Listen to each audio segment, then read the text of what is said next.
things up. Right. I looked up how to use the Real Antennas mod, so hopefully, with any luck, I should be able to do things. Okay, so the big thing I'm looking for is gain on antennas. Right. So if we open up the 2.1, right, this has the Hydrolox engines.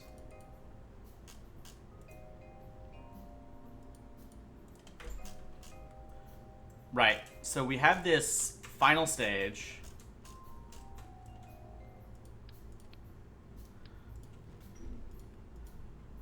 If we go here, right. Oh, I'm so sorry. I don't know why I'm coughing so much. Okay. Into communications, right. Antenna planning. We got this shit. So if we hit moon, right.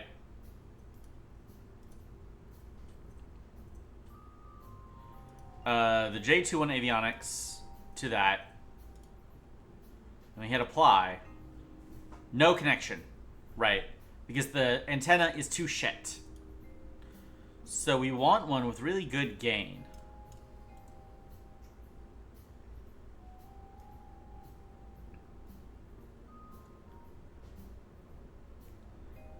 I'm not sure where we see that though. That part I didn't look up.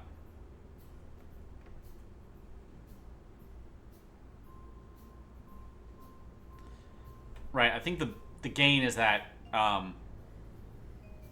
dBi there. I think we can do S, and I think certain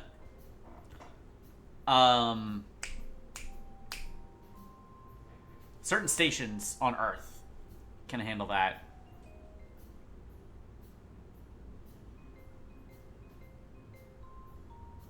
Right, like these have 26.9. Right, if we do antenna planning from from this one to the ground station, apply to the moon. No connection. Right.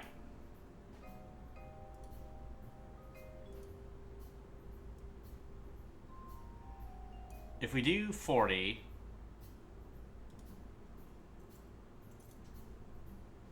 oh, there's connection at this on this band, right?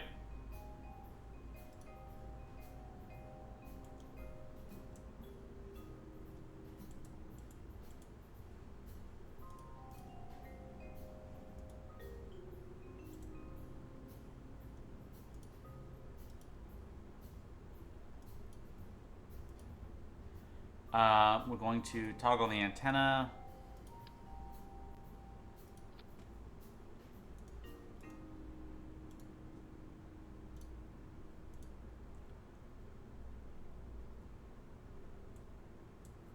So in theory,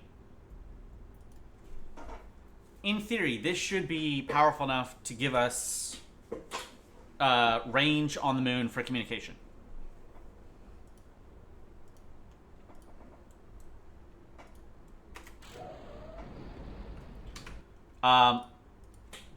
Assuming I have the right window and shit.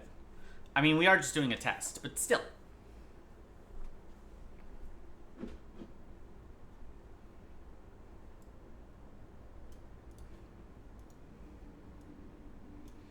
So we're gonna open up all the shit like that. Because the band is, we're doing a higher band. So I think it's going to be more directional than previously. But that should be okay. I don't know if the literal orientation of the spaceship matters. It very well might. I have no idea.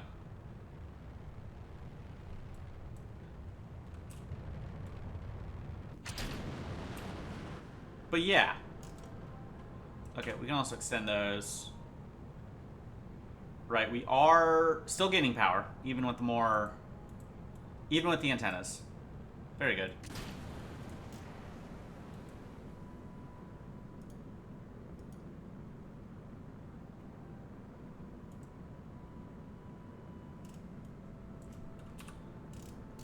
And then we're gonna set up the classic flight plan for the moon.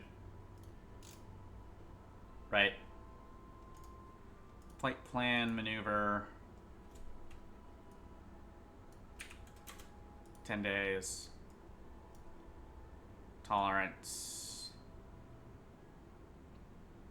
Bada bing, bada boom. Okay, moon centric. I'm gonna go, yeah, about an hour into the future.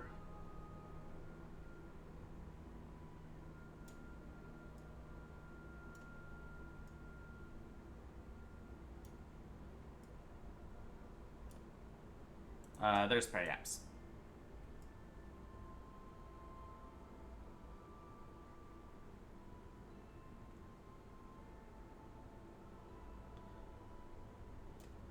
How much Delta V does this thing have? It's got like 5 minutes.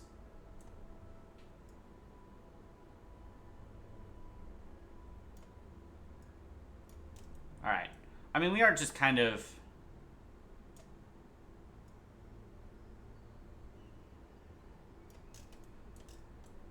We're doing a very preliminary test here.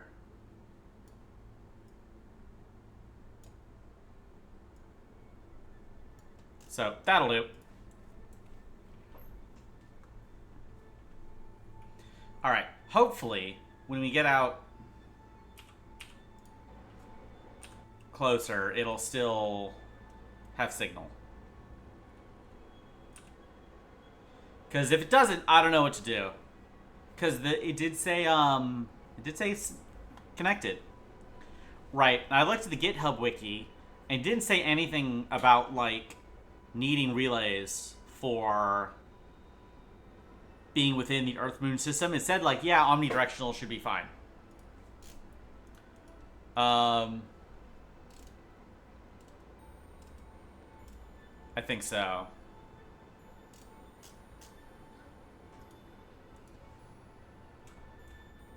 Alright, and it's taking forever to actually rotate into position. 9, 8, 7, 6, 4, 3, 2, 1. Punch it. Alright, there we go. And this will get us all that data. Very nice. In theory, once we actually start, you know, launching into space. I guess I could put a solar panel here on top of these RCS tanks. But I don't think I really need to, because we're net positive on power. If I want relays, I'm going to need ones that can also gain power all year long, which is just coating it in solar panels instead of this sort of, like, you know, flower design that is just like, you know, it rotates out of the way so it doesn't work after like 3 months. Yeah. But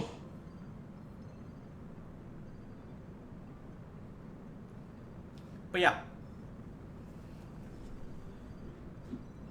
So far I haven't really done much. I did my homework. It wasn't nearly as much as it had been before. So a lot of my homework is answering questions out of a textbook, right? And the way it works is like it's dynamic. So it'll ask, it'll be like sorted per concept or whatever. So, and I have to correctly answer 2 questions per like little concept and it'll like tick it off and move on. Right. Usually, there's like 30 to 40. And I have to so I would have to correctly answer like 60 to 80 questions about the book to finish the assignment. It's kind of a pain in the ass. Today there were 6. And there were 2 parts, and I already knew all the answers anyway. So it was just because it was about like fractional reserve banking. It's like, oh, that's easy. If this thing is gonna have signal orbiting the moon, I wonder if it had signal outside orbiting the sun. Right, if we send it out of the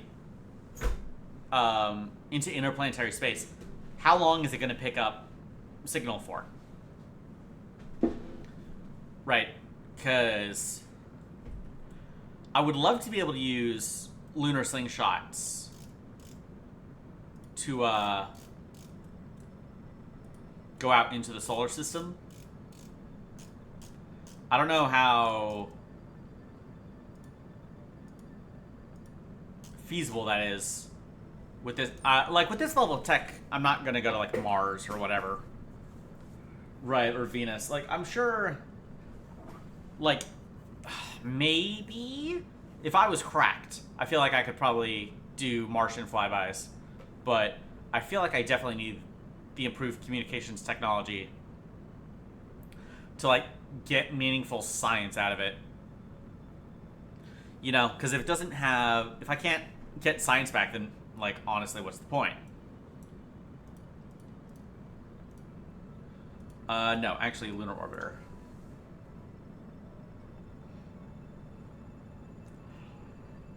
Periaps above 20 grand. Yep, below 5 million. Yep. All right. I think I will have to burn the, or I'm gonna have to like destage. Kind of sucks. I guess I can make this one only go 30 because we're gonna use this one for the main communication.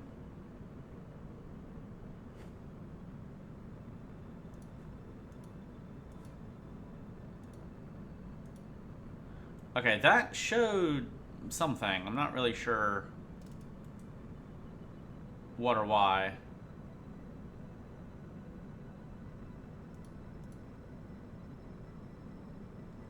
Yeah. Oh, it's showing what, which one I'm primarily connected to? Like which station, I guess? I don't know.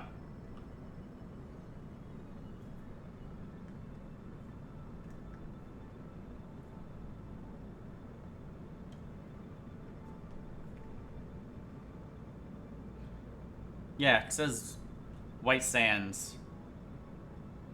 Okay. I'm gonna have to desage to finish the, or to get to the moon.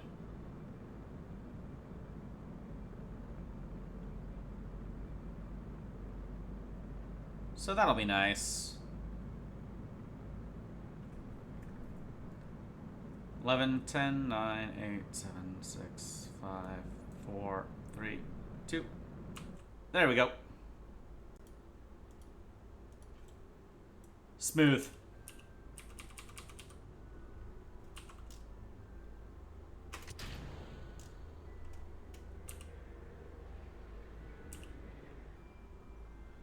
All right. Well, let's keep an eye on that signal. Whoa.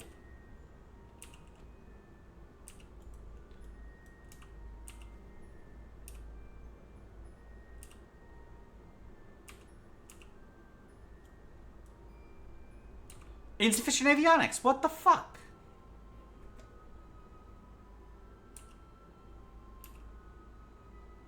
No, it says we have full control.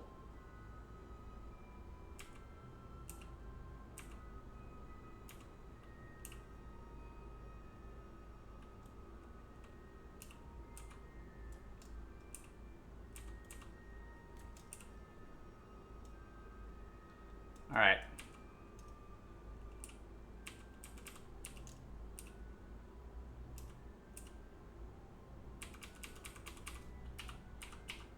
Yeah, I don't have control. What the shit? It says I have full probe control. Direct connection to Space Center. So let me turn on the SAS. Why can I not do this?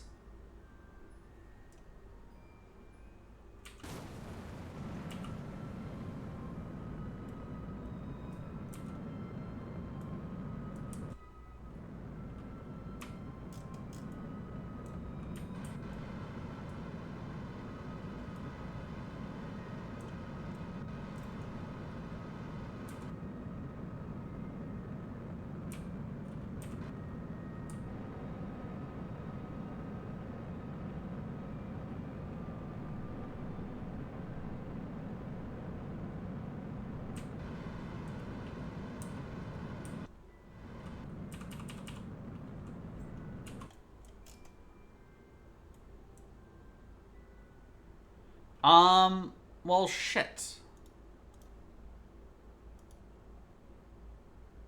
Yeah, DSN connected.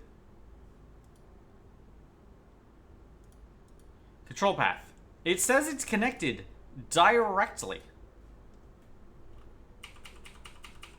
But I'm hitting SAS, it's not doing anything.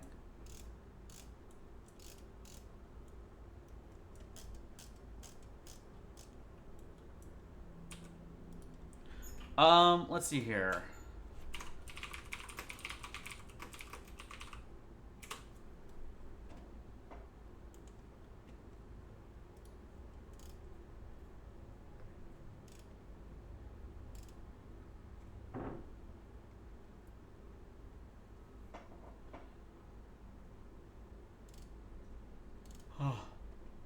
Oh, I need a... Wait, do I need a probe core?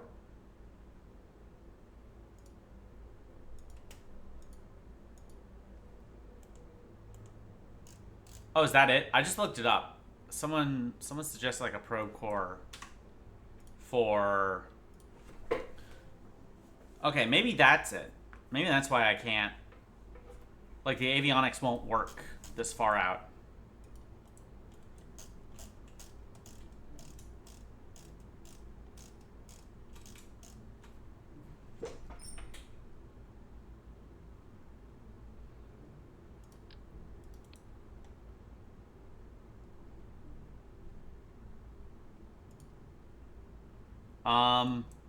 Sure. We'll try the probe core.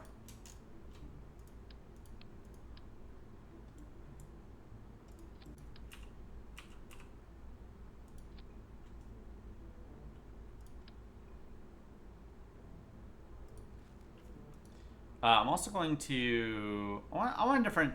I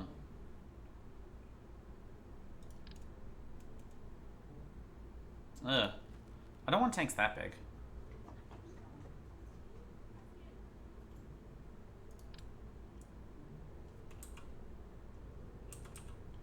Okay, let's see. What funky shapes do we have? We have the fillet cylinder.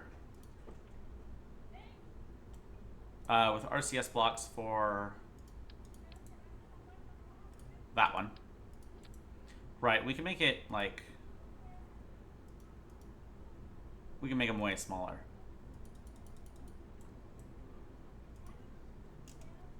Yeah.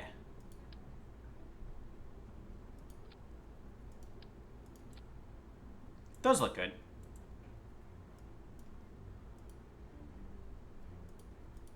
We can make them a bit bigger.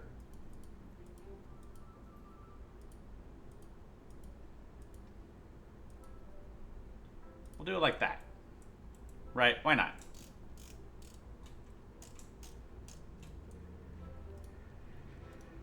What's our Delta V we're looking at right now? 11,000. Good God, how heavy is this thing? Okay, maybe we need this instead of avionics. Because it can also control the, control everything else.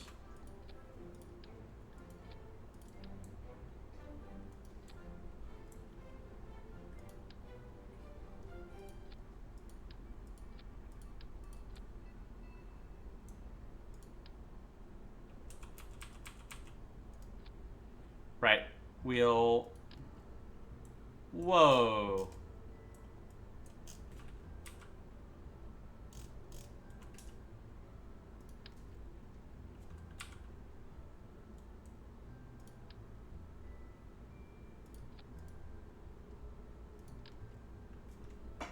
Okay, I think it's picking the fairing as the route, which is... Yeah, it is. Well, shit.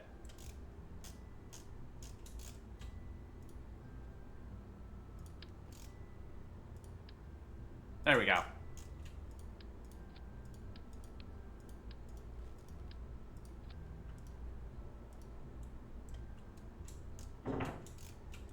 Okay, how heavy is it now? This bottom stage is 62, so let's set it to 65.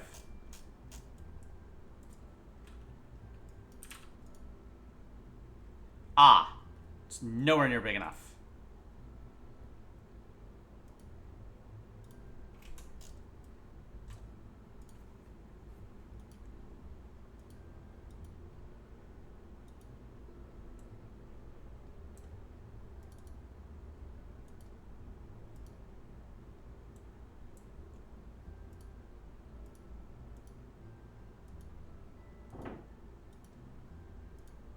I like that.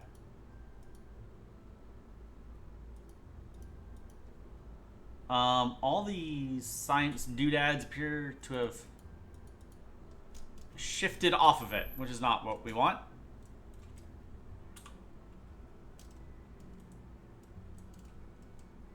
Okay, yeah, the delta V is now way better.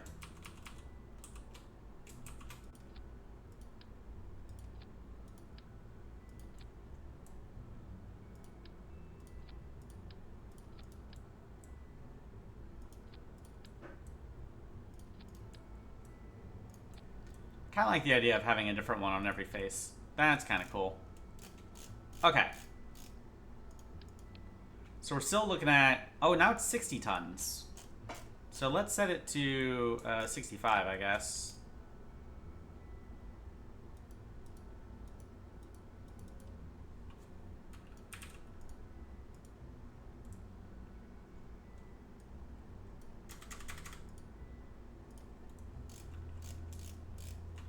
Right, Delta V stats, 15,000. Yep.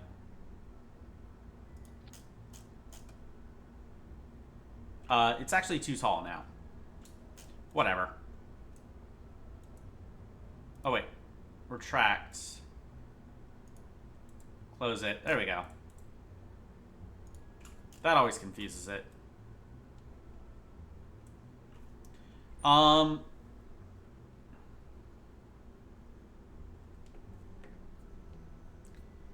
Yeah, it says it's a tank for batteries more than anything else.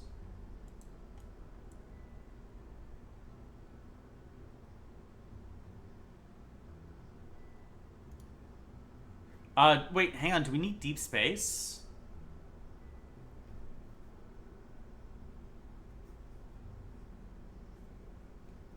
Uses lunar and interplanetary probes. Oh.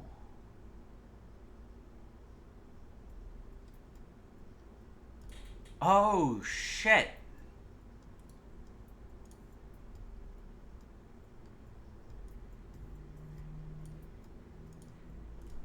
Okay, hang on. We're gonna call this the test.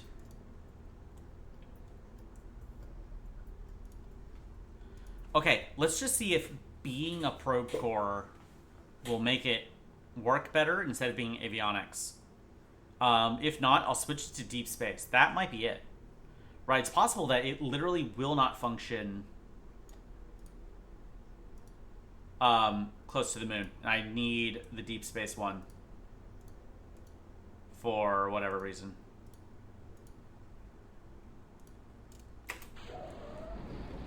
Like, it's just a hard limit.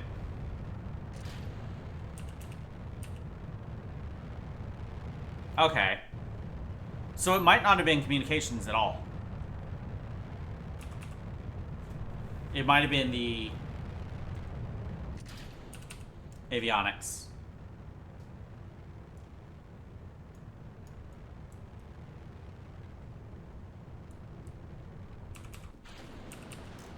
Alright.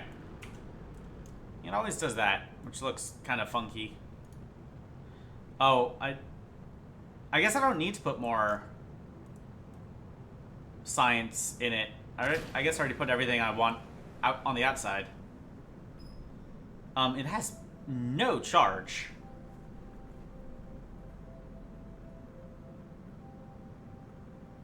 $40 megajoules is fucking nothing.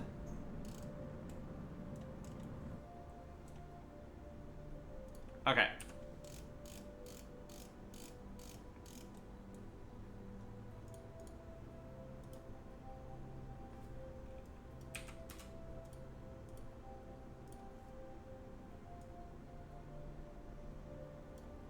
Alright, nope, too much.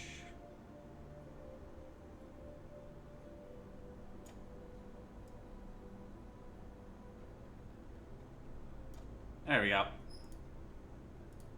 Moon-centric.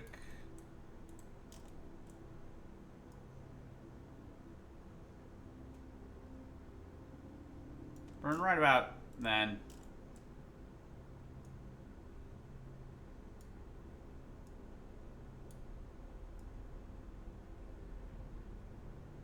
Oh.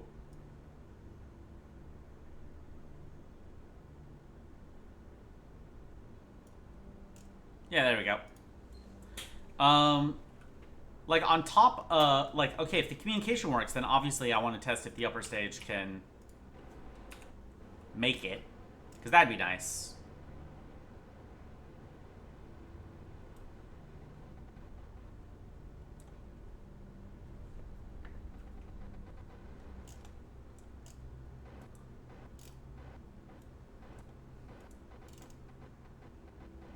Alright, it is gaining power.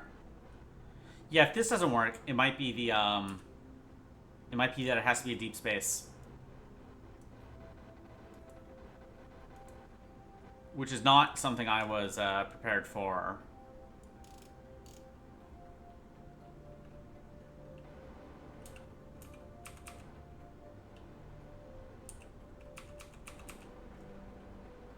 Three, two, one. There we go. And they're off. We're gaining power, which is good.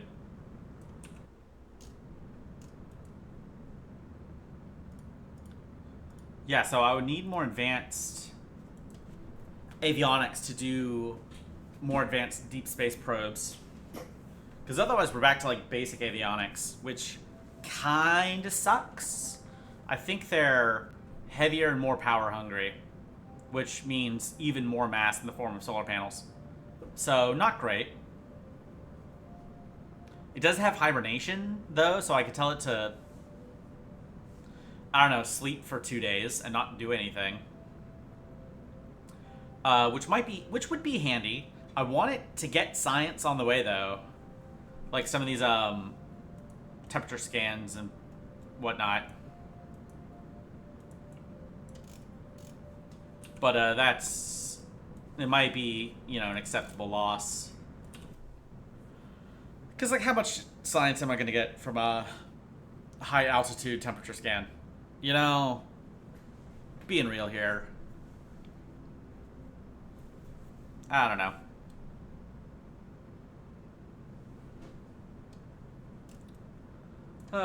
I'm still having fun with the mod. I think I am starting to get to the point where it's like, okay, let's also throw something else into the rotation. And I'm thinking Factorio, because I've been playing that a lot in my off time as well. Or like Team Fortress 2. TF2 could be a lot of fun. Right, really shake it up. Something that's not, I don't want to say brainless, but not nearly as technically complicated, you know, as Realism Overhaul or like a late game Factorio base. Something where I can look at the dudes, shoot the dudes, feel good about it. Like, I don't have to worry about end-buddy gravitation when I'm fucking rocket jumping. You know.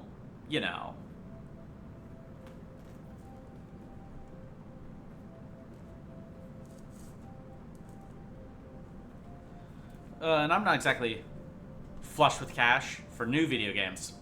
So EU5 is probably off the table. And they're still doing a lot of early patching on the game anyway. Like, EU5 is going to get a lot better over the next, like, 2 months. Like, they had to, like, I think they rebalanced South America so that all the Incans don't starve to death the instant the game begins. And there's still no tin in North America, so Lath's Cahokia run is just borked. Like, if you play Cahokia, you're just not going to have a good time. Which is sad, you know, but what can you do? Like, I understand if not every start in EU5 or, like, Victoria 3 or whatever is equally viable, right? But, like, so, obviously, you know, it's a grand strategy game based on real history. Some of these starts should be fucking impossible, right? Because that's, you know, because they're in a shitty starting position.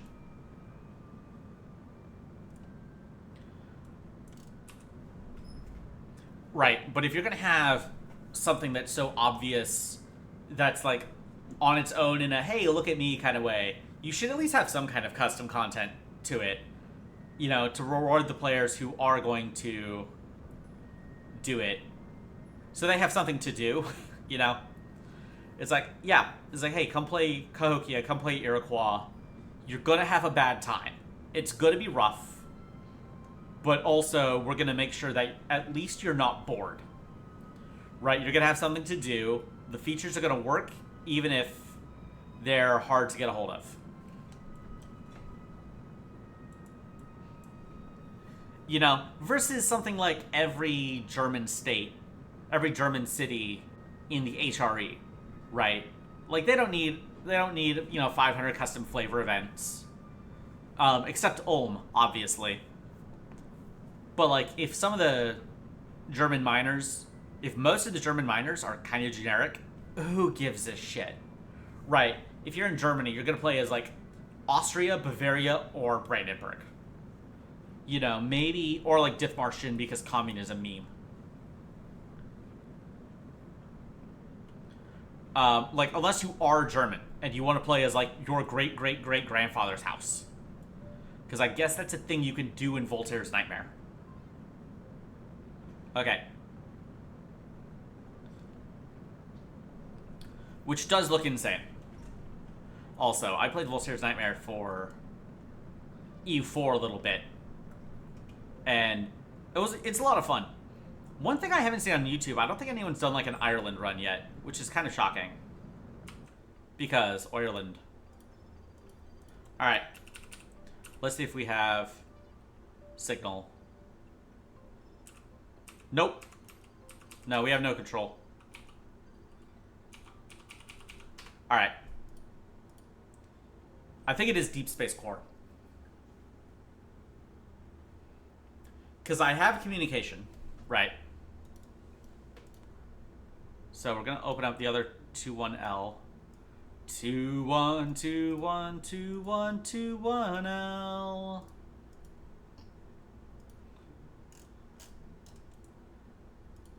Okay, and this has the other... Yeah, it has the antenna. Deep space, basic avionics. Apply. It is still 70... Yeah.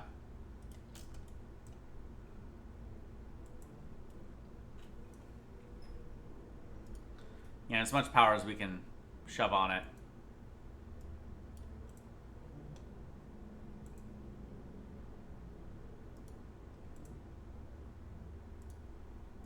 Okay. And maybe even I'll figure out how to do hibernation. I don't even remember what else we're doing with this space agency at the moment. I think we have more dudes queued up. Right, someone died. Boris died. F's in chat for Boris. Pour one out for my homies.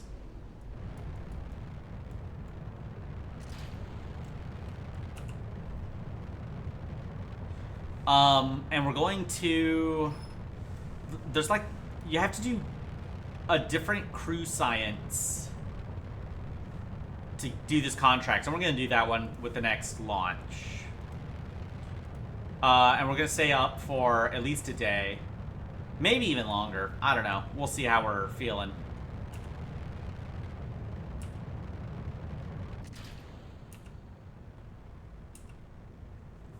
Ugh.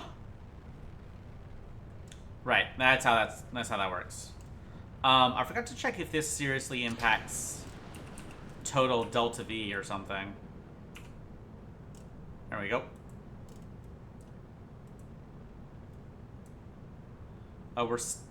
Yep. Power positive. Oh my god, 12 megajoules. That is low. Ooh. Fuck, dude. Yeah, I guess because we have the more advanced, or we have the deep space, we have to go back in technology. So we can't have bigger batteries. I'm gonna have to make it bigger or include like a battery tank or, you know, something like that.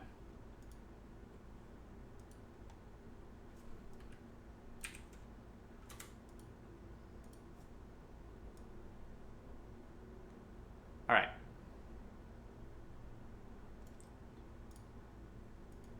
Moon-centric.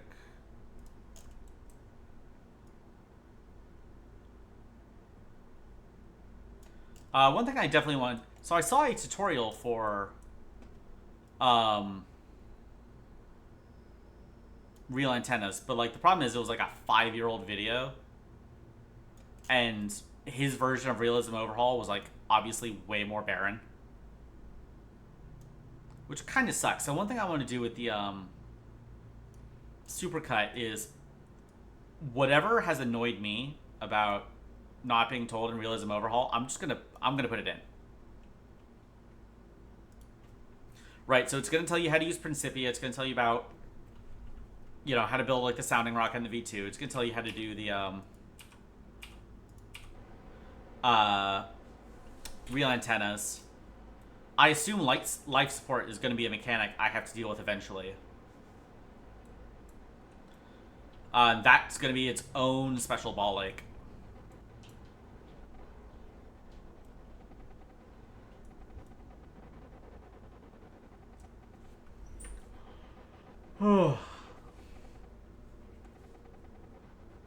You know, this might be an incredibly niche submod, right?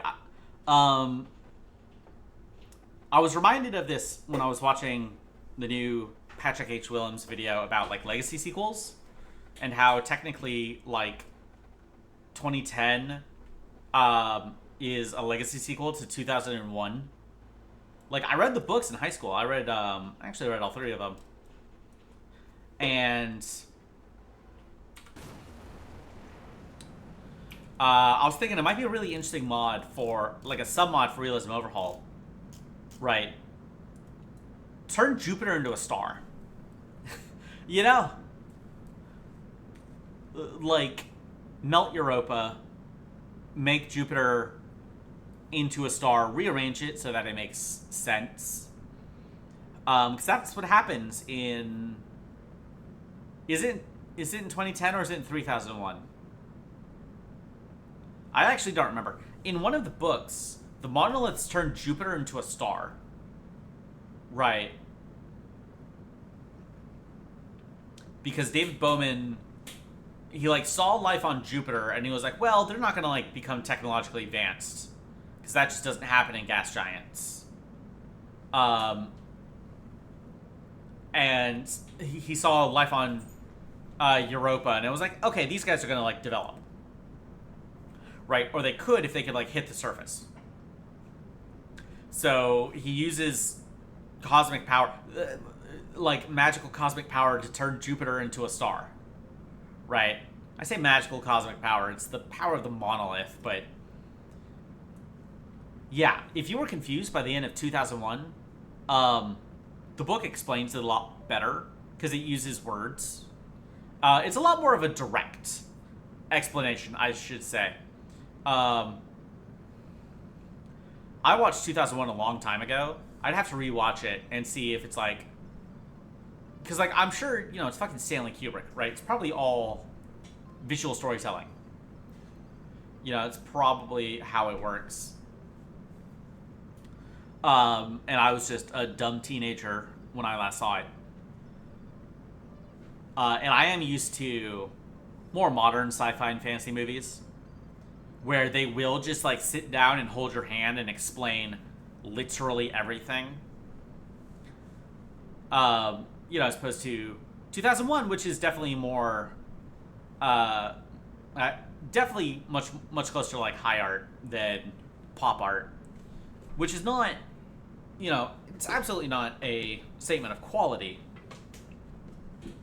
right? But they are doing two different things. Pop art has to be popular; it has to be easily accessible to everyone, or for as wide an audience as possible. And often the easiest ways to do that is just explain shit. Just tell people what's going on. So where I could see a... whatever. It does reduce the ambiguity, but, it makes it easier to explain. Or it makes it easier to understand. But that's what the novelization did. I can't remember if the novel came before the movie or not, because I think the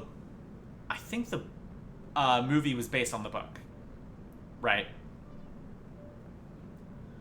And like what's supposed to be happening at the end of 2001 is David Bowman like ascending through into the next stage of human evolution, right? Because like that's what the monolith does. Is it inspires or guides or otherwise causes evolution. That's why it was with the cavemen, right? Because like I don't know if you remember, but like so the first monolith is on Earth. It's in Africa, right? And it turned apes into humans. The next one's on the moon, right? I think that was the start of the movie. Is they're like, hey, we found this thing on the moon, right? And it looks just like this thing we found in Africa. What the fuck? And then the next one is Jupiter. That's why they're going. And so like the one on the moon, I think was just a marker, right? It's like, hey, congratulations, you guys found it. Now go find the next one, right? Come find the next one. Show us that you're a big boy civilization. And we'll do something, right? And the monolith like turned him into a celestial star child being, which in the movie is just a fetus. It's a giant fetus. But yeah, it is weird to think about. It's like, surely everyone would be a star baby fetus, right? If it's evolution, there'd be populations of them. That's how evolution works. If we're also talking about realistic evolution, there is no such thing as like more evolved. Right? It's all relative. And boy, you should meet my relatives. I'm sorry. That was a dumb joke. That joke is ancient. That joke was an antique to my grandfather. Alright, that'll do.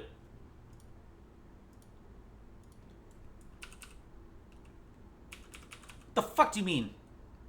Locking controls.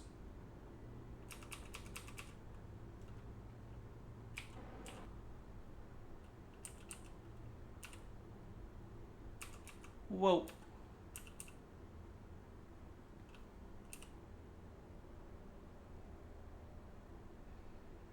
But yeah, like, that's not how evolution works, right?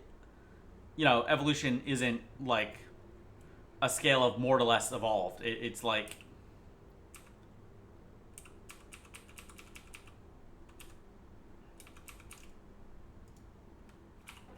Oh my god, I have control. Oh, I also should have ditched that a couple days ago.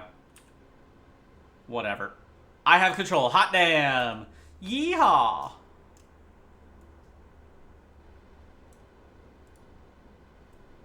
Where's the moon? There it is. His throne. But yeah, like, evolution isn't a linear process. You know, it's about being adapted for your environment. Right? Like, you could have humans that are more evolved for space travel. But it wouldn't be like magic cosmic beings, right? It would be intelligent life that's more suited for living on like deep space starships, right? Like adapted for microgravity to minimize energy usage, right? Or maybe some form of like self-induced suspended animation, or like hibernation. You know, where we can just sit in a space in a probe where you can have a population sit on a ship for like centuries while it's going between stars and just like use as little energy as possible. That would be a more evolved form of humanity for space travel. But not to criticize, you know, Stanley Kubrick's seminal fucking film.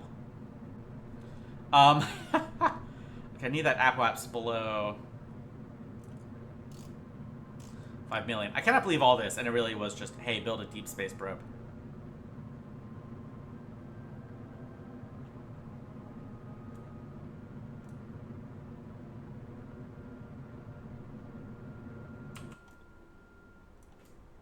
There we go.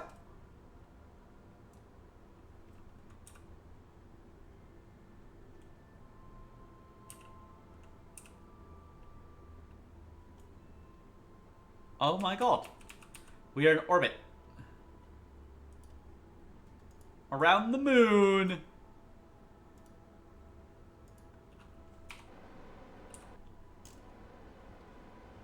Let's face towards the sun so we can get better solar control, but yeah. Or what better solar panel, not solar control. Okay, yeah, this'll do it. Hot damn. Okay, so for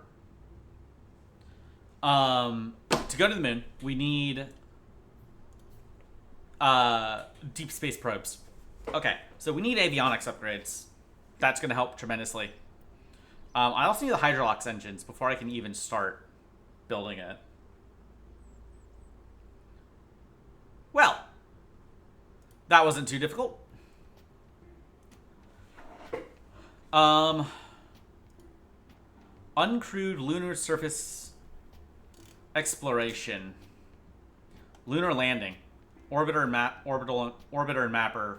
Far side lunar landing. Maybe I should do advanced crewed orbit. Oh, I do have to do a docking. Fuck. And an EVA and a rendezvous. That also needs, yeah, that's definitely going to need an upgraded, complex before I can even get started.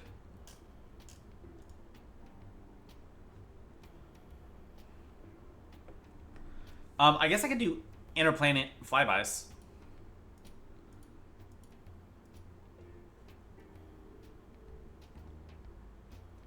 I could also do some of these commercial ones.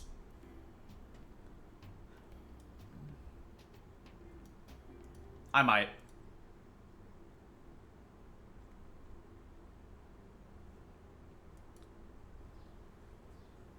Alright, so we're going to have the Hydrolox engine a couple months after the next 2H. So I won't even be able to start on the next... I won't even be able to start building this thing for a while. I'm going to have another...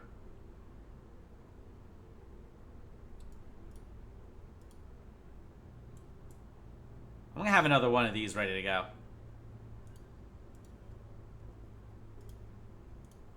Right, Because if I have 2 of these, I'm just gonna get more science, which is always more good.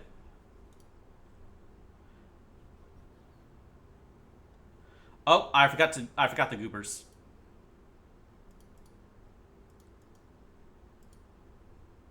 I always forget the goobers.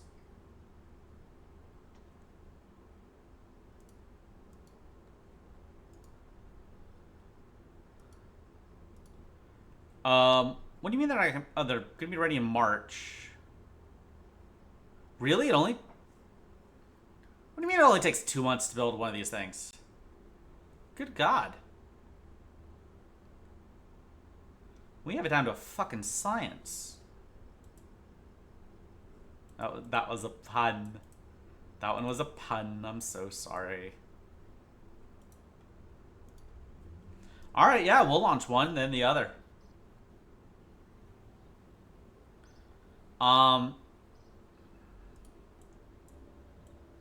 Yeah, these Hydrolux engines won't be ready for like a year. I guess I might as well keep building 2H's. Why not? What else am I doing for like a year?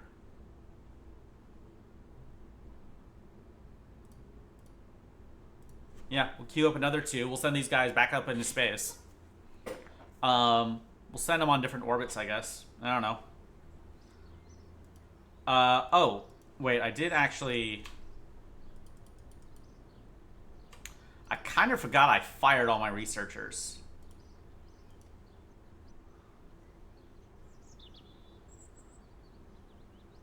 Okay, we can also...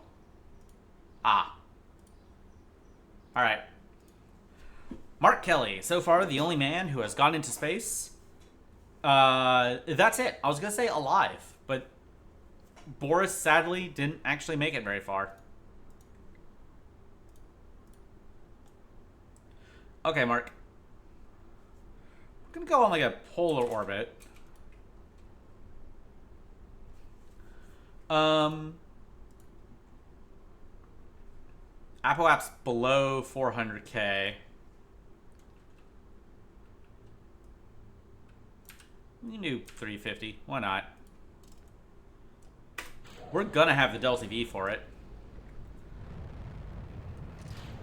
The next guy will set all the big fancy records about like height and shit.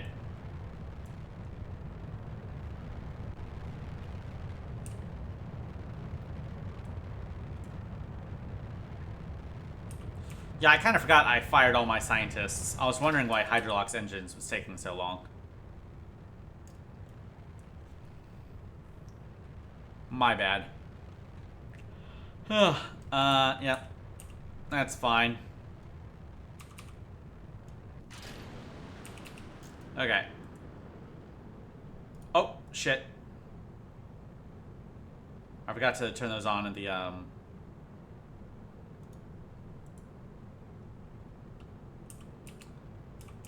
Nah, fuck. Yeah, I forgot to turn those on at the, in the VAB. That's my bad.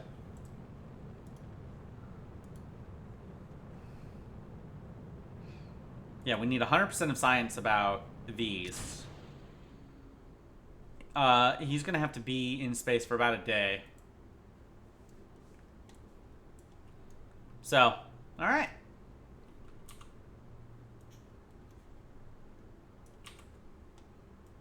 Still very nice. The liquids and microgravity thing is like 3 hours. Is this also... Only space low. Visual tracking, space low. Crew reports. Landed splash, flying low and high. Space low and space high. Okay. We do just have to wait until the orbit circularizes. Because the pop-ups about the water fucked it up, which is fine. I was also thinking, what missions do I want to do, right? And do I want to do a landing on every planet? And the answer is no, right? Quite simply, not even just planets, not every moon either. The ones that are interesting Probably. Do I want to land on every single moon of Jupiter? No. That's probably not going to be, very necessary. Landing on Venus will probably just kill them and will be a pain in the ass. Like, colossal. Like, I looked up the, so I have the Delta V map, which, for Realism Overhaul, right? And getting to Venus, like, getting from Venus to low Earth orbit is more Delta V than getting out of Earth orbit. Right? It's absurd. I would need a colossally, stupidly huge rocket just to get into space. Just to, like, get into orbit. From Venus. And, like, docking is non-negotiable. You know? But I'd have to land a rocket the size of the one I just launched with. Put that down on Venus to get out. Right? Or at least with that level of Delta V. I'm assuming I'm going to get way more powerful engines as we go along, to make that more feasible, but still. I'll definitely do landers. Right.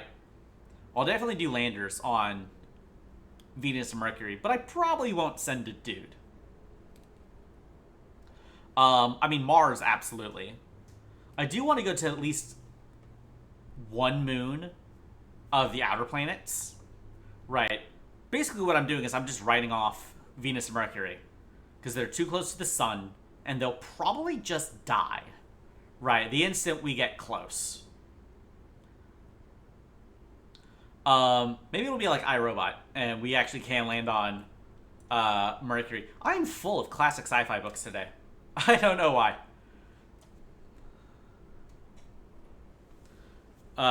We'll see. Presumably it would tell me if it's gonna, like, kill me. Alright. Finally, we can actually time warp.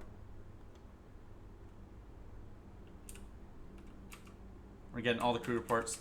The sky above is absolutely black. Completely black. I can see stars through up above. I love how they have actual quotes from astronauts here. That's so cool. That's a neat little touch.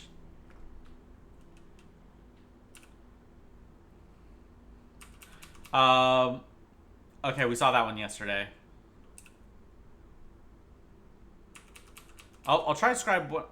This is going to go by immediately. Yeah, John Glenn. The problem is they're so fast you can't fucking read them.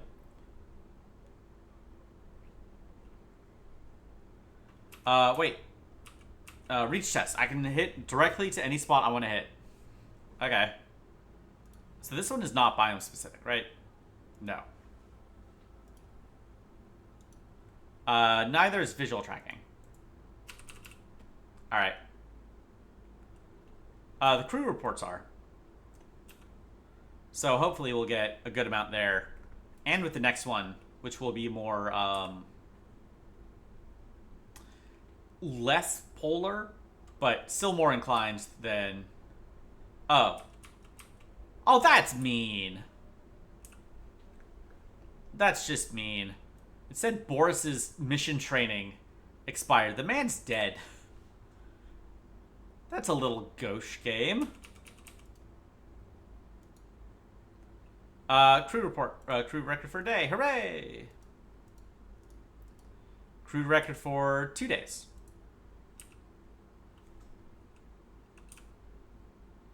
Like, let's see if we can do it. Why not, right? We may not have the charge for it.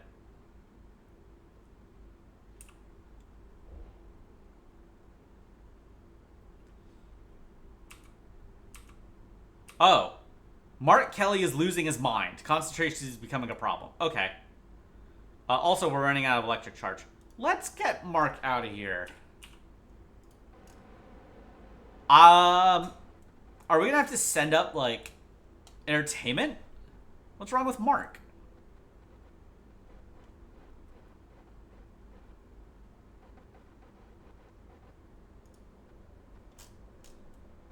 Okay, I can see why sitting in here for 2 days might make him a little insane. Is it easier when you have multiple astronauts? Huh. Okay, cool. Well, he's got space madness. You keep your boys entertained, or I guess they're going to become reavers, which is fantastic.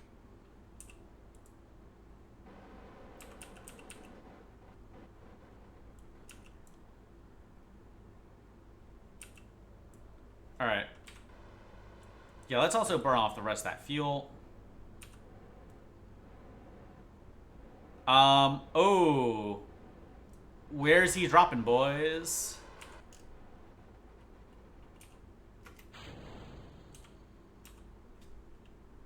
Alright.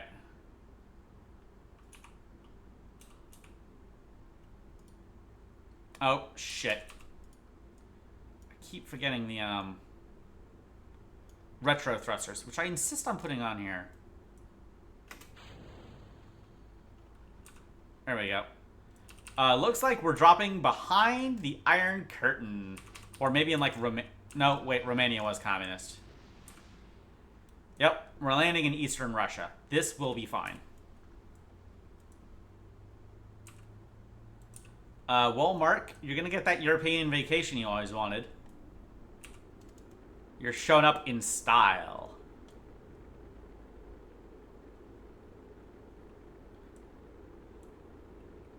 You know, actually, I'm gonna be honest, right? If an American astronaut landed in the middle of the Soviet Union, or vice versa, right? If a Russian cosmonaut landed in Middle America, they'd probably still be treated really well, right? Like we're not gonna hold the fucking astronauts hostage. You know, they'd probably be treated. I'd imagine they'd be treated quite well, almost as celebrities in their own right. We're landing in. I want to say this is Romania. Looks like Romania. Yeah, there's Dracula. This is Romania.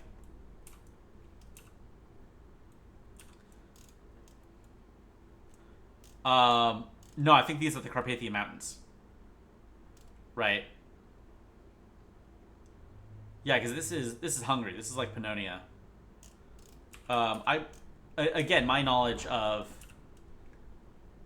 geography and is a bit outdated. It's a lot more reliant on like fucking EU4 and Hearts of Iron than the modern day. Also, we didn't lose any of these retro boosters. They didn't blow up this time. Very nice.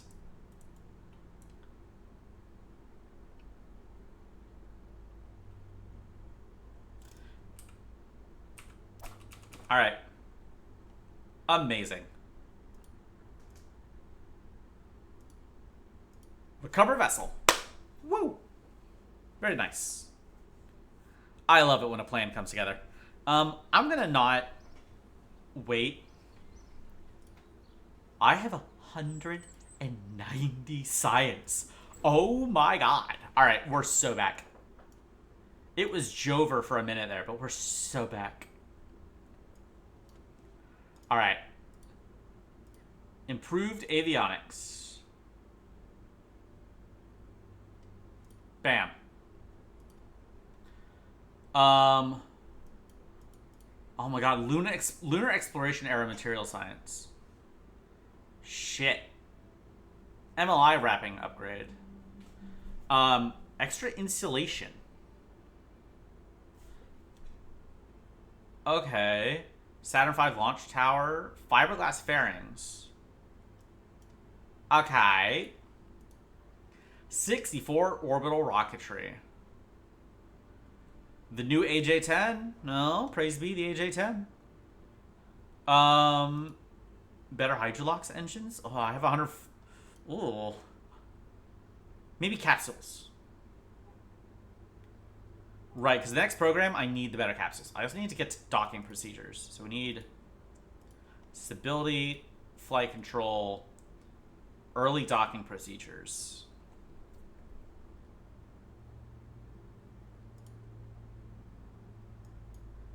And I have another 19 burning hole in my pocket. Let's go with RTGs. Why not? Alright, let's turn in these programs. Alright. I think I want the early commercial ones and advanced crude.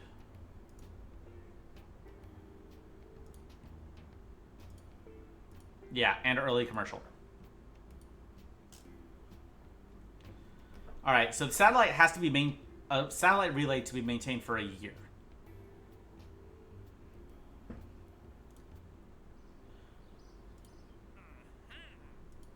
Alright. Let's see here. Experimental transatlantic television.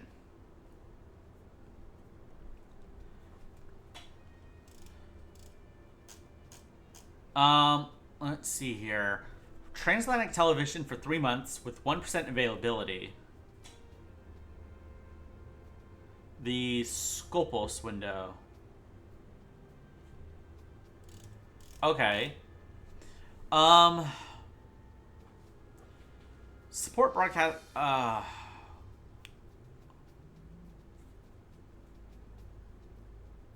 Supporting transmissions and broadcasts, right? What the fuck? Geosynchronous test satellite. Navigational satellite.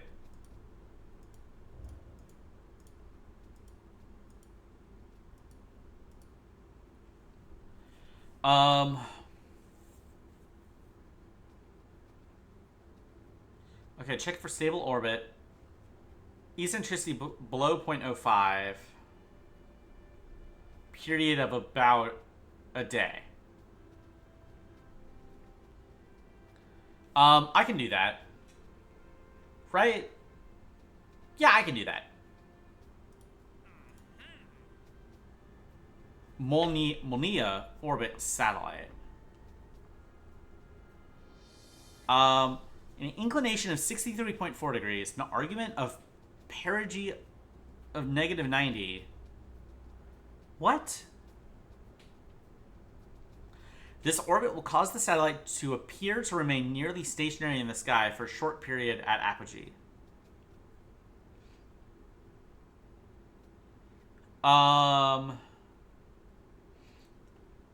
Periaps above 500k, eccentricity above 0.7, inclination of about like 63 degrees. Argument of periaps. I don't know what that is. This one is also make a geostationary satellite.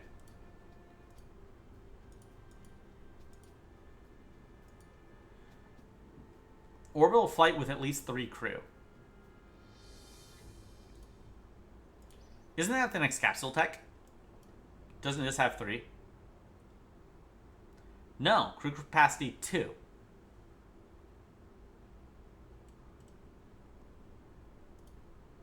Do I need the orbiter capsules? No. The descent module holds 3. Okay, how many? Oh, okay. The Voskhod can do 3.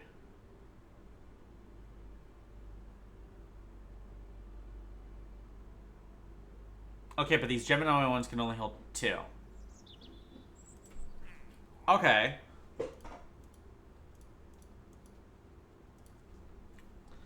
Navigational satellite.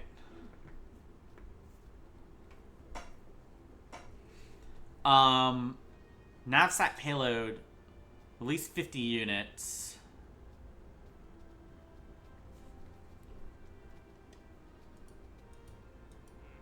Tundra orbit test.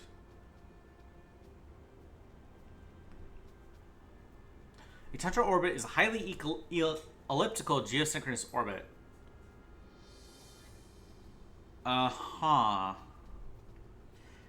Satellite placed in this orbit spends most of its time over a chosen area of the Earth,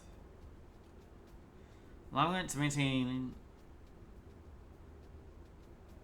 Okay. Um,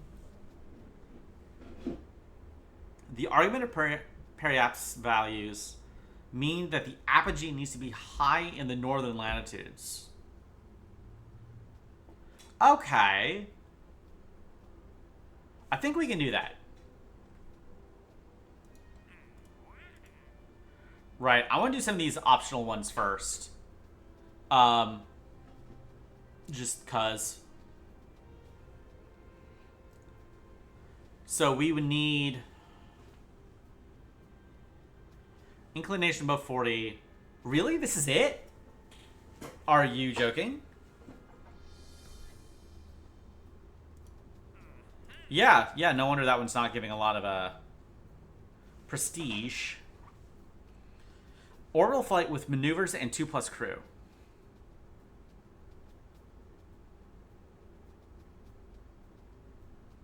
Okay, well, we have to wait for the, thingamajig. Oh, I'm actually maxed, so. Yeah. Alright, so let's take a look at these, contracts. And let's see if the, 2-1 Dua A will handle it. Right, because this thing is designed to orbit the moon. So I feel like if I can get it all the way to orbit the moon, I should be able to get it to do just about fucking anything.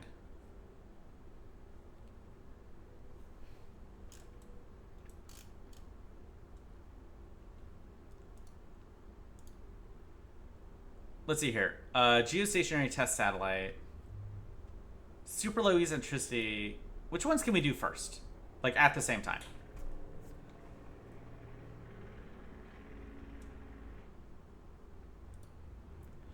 Let's try this Tundra orbit. Oh, geostationary and geosynchronous are different. Okay, low orbit communication satellite is fucking easy. I can do this in my sleep. Alright, let's try this Tundra orbit. Whatever that is. Inclination 63. Periaps above 17 million. And eccentricity of 0.25. Okay. So it's a bit high, is really the issue here. But hey, at least we don't have to wait for the fucking moon, so that's nice.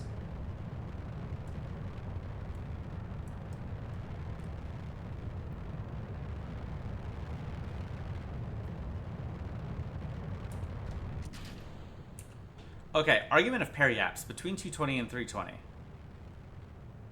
Right, the apogee needs to be high in the northern latitudes, which it will. Does this say argument of periaps? Here we go.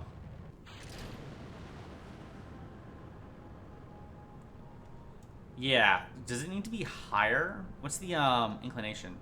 Okay, the inclination is climbing to 63.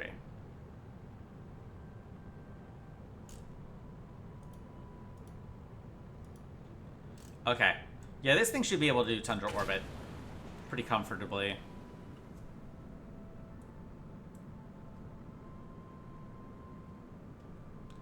Does it say period? Orbital period. Oh yeah, it does. Alright, nice.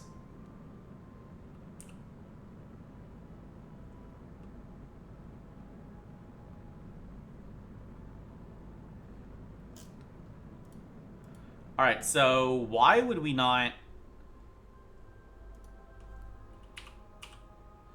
just like go prograde? I mean, honestly, the orbit's pretty much a circle. We need that periaps above 17 million. So let's just go. Right, and then the eccentricity is above 0.25. With a really high periaps. That's going to be interesting. The argument of periaps is 50? Oh, maybe it's because I'm burning. I don't know. I'll have to change it later, I guess. Okay. It probably doesn't actually need all this sciencey stuff on it. Anyways, but you know, whatever.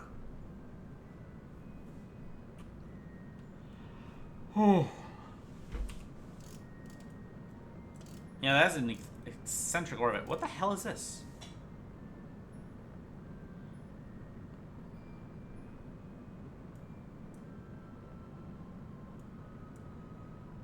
Huh? Does this give me, that must be for one of these, right?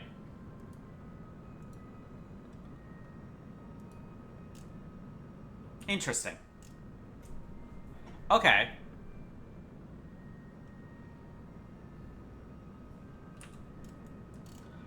Yeah, the periapse is 23, 46.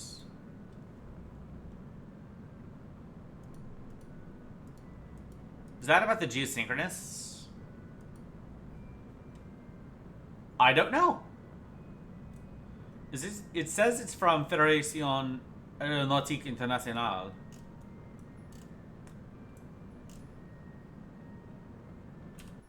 So, interesting. I've never seen that before.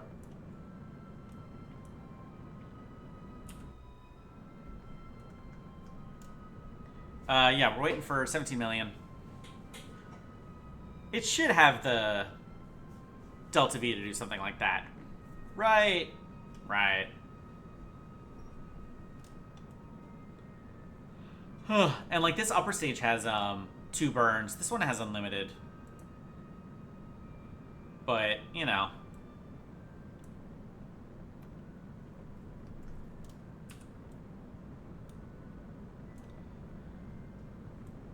Yeah, hopefully I'll have a lot more money to get scientists so I can start blowing through this tech tree again.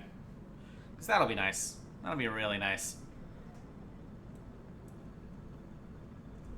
Okay, I want the apps to be like 17, I don't know. Like 17.1 maybe, 17.05. Somewhere in that ballpark. Because getting that eccentricity back up to 0.25 is going to be a real bitch. Okay. Massively overshot it. This thing is going to have power at night, right?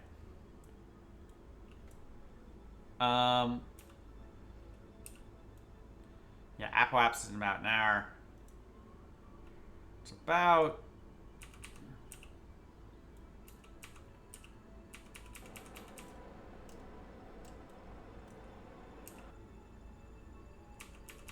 Okay.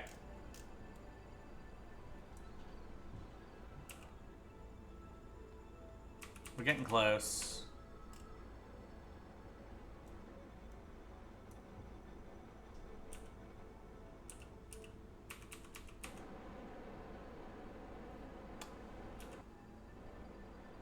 Kind of wish I'd be a bit more stable, but, you know, what can you do? Alright, this is probably fine.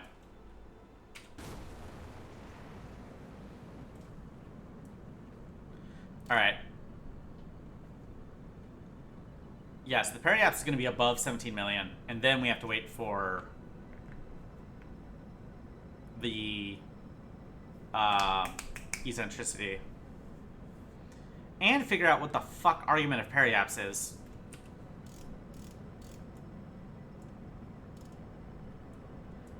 Because I'm hoping when the apogee and perigee switch, because the apogee is in high latitudes, it should just fix itself.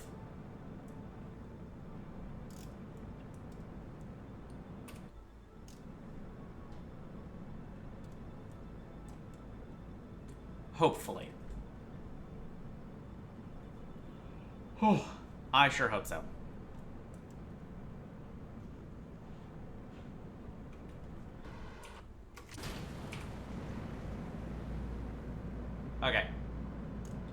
Come on. Face the right direction, please.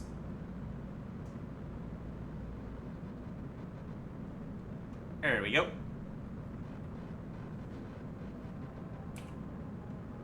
Yeah, it always takes a second. Bit annoying, but, you know. Yeah, the argument of periapps is going back up.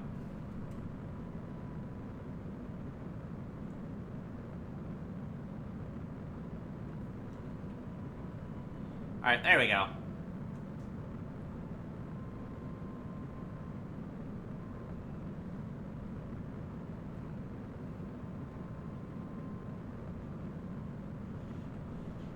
Oh yeah, we also need the period to be about a day.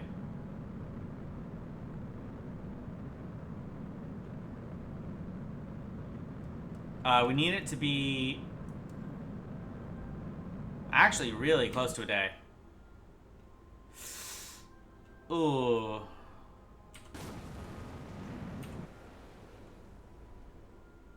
Fuck.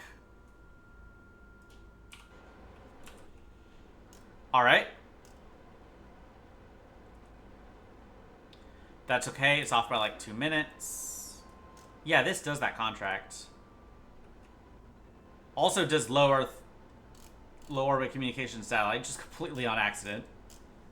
Which is to be expected.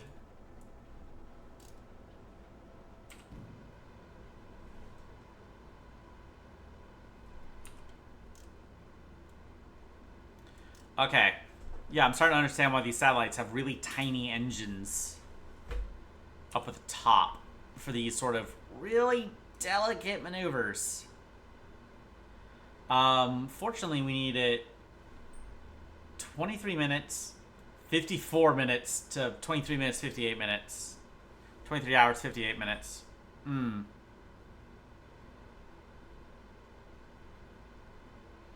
Okay, it's currently going down on the order of seconds, not minutes.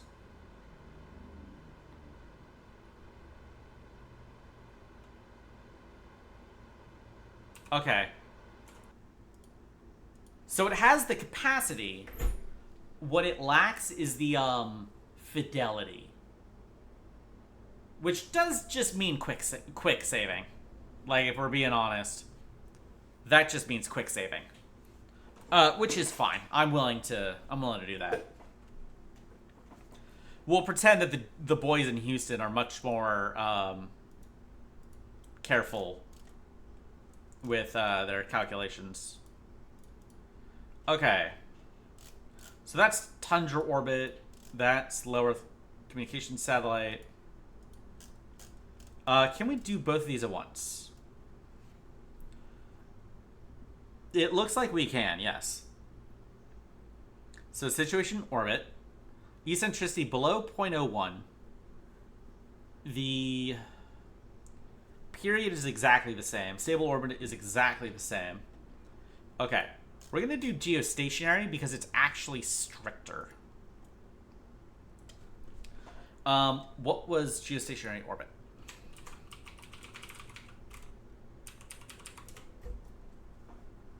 Three, 5, 7, 8, 6.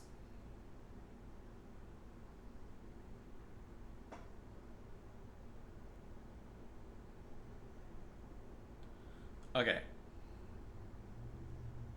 35,786 kilometers. That's our target we're aiming for here. All right. We'll just do that.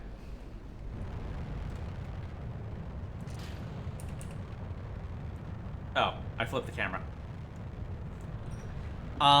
We'll get the altitude. Then we'll get the inclination, because I think that's going to be more efficient. Because getting the, because obviously getting the inclination here is, like, fucking impossible. Right? Because we're just launching from an inclination of 26 degrees.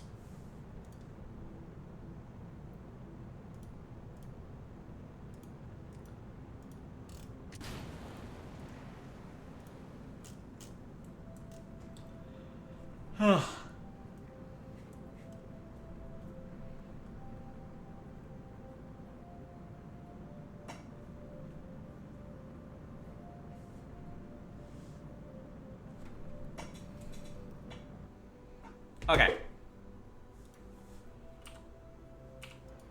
Prograde, please. We're looking for 35,756 kilometers. So it's going to be 35.756. I might want itty bitty little engines up here at the top just for these sort of super delicate maneuvers. Doing this with the KTDU might be a little impossible.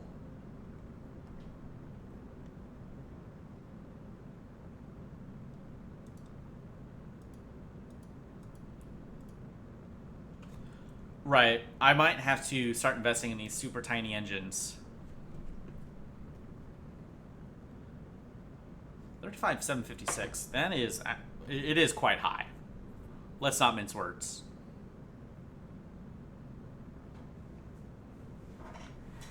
And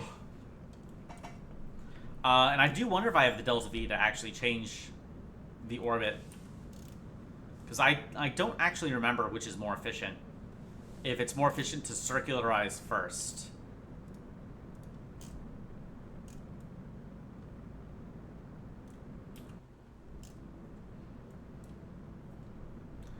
This is also going to do low orbit communications. This is just absolutely free. No, actually it won't complete it, but the other one will. Still absolutely free. It is like shockingly free. Okay, 35.7.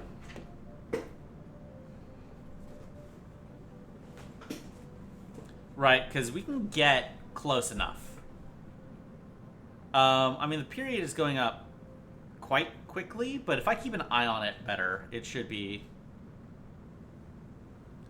it should be doable. It really does feel like we're in a new era here. Because now we can actually... Because we're doing new, entirely new programs. Entirely new contracts. Feels good.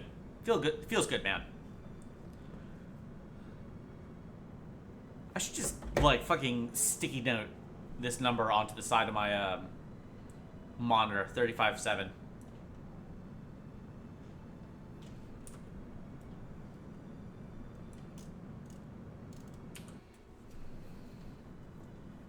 And we're getting... Yeah, at our current rate of scientists, we're gonna get some of this tech in 1972. And that's what happens when you massively defund NASA. All the scientists take forever.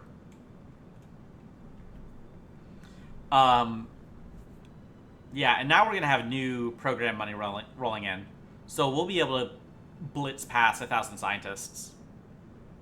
Hopefully.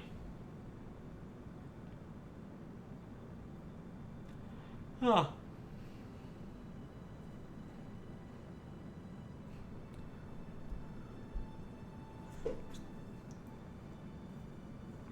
Alright, we're at 16, so we're over halfway there, and it goes up faster. Right, which is what makes the orbital period a bit, tricky.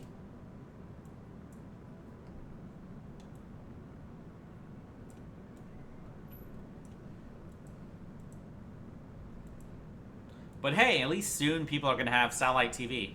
So that's important. Alright, 35.7 Apple apps. We're at 26.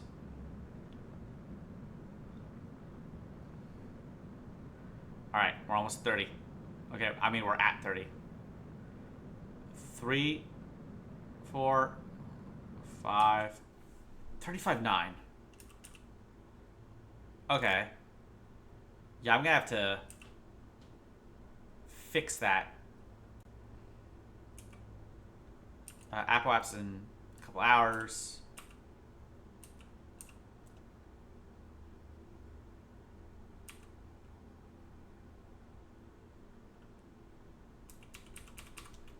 All right. Let's turn this sucker around.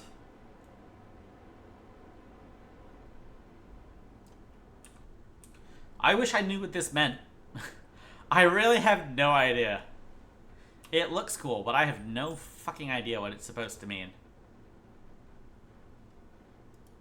Like, I think it has something to do with these parts, these directional antennas. I don't know if it's supposed to actually convey information or if it's purely graphical.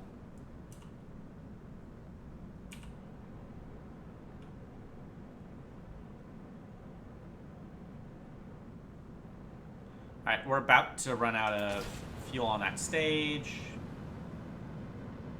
And that, yeah, this one is always super wonky.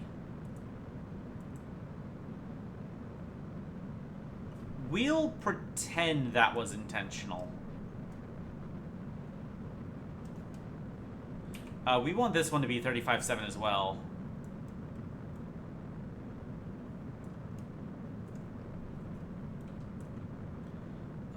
Power is very, very slowly going down.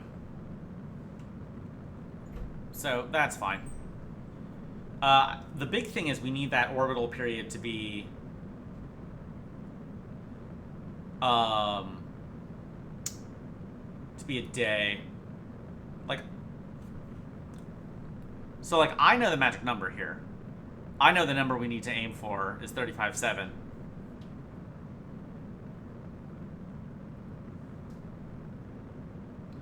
Yeah, the apoapse is rising. That's not good. That apoapse is rising really quickly. What the fuck?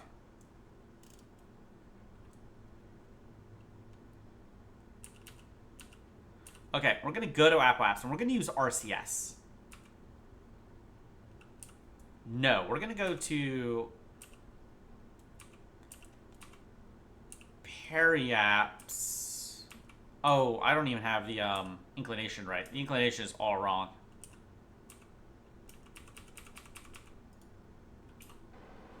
Yeah, this is a lot more complicated.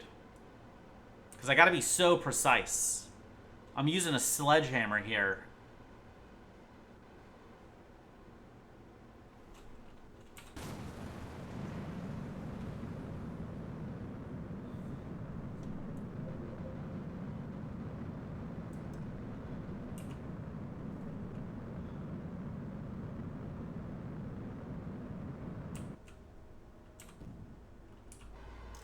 Yeah, and then all we have left are the is the RCS. Okay.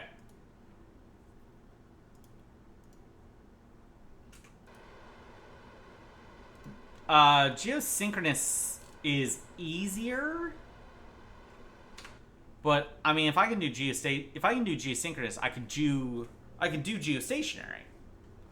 Right? So what I need is a better, more precise upper stage.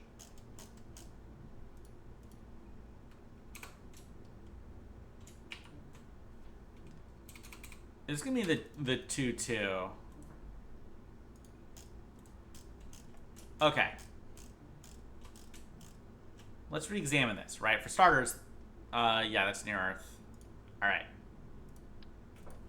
For starters, this engine has gotta go.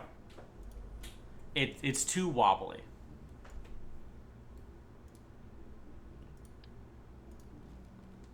Right, it has that weird startup thing.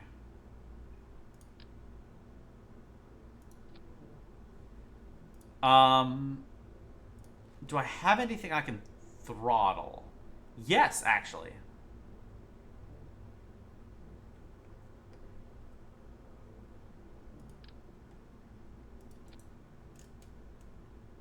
The XLR 25. It does not need a pressure tank.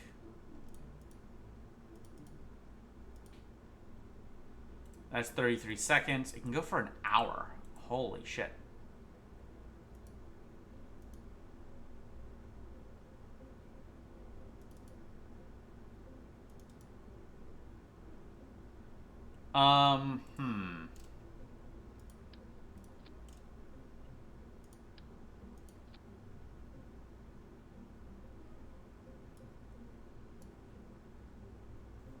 Let me think here.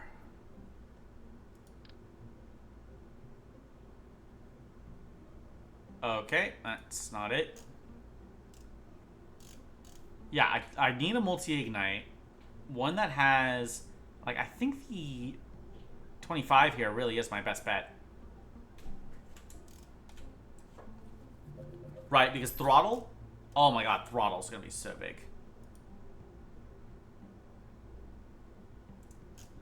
What sort of EDB little engines do we have up here?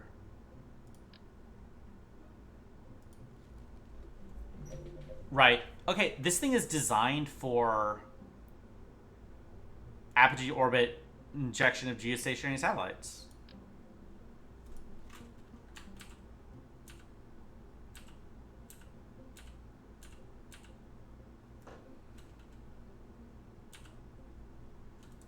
I mean, okay, this thing still sucks. Because it's got that weird initial wobble.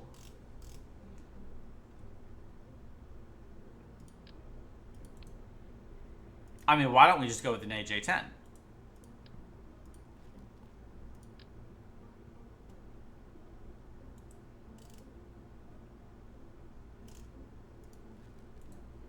Right, if we really need the, okay,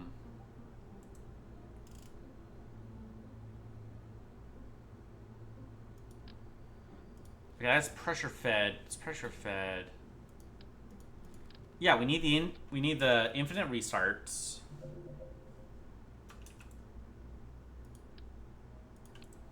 Let's just go with the AJ-10.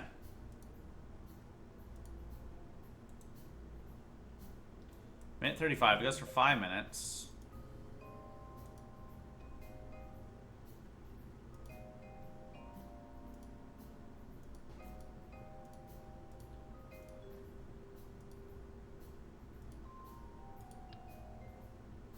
Right.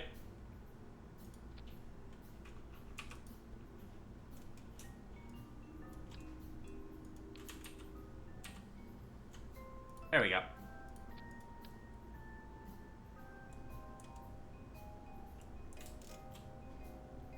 Oh, come on. Attach the decoupler, please. There we go.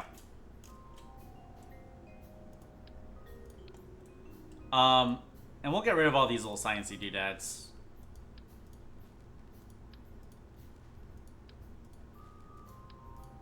Because we've already got all the science we can get from them in low Earth orbit. Low and high. Especially once we actually get to the moon.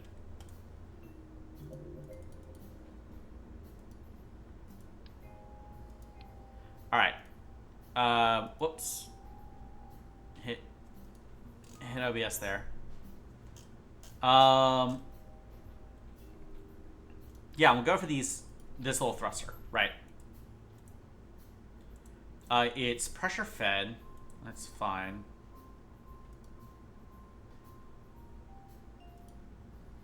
Ah, nitrogen.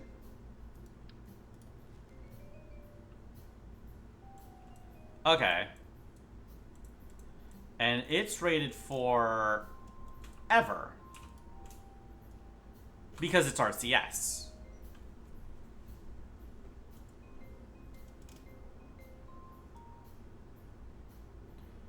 Although we can configure it for different fuels, it looks like. Yeah, here we go.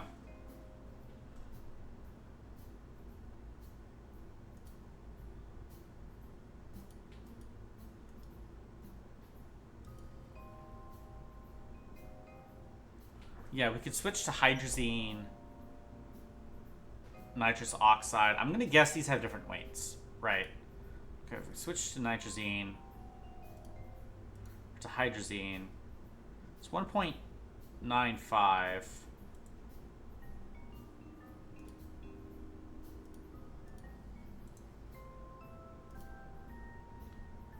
Yeah, 1.97.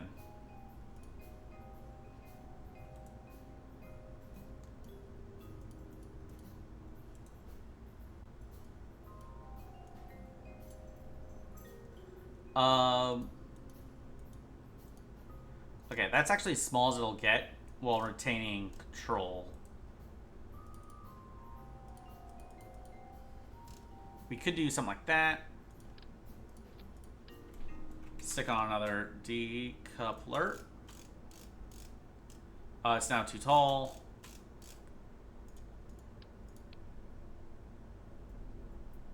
Okay. It weighs 63 tons.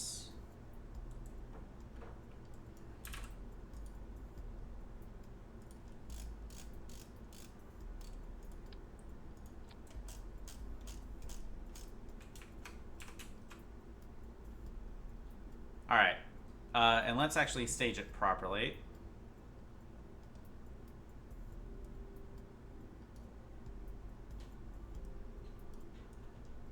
Like so.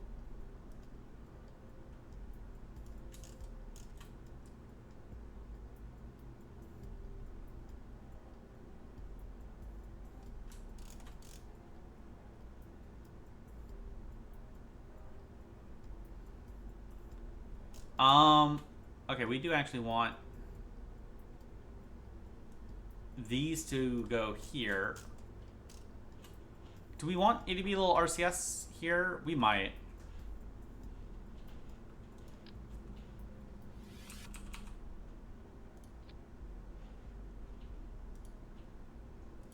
Okay, let's try this. Right, and we'll try for geostationary again. And we'll also try for that tundra orbit. I feel like if it can do geostationary, it should be fine.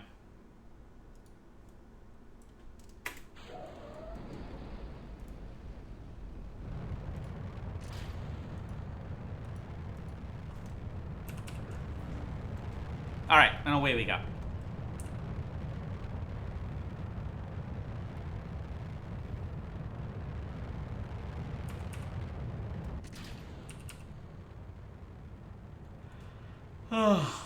The initial orbital launch always... Whoa!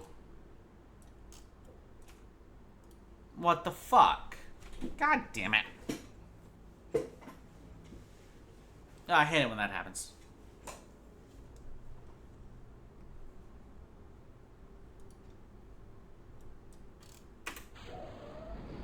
Alright.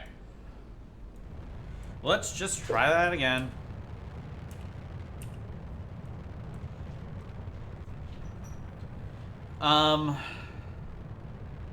Yeah, I didn't even get to try, actually, like, circular, or actually, like, changing the inclination. Right, we just didn't get that far.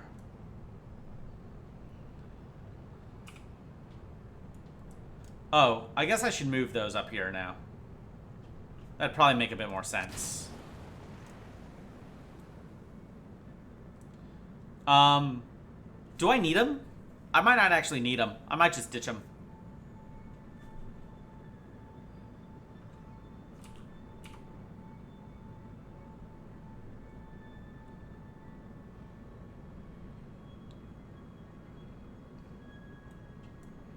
Yeah, I do also recognize this thing is not exactly pretty.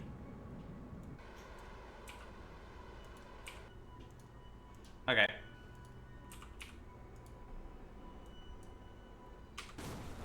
Alright, we need 35.7.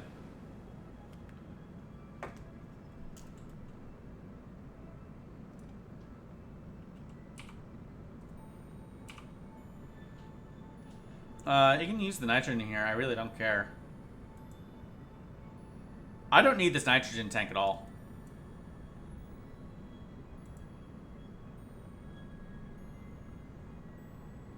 And the AJ-10 has gimbal. No, hang on. I need it for ullage. Alright. So I'll just move this tank up here.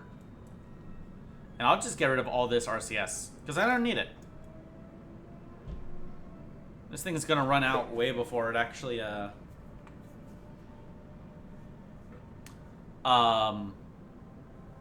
what's the word I'm looking for? Like, yeah, it's going to run out, you know, way before we actually finish our burn. So, who cares? Okay. See, that's the kind of optimization I can do pretty easily.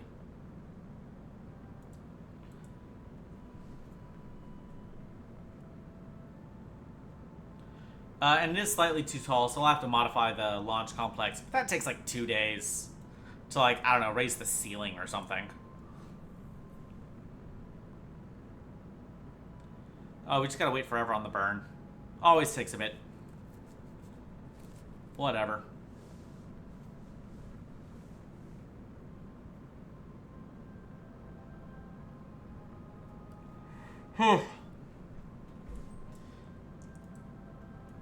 Yeah, this is probably not. These antennas are probably completely unnecessary. They're extra weight. They're extra power usage that we just don't need. Actually, this thing might. Okay, I might need RCS to turn the rocket when this thing is on, because it might hit 35.7. I don't know. I still won't need this much fuel.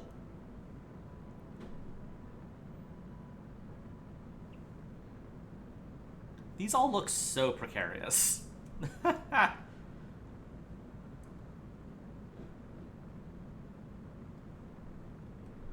don't know. Fairings would probably make it look nicer.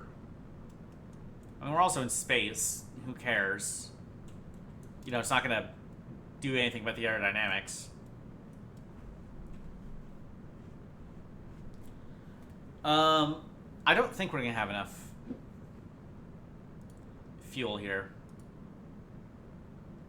Yeah. No. Alright. Yeah, it's gonna be the AJ-10 to the rescue. Because it's just that good. I filled it with fuel for the AJ-10. There we go.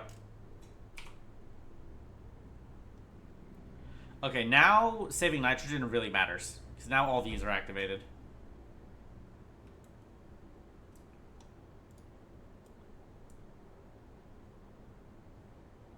Weird.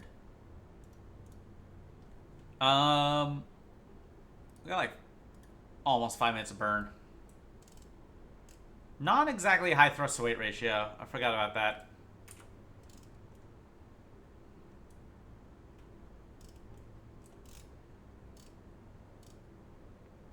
I mean, it's still going up. It's just gonna be it's just gonna be a long burn. But that's fine. A longer burn over a longer period of time should, in theory, give me more control. Or at least give me better timing. I need it at 35.7. It'll probably go up a bit when I get to actually burning at apoaps. That's just kind of how these things go. So if it's at like 35, I'm gonna stop it at 35. We can nudge it from there.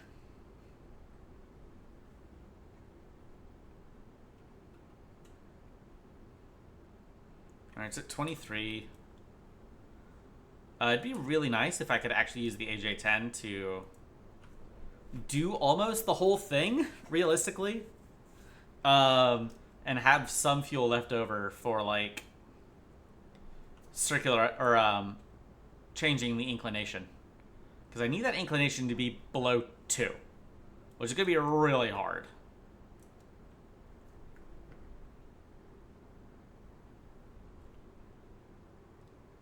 Alright, 34. 35. Ooh, 35. 7. Yeah, it's a couple kilometers off.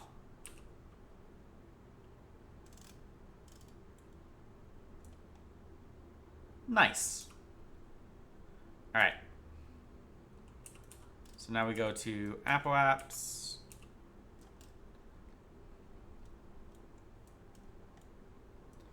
We're losing control a little bit. I don't know why. Is it because we're over Africa and there's not a lot of signal, a lot of stations? Fuck, dude, that sucks. All right.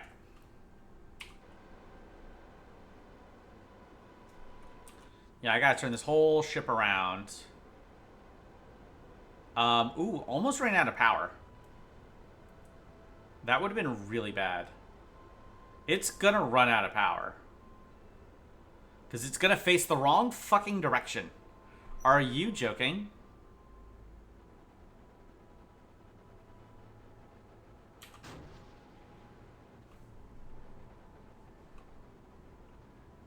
Huh. Well, that's a pickle.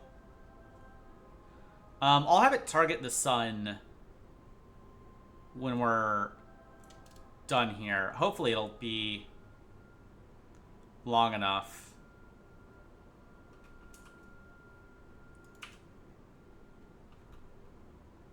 Okay, that saved a lot of power.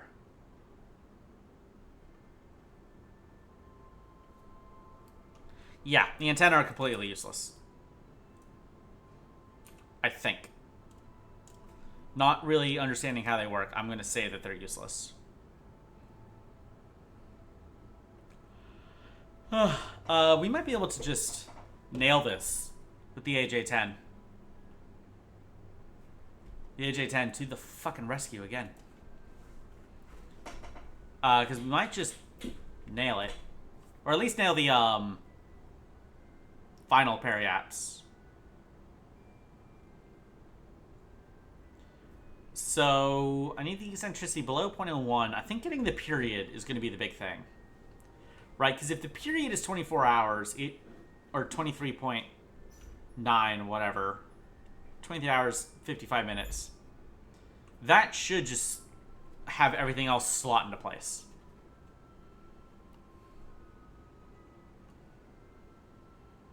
Alright.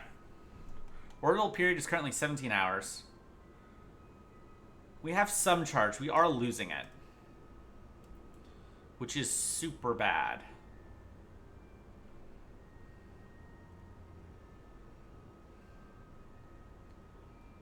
Okay, we're at 20 hours.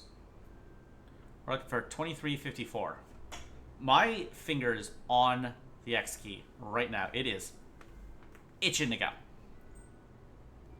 Right, 23:54.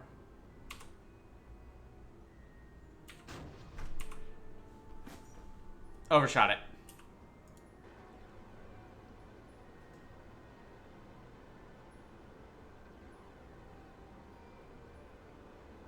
Alright, we're just gonna go to... I mean, we overshot it by like 5 minutes, right? That's the margin we're working with here. Really wish we could face the sun one of these days.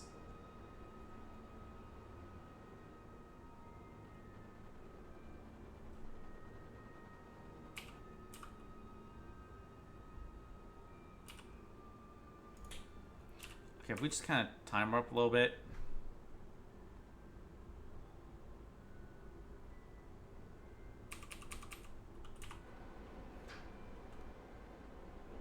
Okay, I think we're actually going to start gaining power soon. Yes. Oh, barely. Alright, cool. Well, that's not something I got to worry about now. I just have to worry about actually getting the prograde.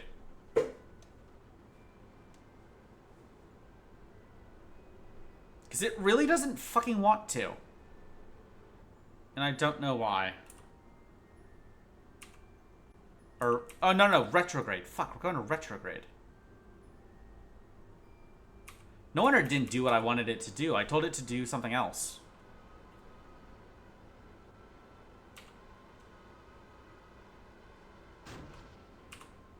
$23.51. God damn it.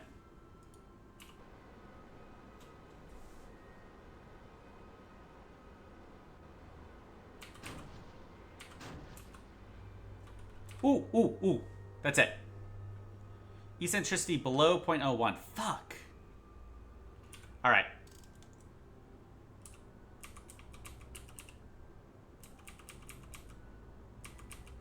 Whatever. We'll go to the,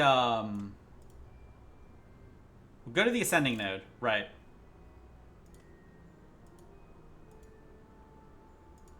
Also, if you could just target the sun for me real fast.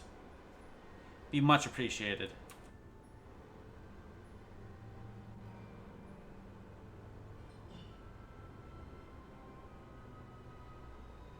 Right, before we completely run out of power forever.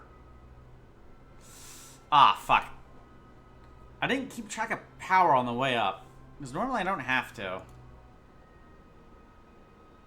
Geosynchronous test satellite. Huh. Yeah, I guess I did it.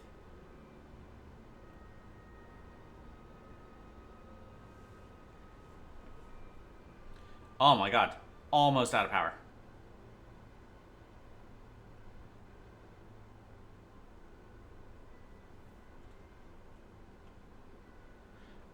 We seem to have lost orbital info. I guess it's because we're targeting the sun. It's the only thing I can think of.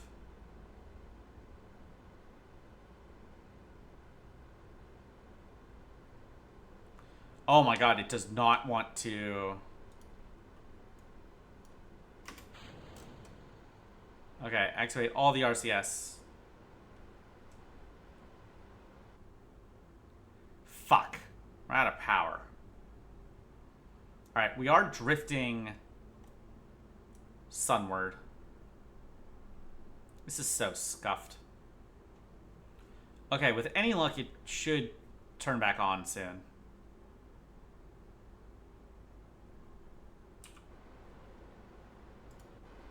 Right. Yeah, there we go.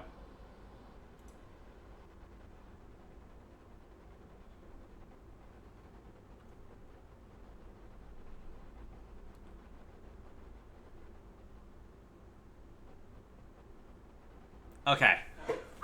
Saved it.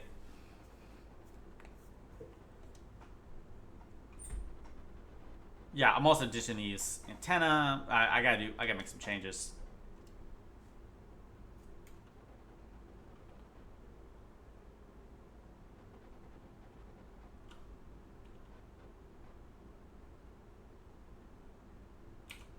Alright.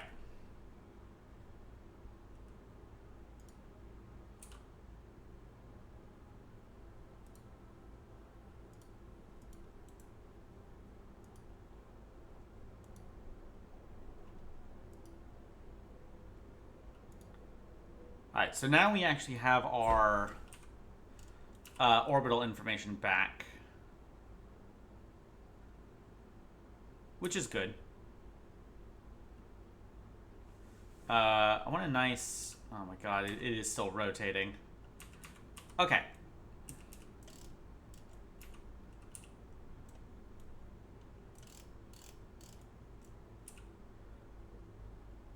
Nope, there goes all that power.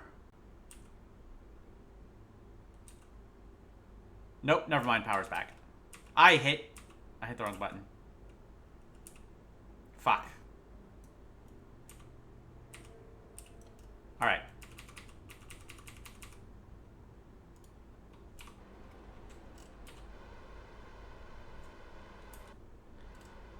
So this should also activate the AJ-10 here soon.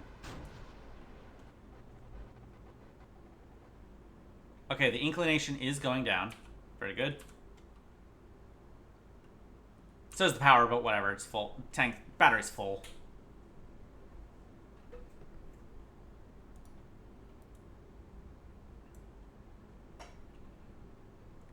I'm going to burn off the rest of the fuel for the AJ-10. We'll see how low we can get this inclination. We need it below 2 degrees. Which is kind of nuts. Almost like it has to be an equatorial orbit or something. I am also late.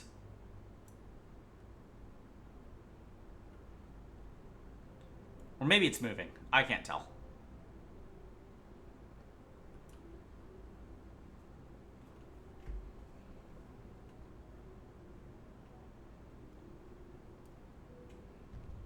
Oh, there's the AJ-10.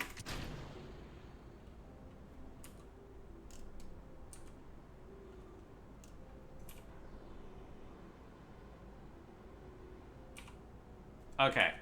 So this thing has basically no thrust.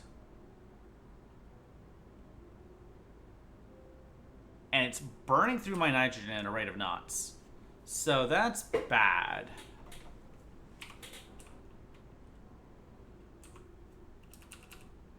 I'm going to wait for another pass.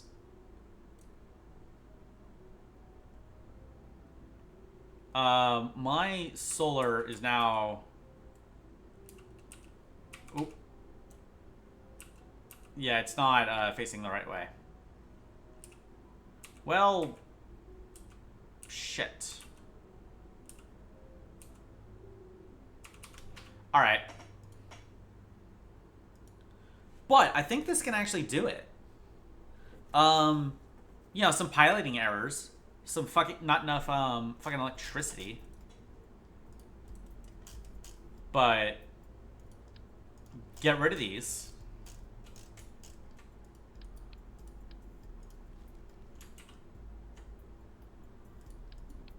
Right.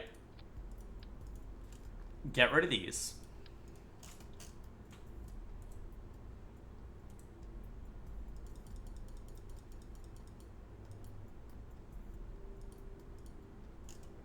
You know, maybe make it look a bit nicer.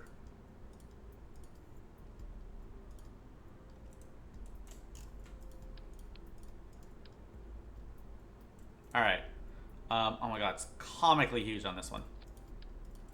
Okay, so this is 1.4. Let's make this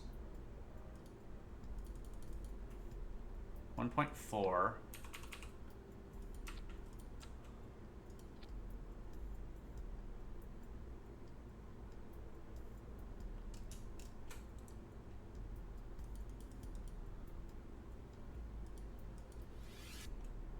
Right, at least make it look a bit nicer. We're going to keep the crossfeed off. So this should do it.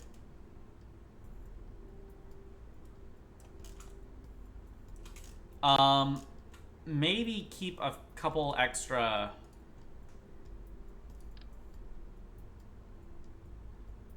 What's our delta V sets at the moment?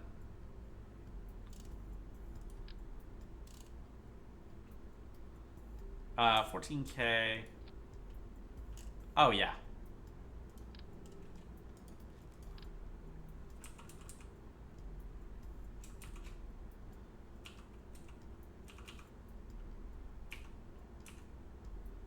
Something like that, and they'll deploy like that. There we go. So hopefully, no matter which side of the sun we're facing, we should at least have something.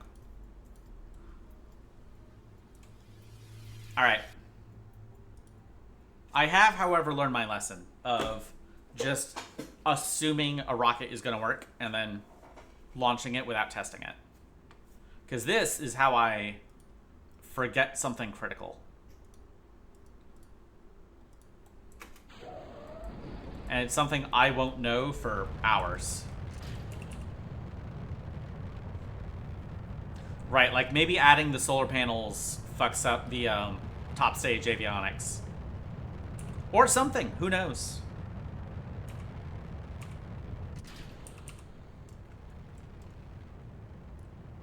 Okay, I think I'm going to use the AJ-10 to do most of the heavy lifting. And then use that nitrogen tank for all the little fine details.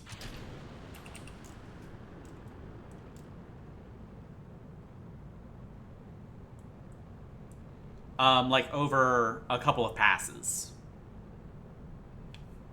Right, because this nitrogen tank should not be used at all. Right, because there's no crossfeed with the decoupler. So this nitrogen tank is just for the AJ-10. So we can just use it as much as we want. Maybe I can also set the target apoaps and periaps to 400 instead of 350. I might be able to get away with that. Oh, shit. I re-engaged it.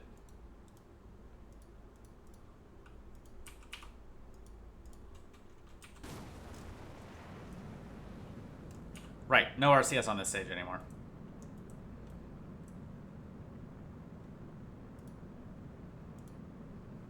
Okay, 35.7. Magic number is 35.7.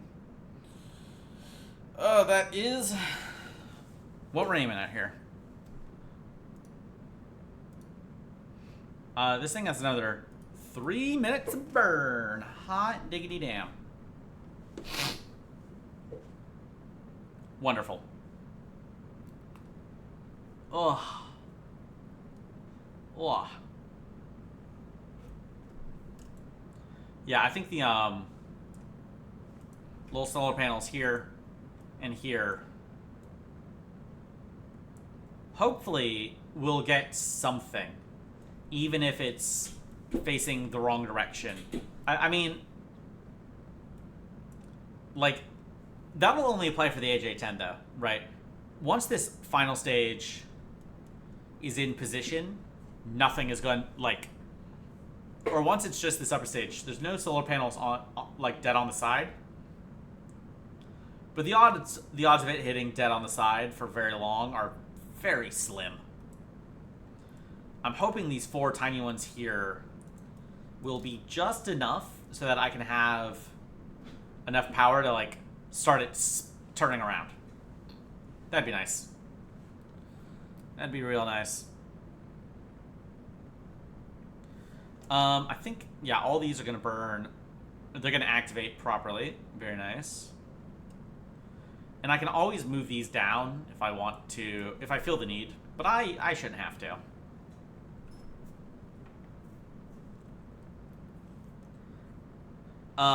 In theory, it's a bit lighter now, because there's slightly less, this tank is now slightly smaller. But I did add solar panels that might even it out. I didn't really keep track. Got like a minute and a half. I mean, we have a couple of 2Hs coming out. Hydrolox engines are coming shortly after the last 2H. I am going to hire more scientists. Right, I have the money. I'm going to get the reputation for it. So, because I need the Hydrolox engines before I can start building any of this.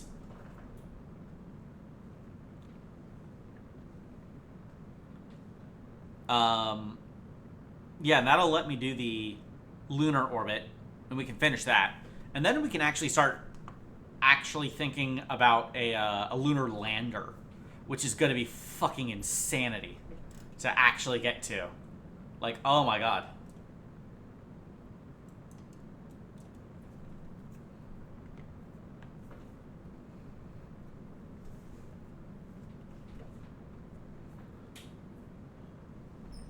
Alright. This thing's almost out of fuel. Yeah, just about. There we go. Alright, and now we get to sit here for a couple minutes waiting for it to hit 35.7.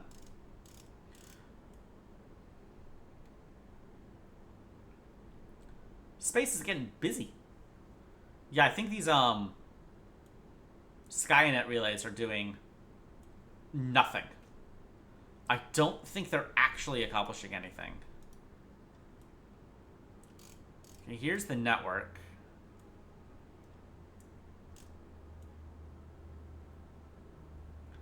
Right, but like, what does this accomplish?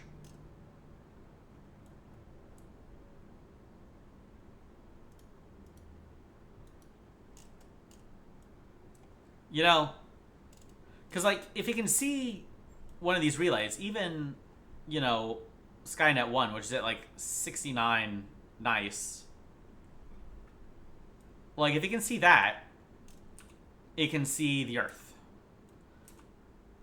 You know?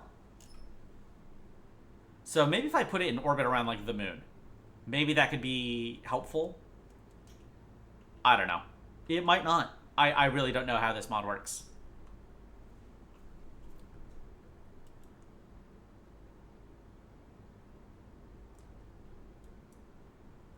Alright. 31. So close. And I do have the ability to just restart the engine if I need to. Like that. Okay. 35, almost, yeah, it's 35.8. We'll fix it later. I might also put more,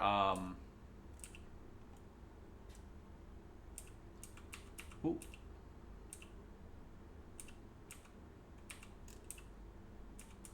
Ah, shit, it is out of power again.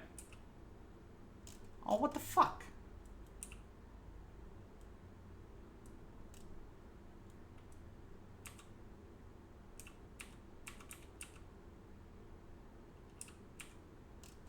Like, I specifically requested for this to not happen.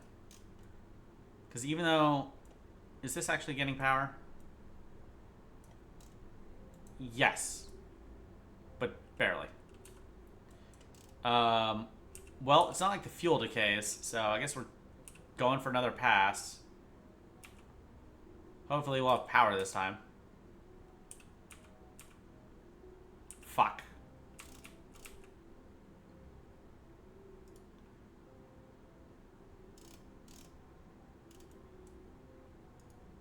Here we go.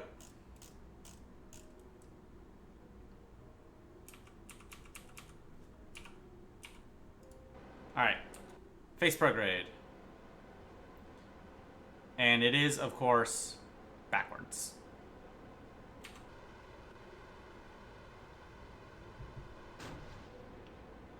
Well, that was not immensely helpful. Oh, fuck me. I hit the wrong button. That's embarrassing. Alright. Well, the charge loss isn't great. It's better than it could have been. Because these are at least getting something. I was not expecting to fight electric charge this much. Maybe I should just bite the bullet and put more batteries in this upper stage.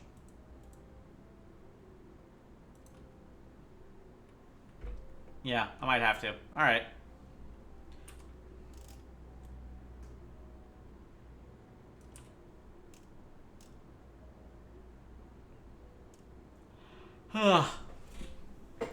It's only very slowly losing power. Even if it loses it completely, I can just do another pass.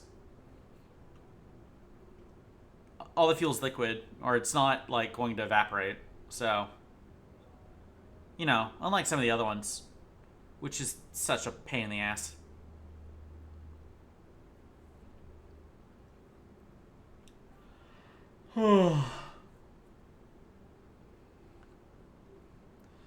I guess it's getting the Apple apps technically closer to what I need it to be.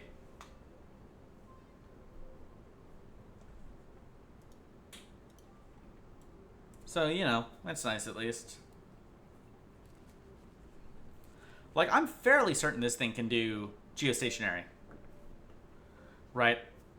Even if it is just a piloting issue. Okay, that, you know, that Apple app is going up higher than I want it to. Faster than I want it to, I should say. But that's what the last stage is for. And it'll have a whole tank of nitrogen all to itself.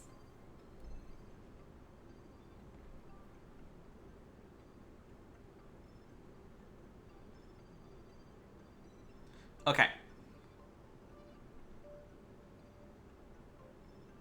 2, 3, 4. Oh, shit. I think I want more radial in.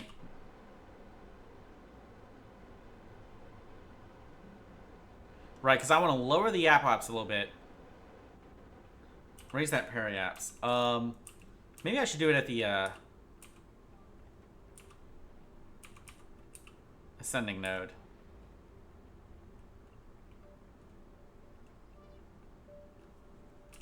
At least now it's got a nice spin, so I can't.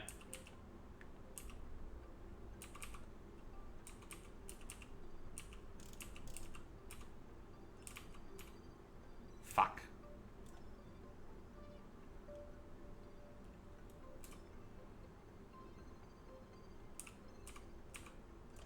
Okay.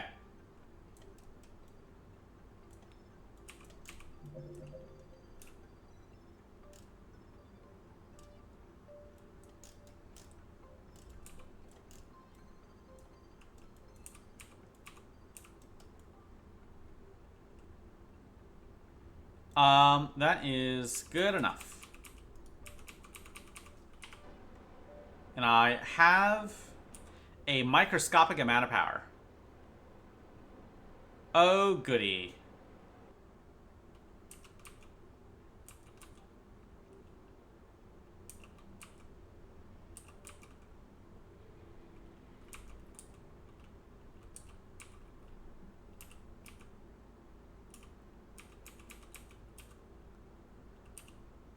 Alright, well, let's do descending node, I guess.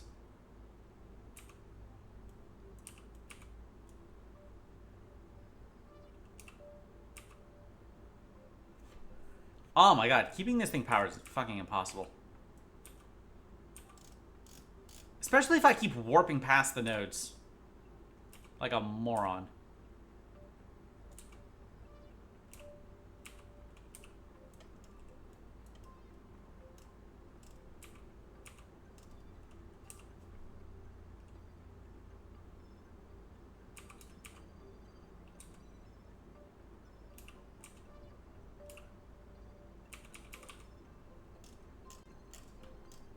Okay.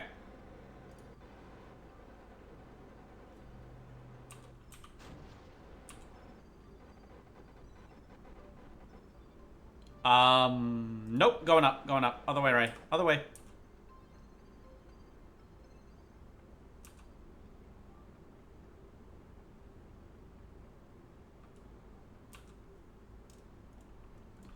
I appear to have lost control. Yep, I'm completely out of control. Well, fuck me. Alright, well, more solar panels, I guess. Sure, why not?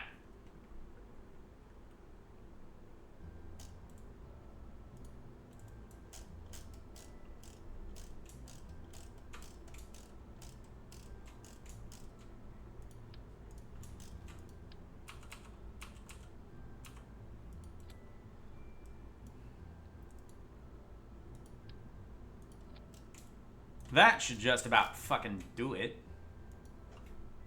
Hopefully. Was there any other changes I wanted to make? I don't think so.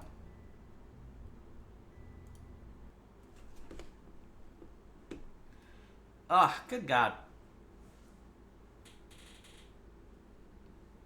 I mean, shit, should I wait for the fucking RTGs so I can guarantee that I have power when I'm up there?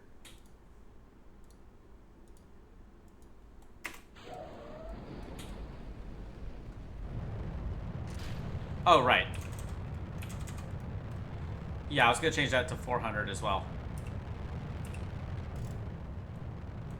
Make those steering losses a bit more acceptable.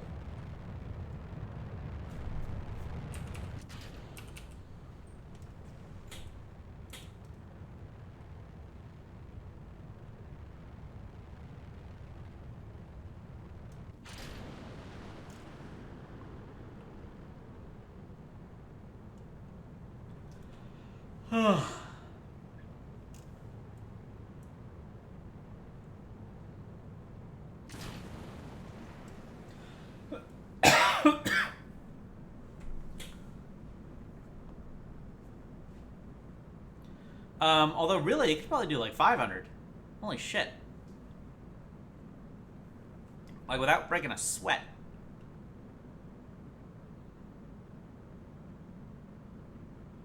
Okay, seems like those steering losses went up. I'm really not sure how to fix that.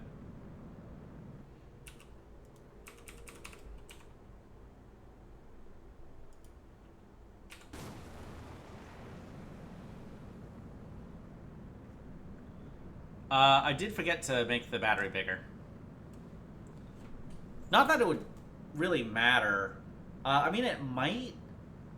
But like, if it's running out of power by the time we get to the end, anyways, then like battery isn't the problem. You know? Or I mean, like if it's running out like 5 minutes before we get to periapts, then that'd be a lot of battery. Right, if we're sitting at 0 the entire time, then extra capacity isn't going to mean shit. Hopefully, the increase here will actually be good enough. Maybe I just need to make... I need to, like, make these double-sided, I guess. That might be the answer. Just make them double-sided. Yeah, I might do that on the next iteration if this doesn't work. Because if it does, hooray.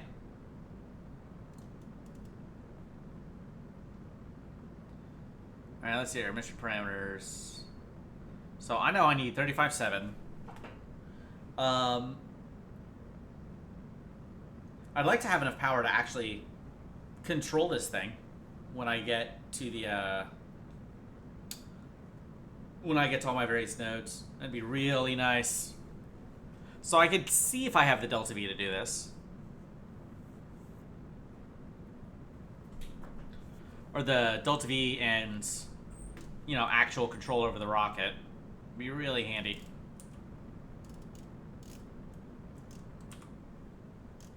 It's like the 4th attempt now.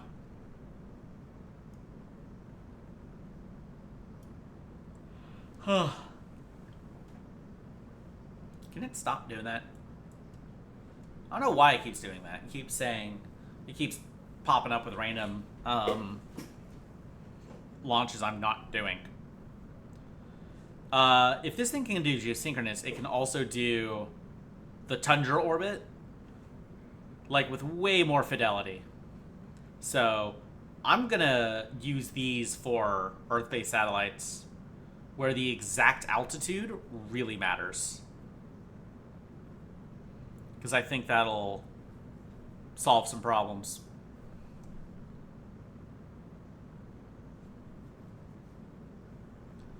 We're almost out of fuel on this stage.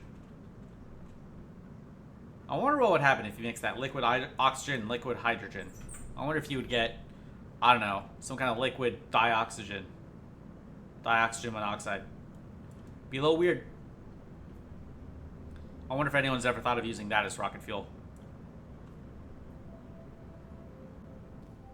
Alright, there's that. And now we wait for the AJ-10. And our power is looking good. The funny thing is, this might be easier. Like, the extra solar panels may not have been necessary, depending on what time of year I launch at. Like, if I wait, you know, because, like, if the Earth rotates around the sun, like, 90 or 180 degrees, it might actually be, better off. You know, certainly be easier. Or, like when it gets to periaps, the probe would just so happen to be facing the right direction. But I'm going to be honest, waiting for the right time of year so that the solar panels face the right direction seems a little horseshit. That tells me is like, if you're waiting for the right fucking star sign to launch your rocket, you're probably doing something wrong. Alright, we're at 20.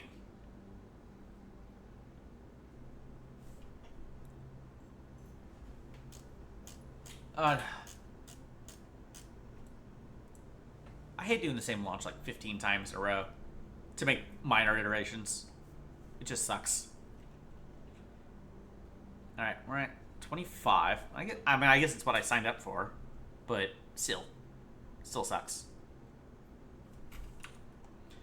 I think I also want to start burning a good, like, minute before apoapse. Because burning will also raise the apoapse. Or, yeah. Like, because it's all shifting around and shit. Okay. 34, 35. There we go.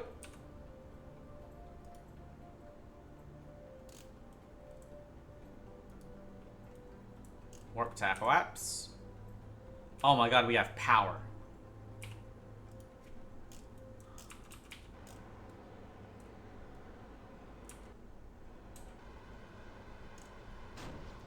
Astounding.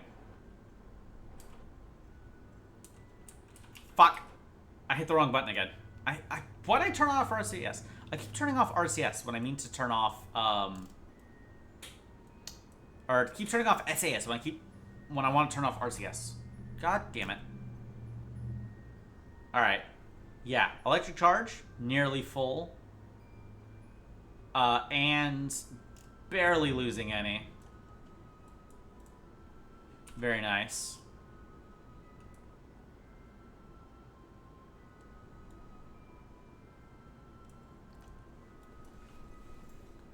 Yeah, the apoapse is now very, very, very slowly rising. The magic number is 35.7. We're gonna circularize the orbit. Wait, is that something MechJeb can do?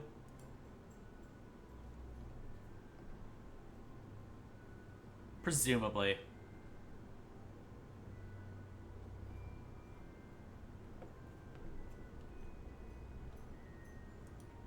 Whatever.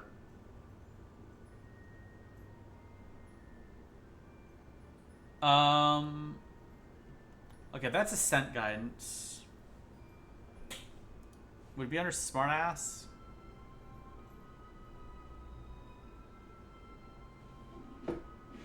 Rendezvous autopilot. Rendezvous planner.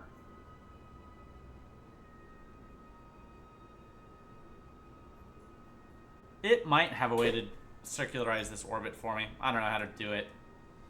Whatever. Whatever. We can't have MechJeb play the entire fucking game for us. Alright.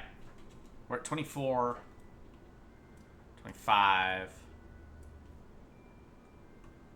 Patrick, you know what's funnier than 24? 25.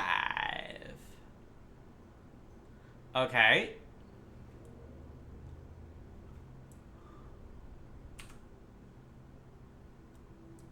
Okay, that's pretty close. Right, now we go to the ascending node.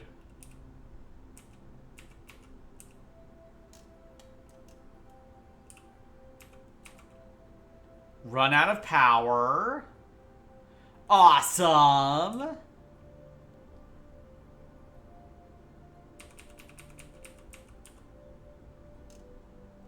Look at that, no power. Yay, my favorite.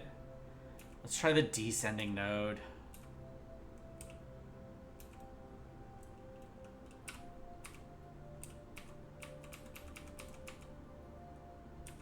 Nope. No power. No power.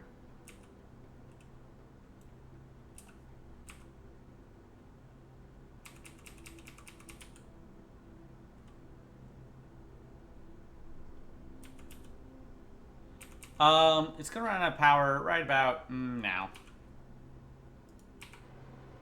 Alright, let's start a bit of a spin, so hopefully, maybe one day...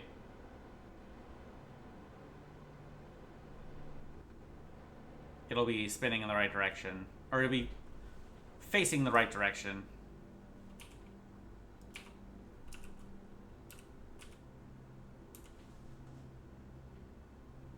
Oh, this is lovely.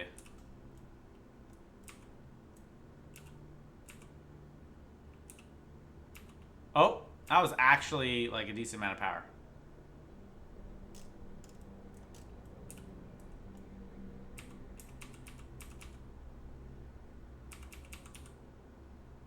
Okay.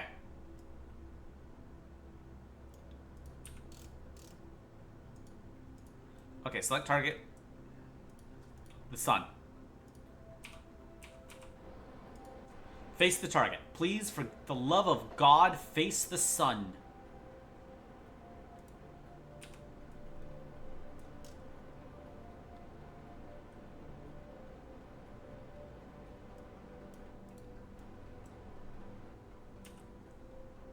I think I'll make these double-sided.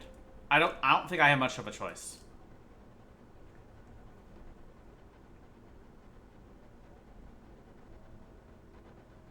They have to be double-sided.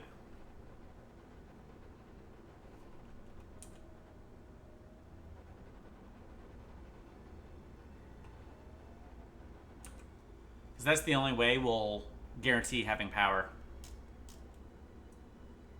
Without fucking, like, RTGs or something.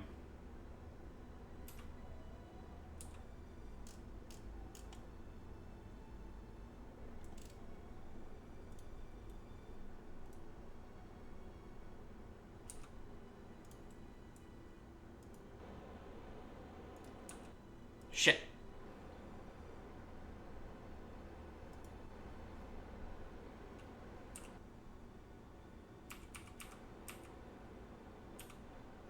Actually, we want normal instead of anti-normal. That was going to be wrong anyways.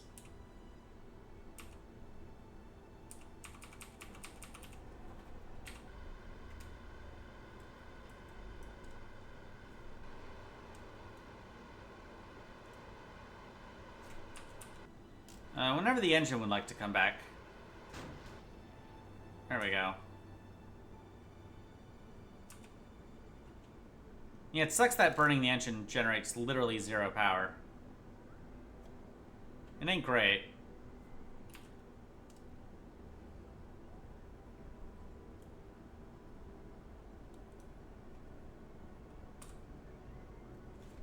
We need that eccentricity below 2.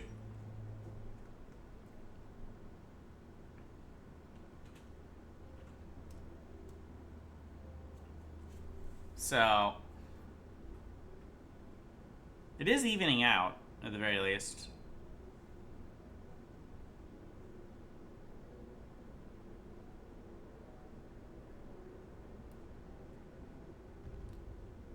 Oh, that's the stage.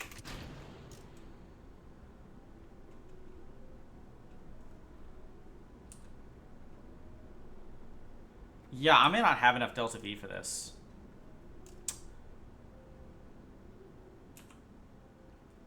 I definitely don't have the power for it.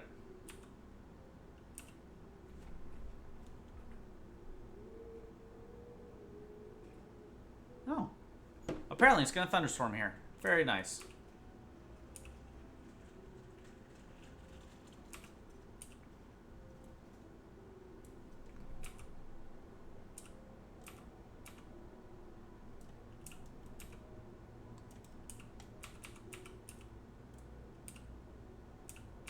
Alright. Yeah. Because it's always facing the wrong direction. No matter how many solar panels I put on this damn thing, it's facing the wrong direction. Like, it's gonna face the one direction where it'll have 0 power.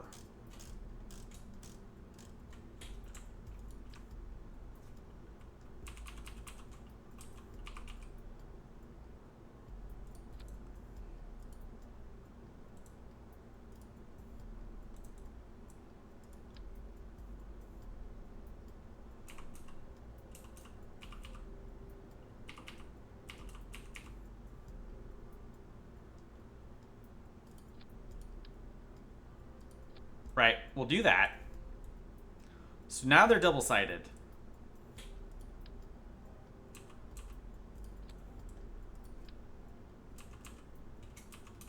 We'll also fucking just put more of them on.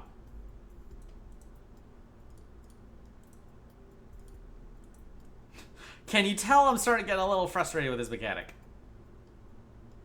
It's also now slightly too heavy. Because of course it is. No, actually it was because the fairing was huge. Alright, never mind. Oh,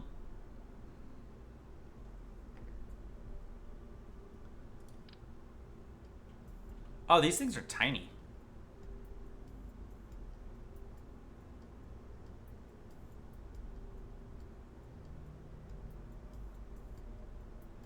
Yeah, they go for a couple watts though.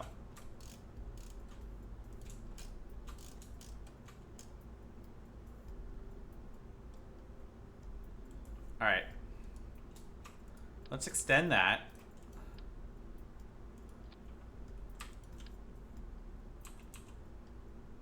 We'll put on a couple more of those. And we'll make this nitrogen tank a wee bit bigger. That's not what I wanted.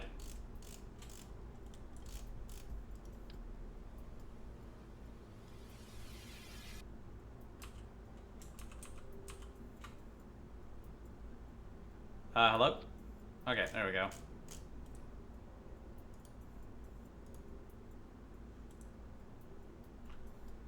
No, now it says it's... Oh, it's because the,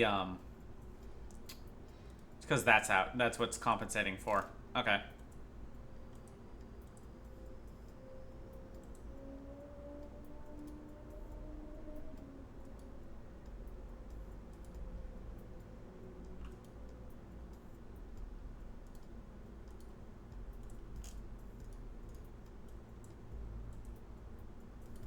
Alright, if we retract that, and we close that...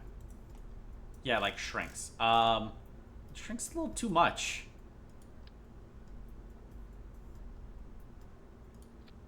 There we go.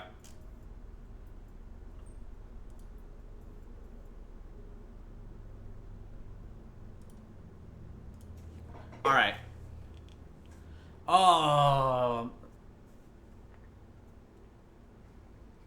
Like, I'm not even solving, you know, Delta V problems. Or, you know, trying to figure out piloting. It really is just fucking... power.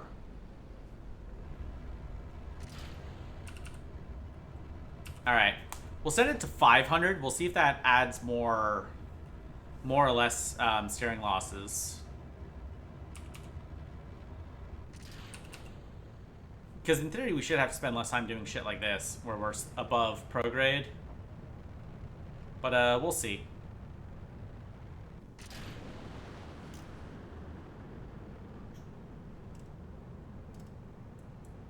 Yeah, that actually seems to have lowered it. Very nice.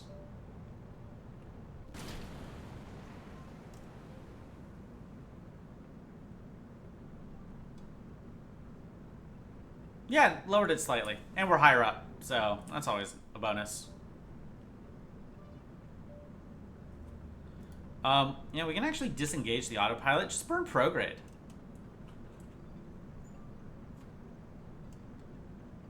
Like, honestly.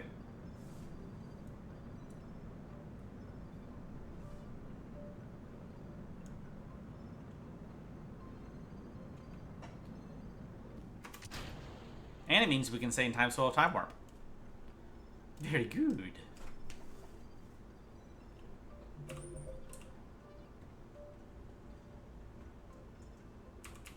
Alright. We do have to knock it down to... Was it 35.7? 37.5. It was 35.7. Whatever. We'll fix it in post.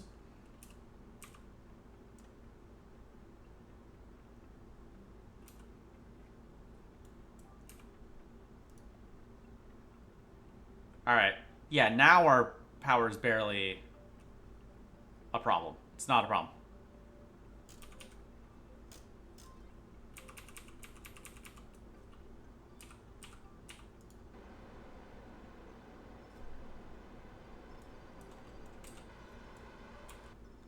Alright.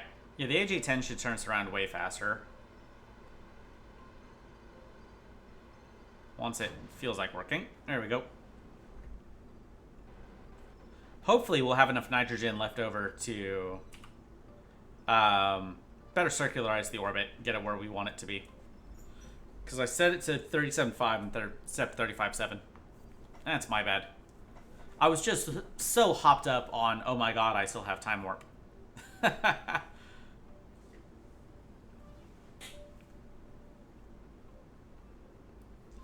Alright. I mean, it's still going to take a sec. This part we can't time warp, but... God, I'm so glad that power's now solved. Like, holy shit, that was annoying.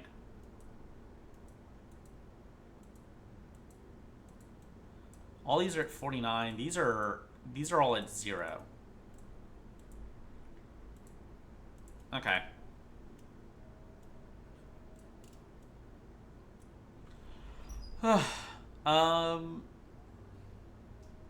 So we'll get the periaps up to 35.7.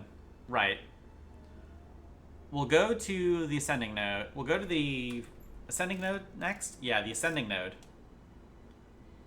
We'll get the inclination. And then I guess we'll go back to periapse and get that apoapse proper circa. Proper circa? What? Properly circularized. I haven't even had any wine. I already can't speak.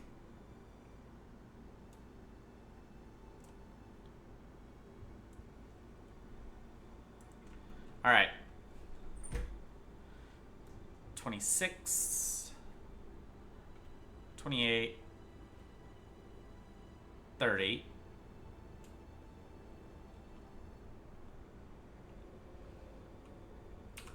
There we go.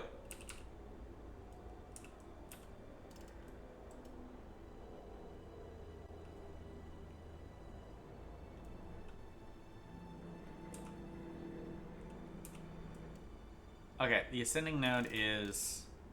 There it is. And I'm going to try not to blast right fucking by it. So, we want to be facing down. Which I think is anti-normal.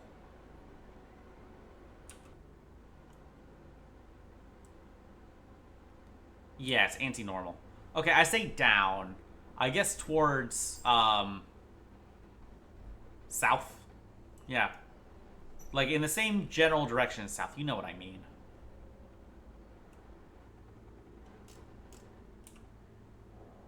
We want to be going this away. Yeah, something like that. And that'll do. In terms of distance. Alright. Inclination below 2. That's going to be tricky. We now have literally 5 times as much nitrogen engines. Of these, yes, 1.78 kilonewton thrusters. Good lord, is it burning through our nitrogen.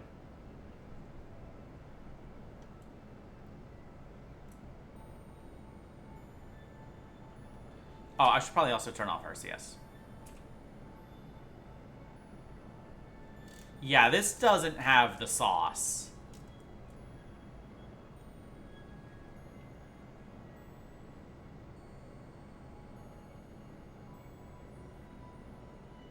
Yeah, this needs to be a proper liquid engine.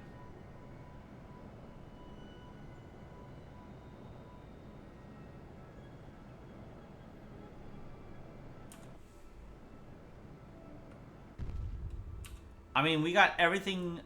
We got close. We just need a bit more of a kick in that last stage.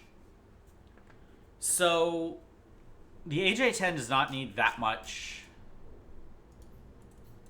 nitrogen. Right, we could shorten that to 200 millimeters, but also... the big thing is here. Do we have any side-mounted tiny thrusters? Yes. Yes, we do. Okay, 5.1. 3046.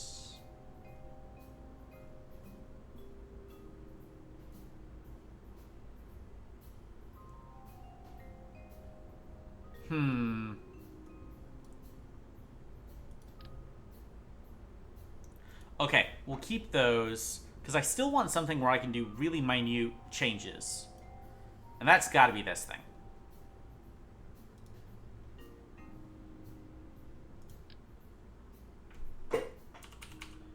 Can I change the size of these? Yes, I can.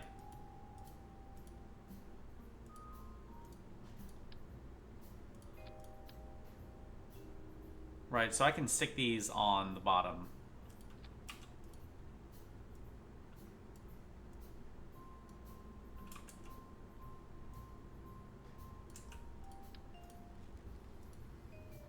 Okay, that's actually gonna be really hard.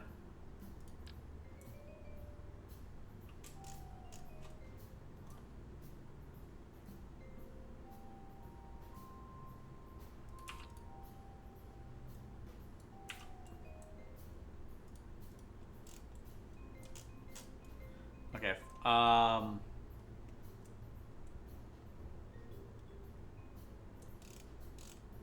Yeah, they're off-centered. All right, never mind. The balls were fun. Oh wait, oh these have nodes on them.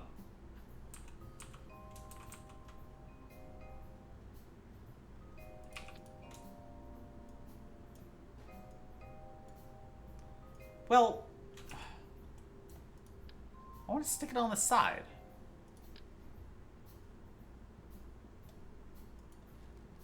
Okay. Whatever.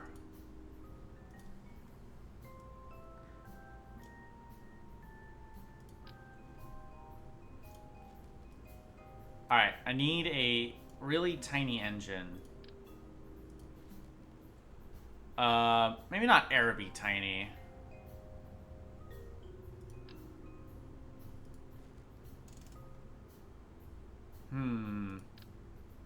Oh my god.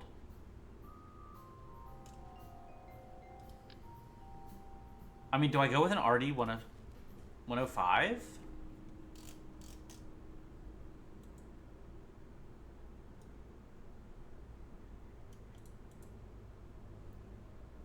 Do I do it? No, because I want it to have multiple burns. Maybe I don't need it to have multiple burns. 35-1, 29-4. Okay, if I put this on here, right? Make it flush with that. So it does not need a high pressure tank. How much burn is this? Like 45 seconds. It's rated for 8 minutes.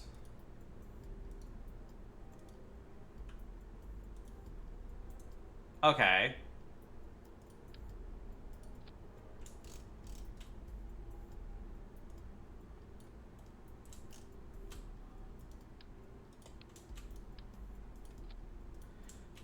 And those need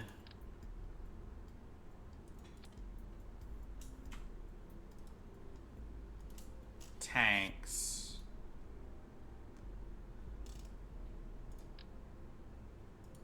No. These, way up here.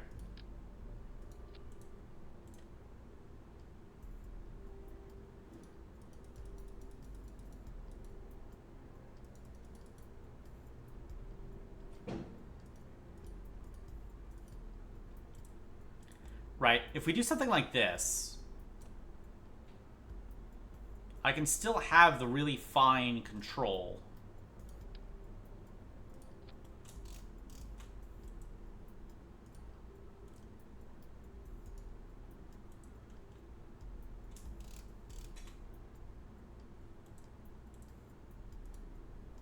I want these to be up here.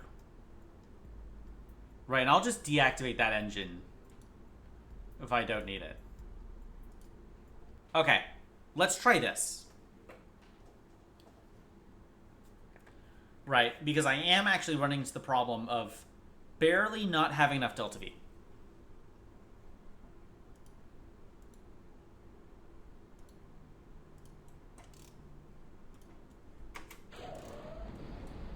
It might also be piloting, because now I'm trying to set it to go to 500. Oh. Okay, I turned the camera, and I was like... I was freaking out for a second. I was like, oh god, what is MechJeb doing now? Why is it continuing to do something stupid?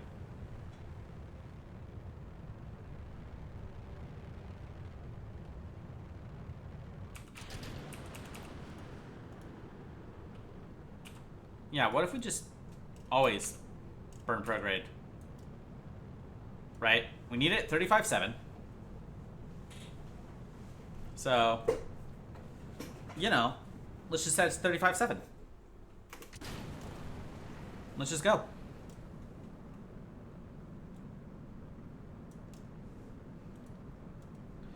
The only problem is the RD-105 can't be restarted. It has one ignite. Right. So I'd have to do most of my circularizing with the AJ-10. Like, the overwhelming majority of circularizing has to be with the AJ-10. And I'd use the RD-105 to get the altitude, or get the inclination right.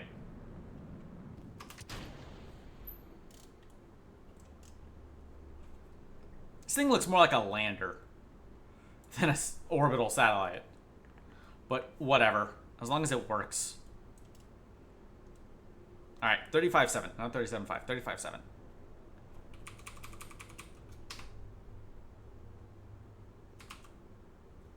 Okay. Whatever. We'll fix it in post.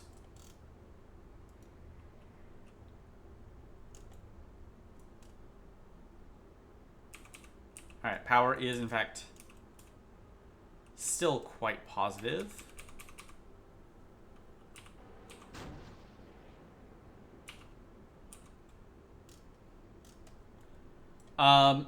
Yeah, see, this is the sort of circularizing I'm gonna have to fix with the AJ-10.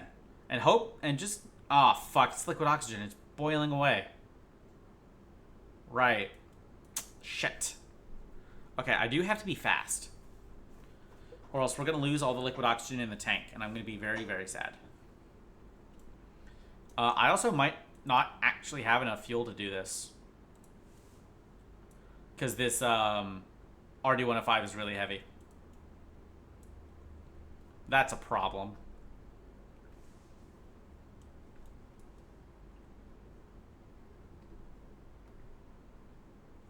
Yeah, I'm definitely not gonna have enough. Fuck.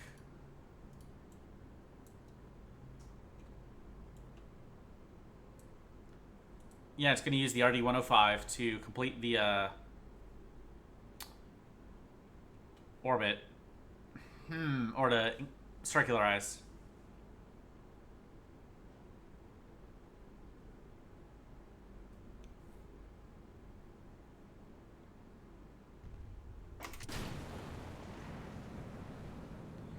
I mean, let's see how it does.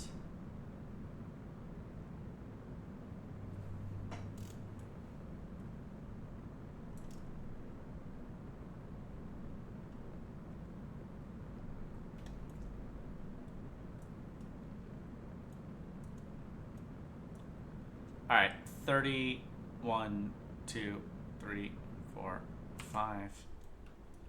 Okay, yep, that's that.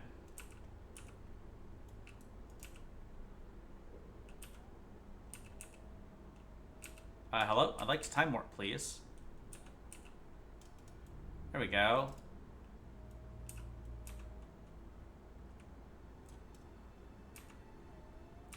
The fuck do you mean I'm out of charge? It's because this thing is now big enough, it's blocking half the solar panels.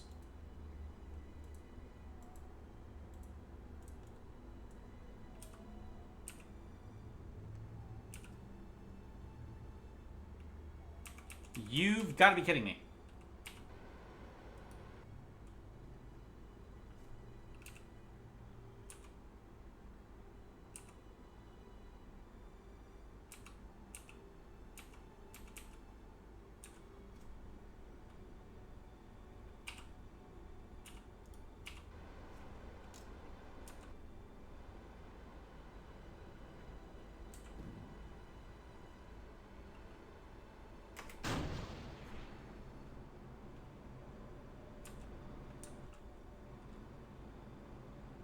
Yeah, this thing... Oh, these engines have no gimbal, do they?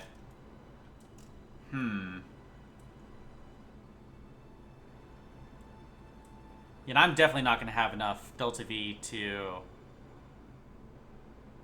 change the inclination.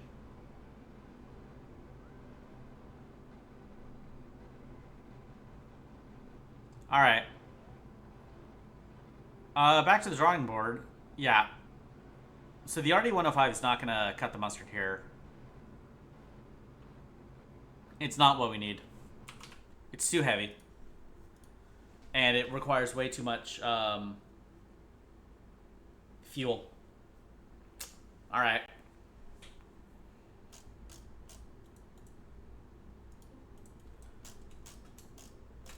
So we're going to scrap it.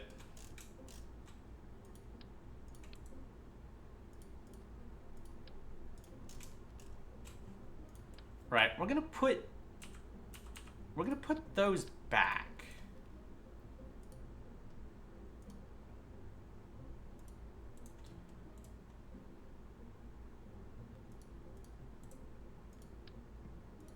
Right, we're gonna do that. Retract. Whoops. And we're gonna try flying it better.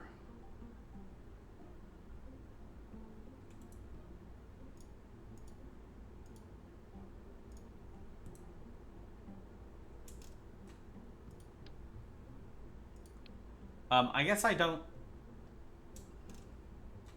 No, I do need that decoupler. Alright, never mind.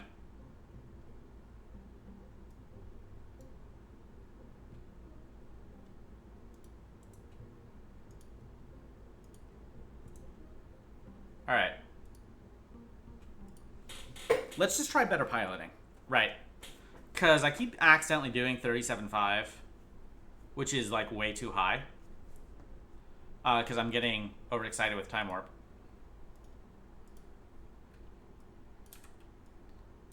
Alright, let's set that to 600.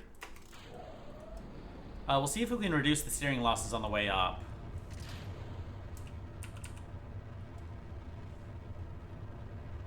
Because that would certainly be very, very nice.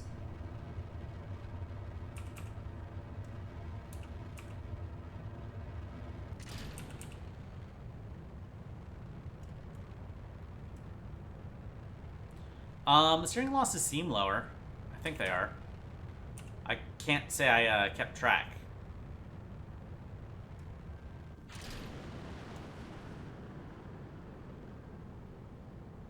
Alright, yeah, disengage.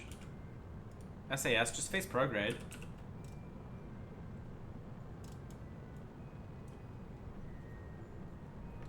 Like, we just don't want it to face on this side of the nav ball towards radial in.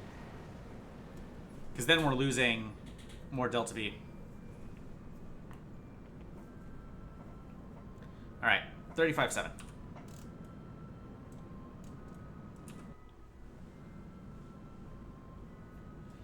And I'll actually try and be responsible with my time warping.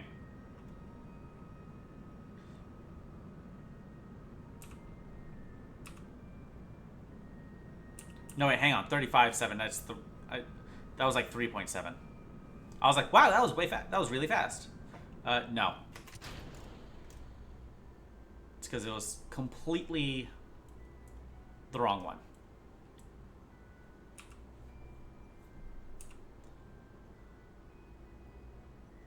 Alright. Fuck. I hit the wrong button. God damn it. Oh, it's a pain in the ass. Okay, as it turns out, geosynchronous orbit is really hard. Or geostationary, I should say. Whatever.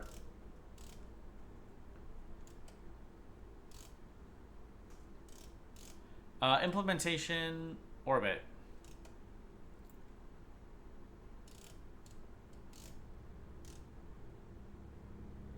Orbit allocation. Okay, geostationary transfer orbit.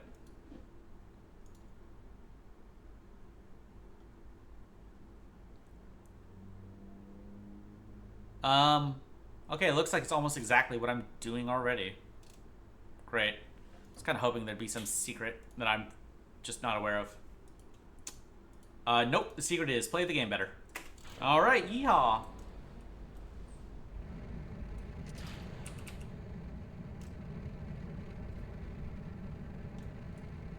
Maybe I can get that, like, magical flying rocket glitch again, and that can get me into geostationary.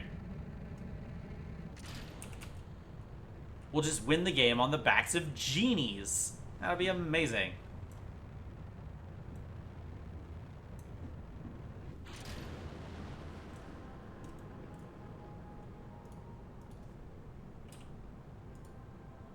Alright, there we go.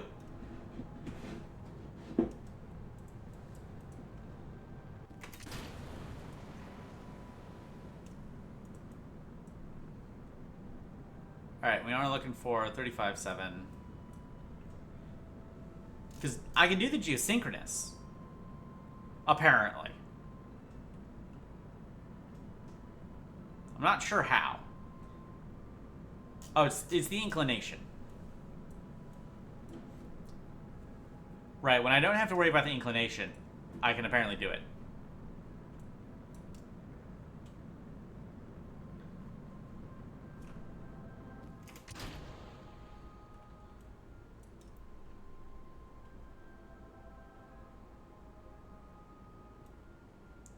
Alright. Okay, let's drop out of time warp entirely. Well before we get to 35.7, so I don't have to freak out.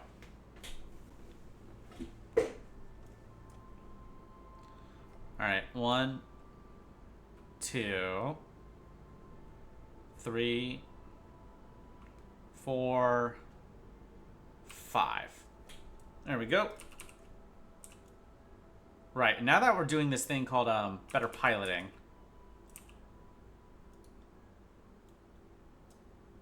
Huh?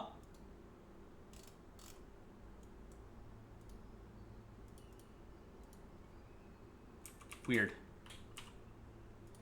Yeah, go ahead and face prograde.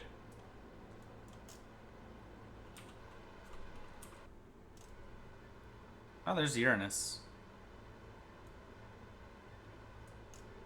Oh, we actually are already basically facing prograde. That's handy.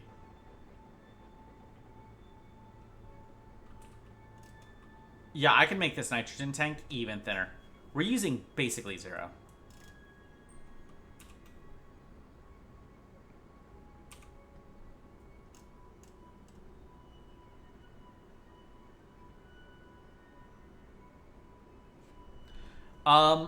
I mean, I know I have access to other launch sites. I mean, at this point, that seems like the coward's way out.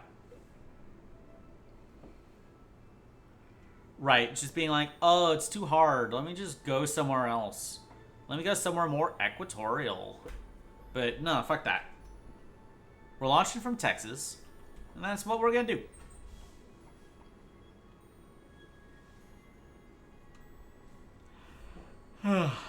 Probably. I mean, if I only need to do a couple of launches from Texas or from somewhere else, you know, maybe. We'll go play Vicky 3. Right, I'll conquer that location in Vicky 3, playing as Texas, and we'll pretend it's a Texan colony, and that's why we have access to that launch complex. There we go. That won't be weird and overcomplicated. Will I have the Delta V for this? I might not. Like, I have to have the Delta V for getting the Periaps up, right? There's no fucking way.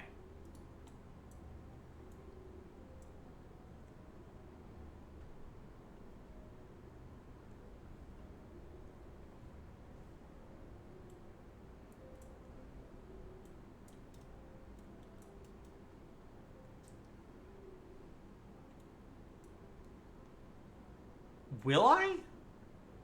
Oh, shit. I might not. Fuck me. I'm making that Apoaps go up higher than more than Periaps. Oh, fuck.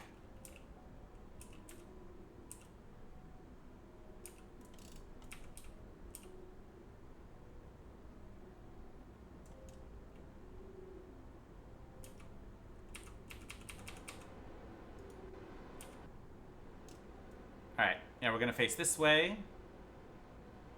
I do not have the Delta V for this.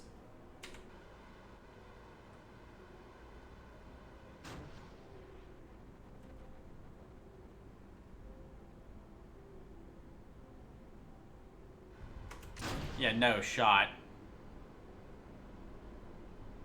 Especially not if it's gonna spin like that. Fuck, dude.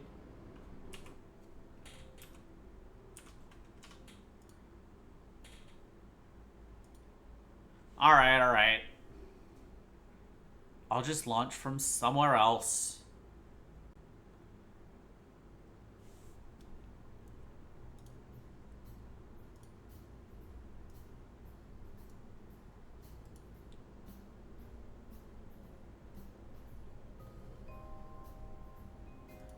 Is there a way to simulate launching from another site?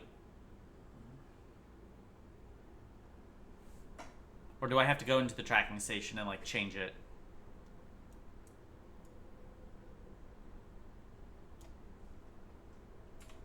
I might have to go to the tracking station and change it.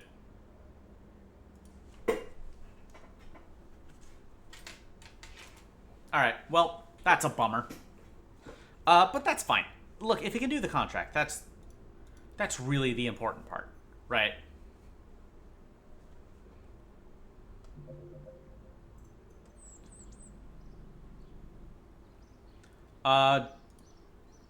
Do I have a goober ready? Change sites anytime. You do not get to keep your LCs. Oh, fuck. Oh, that's bad. Okay. That's good to know, at least. Okay, I might... these are, like, RCS upgrades, aren't they?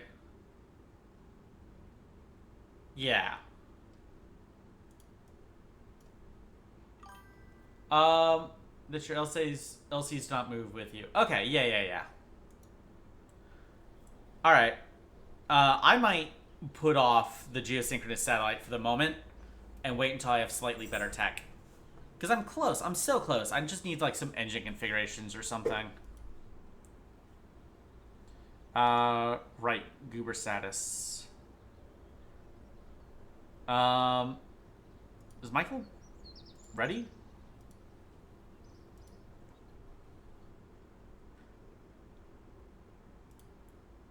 Oh, he is. Alright, well, cool. Let's send Michael up. Ugh. Alright, then. Well, it's good to know that I can't just keep hopping around, to different launch sites. Well, I mean, I guess I could. But there's no point. Do I have anything I need to do with these guys? 2 days. We could try that. I did want a more inclined orbit. Alright. Let's go, Michael.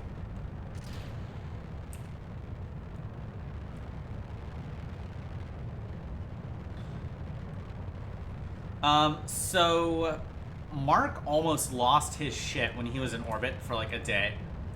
Nearly 2 days. We'll see what happens to Michael here. Mark and Michael. We'll see if Michael also loses his mind. Oh.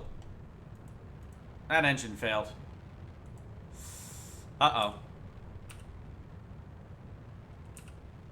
I mean, it's an efficiency loss. It's not the end of the world. Like, we should still comfortably get into space. This upper stage has a lot more delta V than it strictly needs.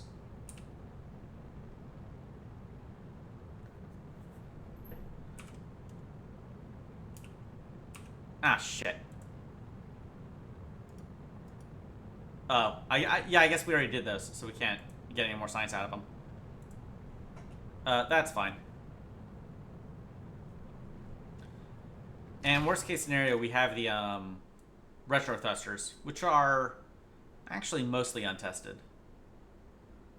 I have no idea what kind of altitude they would let me get out of orbit.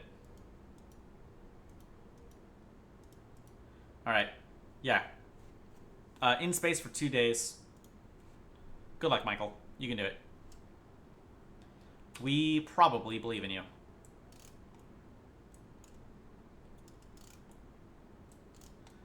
Looks like we're gonna fly probably over Europe. Very nice. Yeah, Mark had a nice vacation in Soviet Belarus. No, it was Romania, right? That's right. He went to Romania. Let's see where Michael's gonna end up when he's ready to come home. Let's see if I can land him somewhere else where it'll be probably cause an international incident if an American astronaut just like crash lands there. I don't know. Let's see if I can hit Hong Kong. That'll be great. Or like Kashmir or wherever. I mean, anywhere in the communist world would probably do it. Ugh. I have no idea if I have any, like, I'm sure I could probably try and land on a country. Let's do it. Let's see if I can actually target where Michael is going to come home.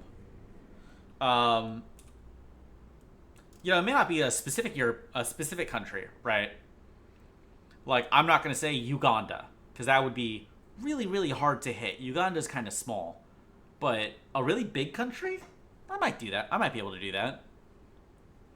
Unfortunately, there's not a lot of big countries that are big on this direction. I guess I could bring him back to America.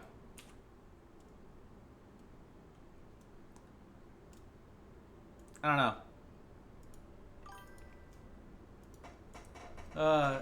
The SRB research. I have no idea. I'm gonna be real with you. I don't even remember what that research is. Solid rocket boosters? I actually haven't used a lot of solids so far. I've been using like almost exclusively liquid engines. Am I actually gonna get into? He's gonna get into orbit, right?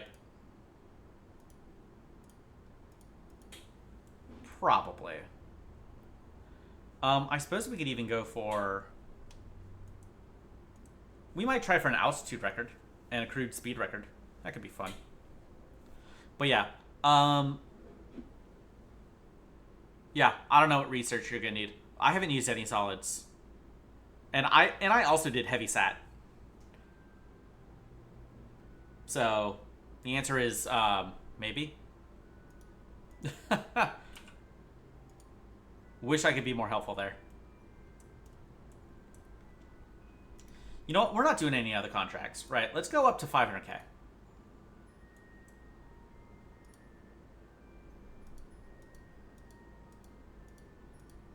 Alright, we are in orbit. Thank you very much, game, for telling me.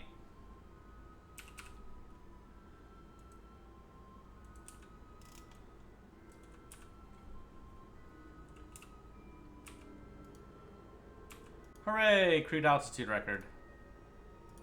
And we keep unlocking the same leaders over and over.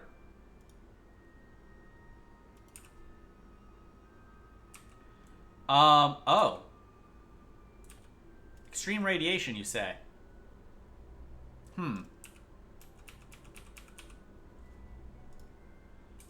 Alright, well, let's make sure that Michael can have kids when he gets back. We'll drop that Peri-apps. We'll drop that Apo-apps a little bit.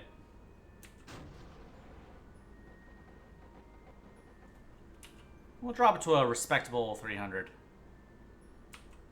And 360.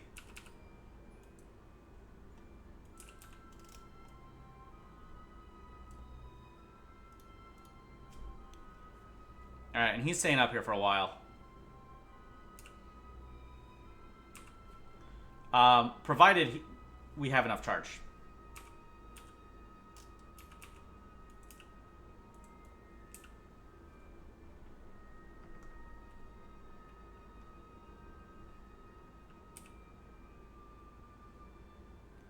And like oxygen and shit.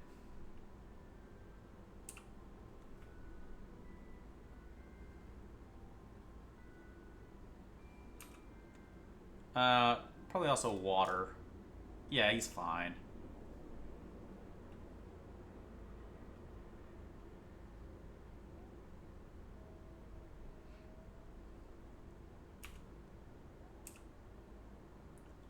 Ah.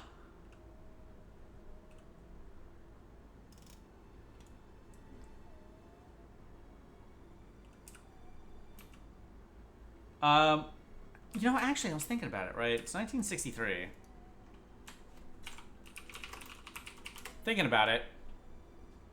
No, actually. Okay, so, Space Oddity won't be written for another couple of years. Alright, well, Michael has something to look forward to when he gets back. In like 5 years, he'll be able to listen to Space Oddity.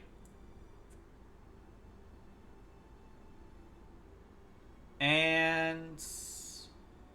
oh, that was one day. Oh. Shit. Okay, yeah. Michael or Michael? I don't know. Is losing his mind. He's not having a great time.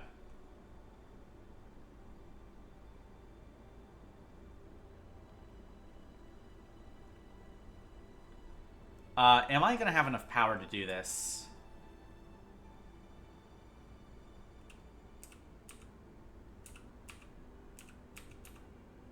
Maybe I shouldn't push. No, okay, we'll be fine.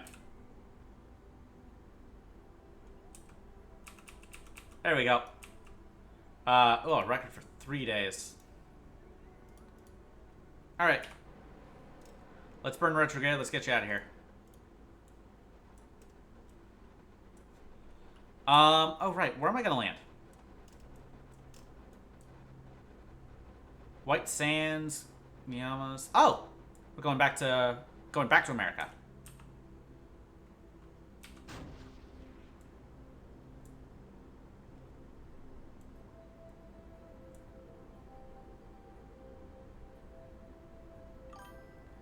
Current new research, 58 rocketry, lunar range comms, crew survivability, human rated EDL and early flight systems.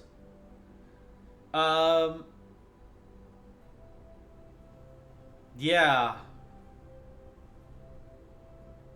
I'm trying to think what the tech tree looked like. Probably 58 rocketry.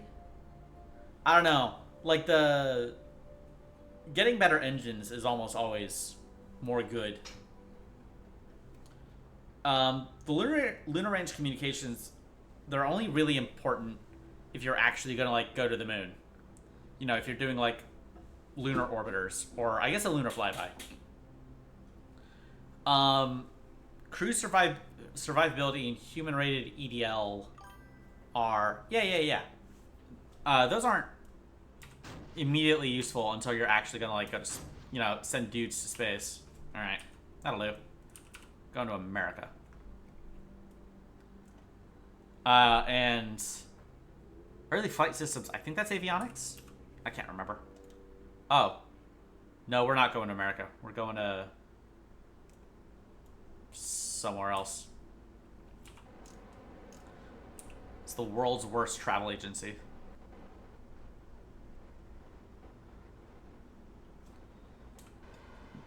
Alright, we're gonna burn off the rest of this fuel.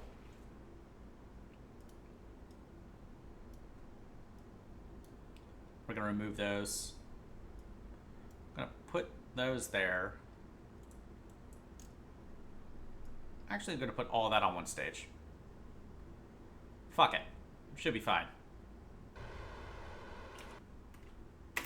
Pow. There we go. That is Greenland. That is very clearly Greenland. Alright, we're going to Europe. Somewhere off the North Sea.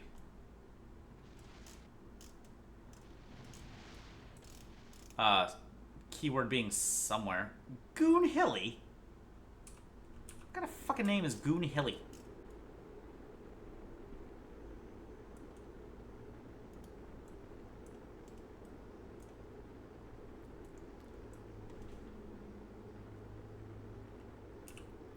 Alright, this should be fine. Yeah, my Michael's gonna pass out. They all pass out. It's just a fact of the design. Whoops.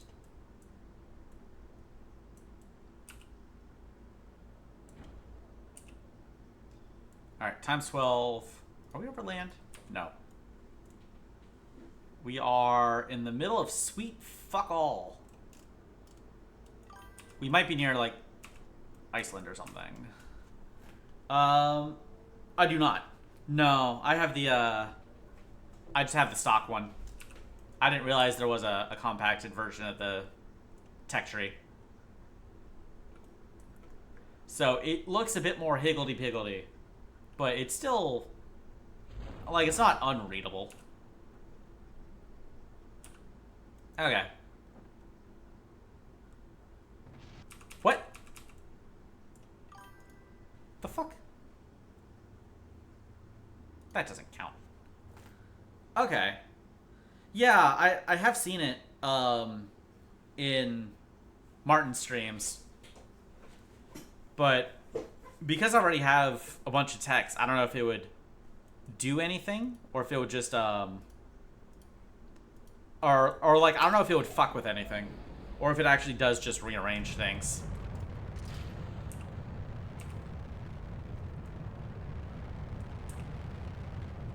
Alright, well, that was a tragic time warp accident. Those don't count.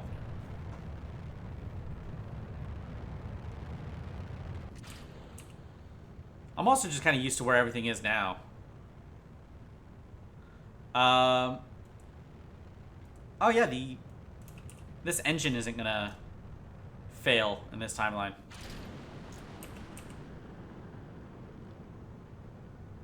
We're also gonna dip our toes above 500. I am, yes. Because trying to get the... If I was stuck at, like, just times 4 for everything, I would lose my shit. Like, with how long these flights already take to get back into orbit.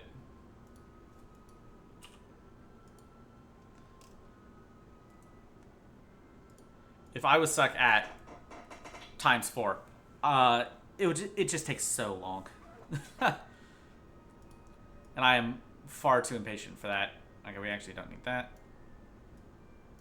Let's do that. Yeah. I gotta change the staging in the VAB. I just keep forgetting. Fortunately, my computer can handle doing... Usually can handle doing times 12 physics warp. Except on occasion where the Kraken eats my ship. In which case I kind of have to do a bit of a rollback.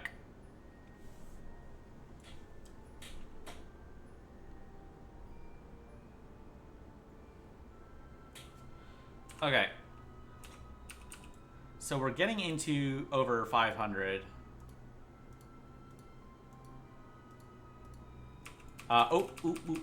Shit.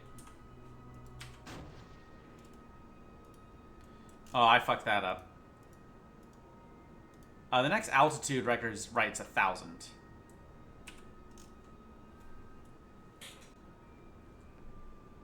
Okay, yeah, I need that periaps up yesterday.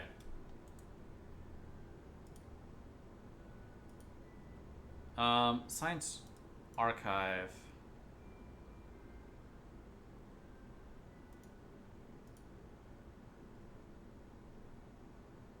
Oh.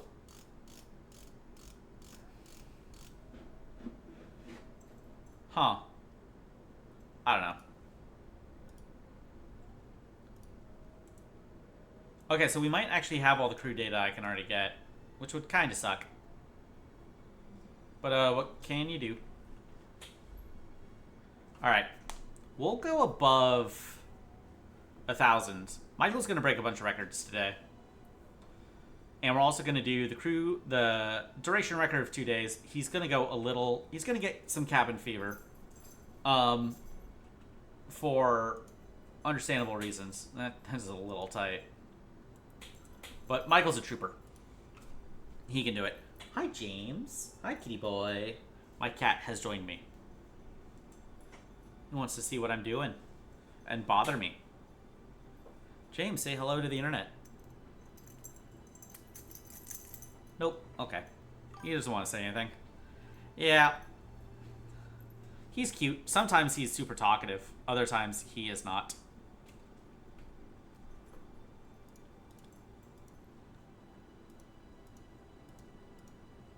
Alright, we're going to get that apoapse to 1,000. He's going to get some radiation, so we're going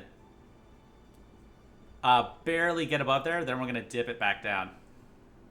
Because we have the delta V for days to actually, like, control our orbit like this. And, like, if you have the delta V, you might as well use it. Okay, exposed to extreme radiation. Oh, right. Hang on. Is it this? Is it because we're going into this section? Ooh, I don't know. All right, you can hop down if you want. You don't have to sit here. Sit here and bite my arm. All right. Yeah, go ahead and face retrograde. Actually, don't do that because we have to drop it at the other side of the orbit.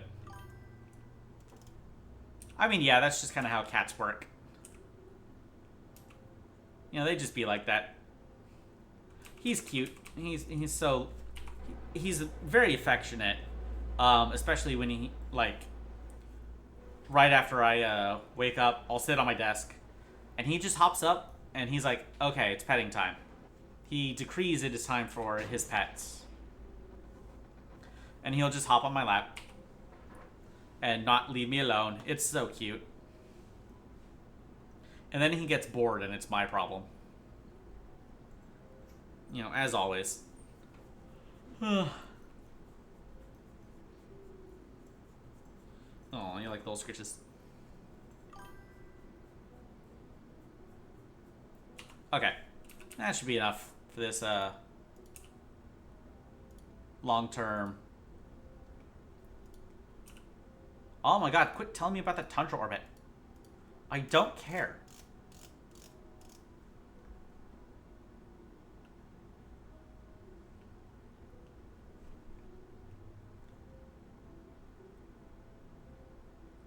I wonder if spending a long time not doing anything makes them go crazy. I wonder if that's the secret here.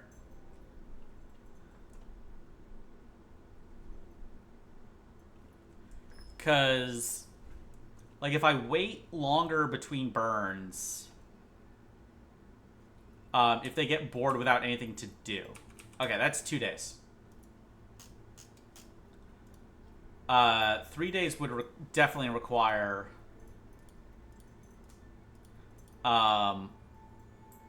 actual, like, solar panels. Alright, we have enough electric charge.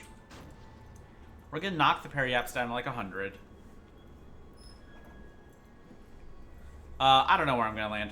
It's gonna be complete random. Okay. Somewhere in the ocean. That's all we know for sure.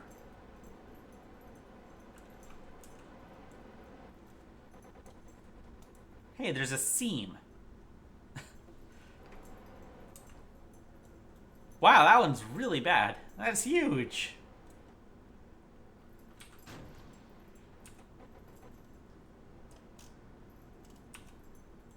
I guess the clouds aren't wrapping correctly or something. Huh.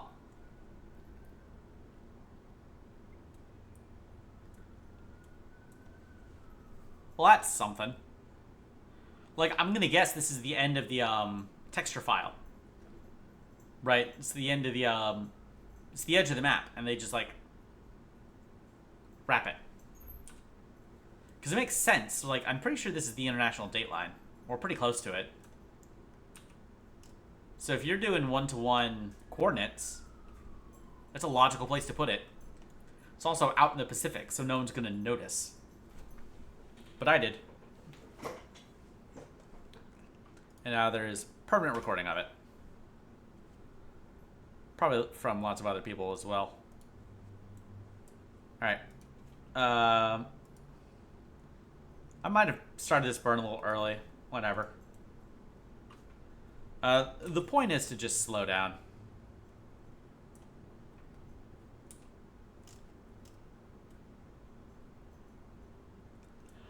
Alright, let's see if Michael has like a 1 in a billion shot of landing on some random Pacific island. We're gonna start a new cargo cult. Okay. Bye-bye.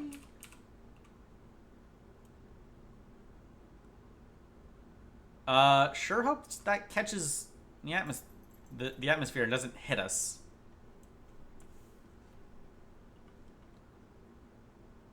Yeah, it's going away. It's also exploding. Whee! Ooh. A little firework on the way back.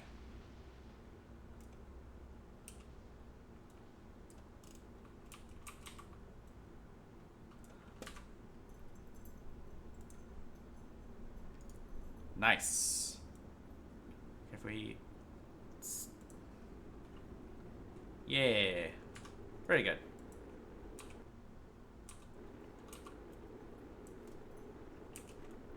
Alright, and this time I won't time warp. It is, yeah.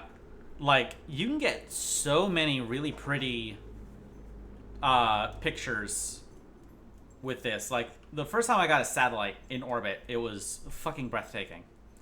And now I can go into orbit really casually and not give a shit. It's kind of amazing how that works. Or, like, lunar flybys, you know? Like, we're getting close. Like, I have the rocket designed for a lunar orbiter. I just need the, science to be done. Which is, you know, about money. About funding those scientists a bit better. Because that's the Hydrolox. Which is coming soon. Okay, hang on. Before I time warp, I'm gonna quick save.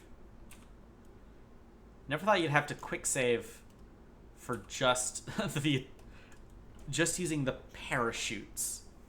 But, you know. Well, Michael, is this the Pacific vacation you wanted? Look at that. It's a lovely sunset.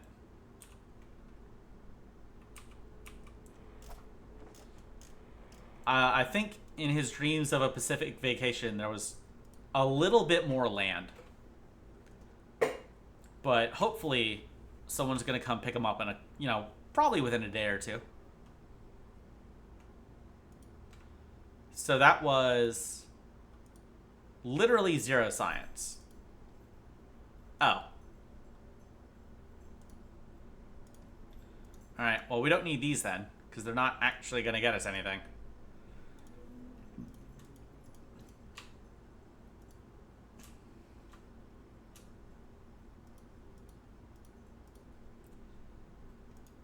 Okay, we're going to get those Hydrolox engines real fast. And we're still making money. Yeah, there's really nothing to it, but,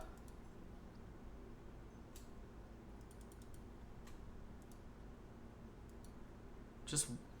Oh, you know what? I should actually save money for, facilities. I do need to upgrade these. Oh, and I gotta afford the rocket. Alright. Okay. So, first off is the 2L. Right. I might have to designate... I may have to designate something the Jade 3 one of these days. Alright. Tool it. It costs 16 grand. unlock the parts. Let's get 2, right? Because we can maybe even put them in different lunar orbits, which would be nice. One of them could go high and low over the moon. The other one can just do the contract. Right? These are going to be ready by, actually, in only a couple months. Ooh, that's exciting.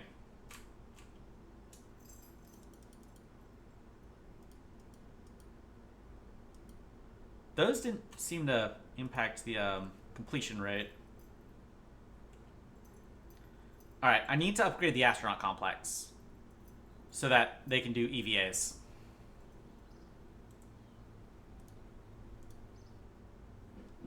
So that our brave goobers can accomplish more missions and get more science.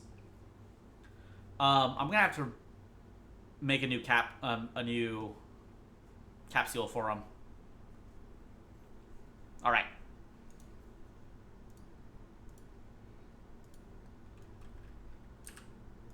We're going to the moon. Moon ride. Moon ride.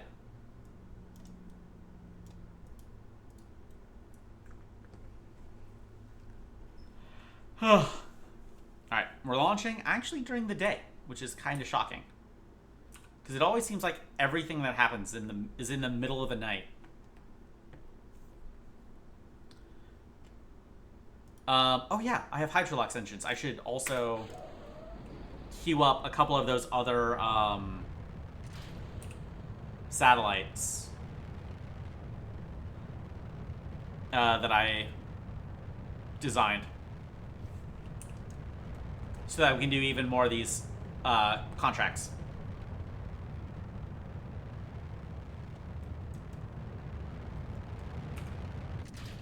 Because I really need that prestige back, or whatever the fuck it's called.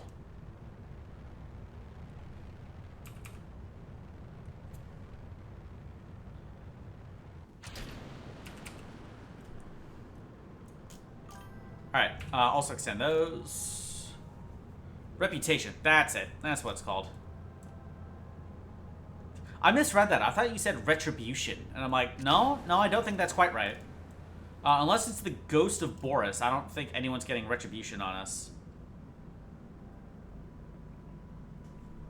Okay. I have no idea where that ring is from. That's kind of annoying. Alright, flight plan. Get rid of that. Maneuver. Freaking out.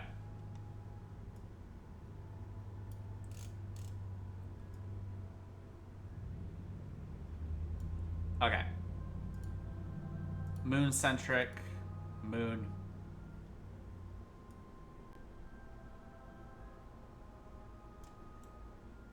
Huh. Okay, let's move that forward a little bit. Okay, looks like we're gonna go in about a half hour. Right, now we fiddle. If we remove Delta V, no. Okay, if we add Delta V and then...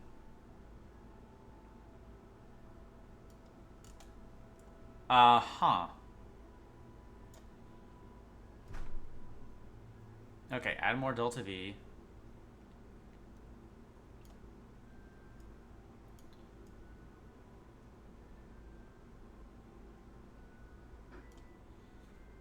$2,500. I think actually just a bit of... Yeah, that's way more efficient.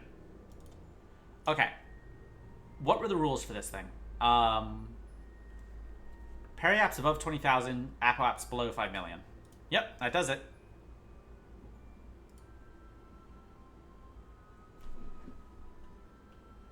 Alrighty.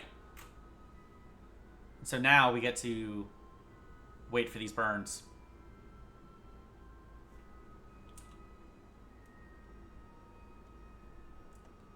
My goofy ass satellite. Throwing a couple of these up around the moon should get so much science. Because I think some of these are also biome specific, and there are a couple of biomes around the moon.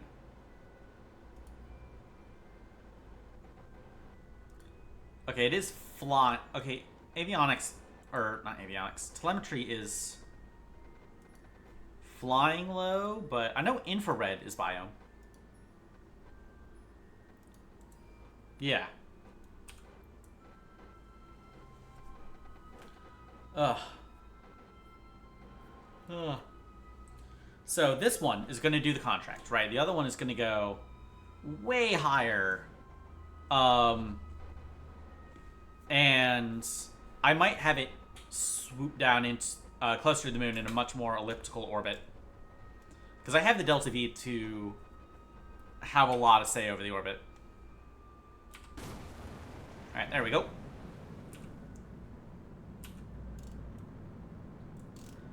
Alright, now we get to wait on that. I'm going to go probably grab the last half of wine.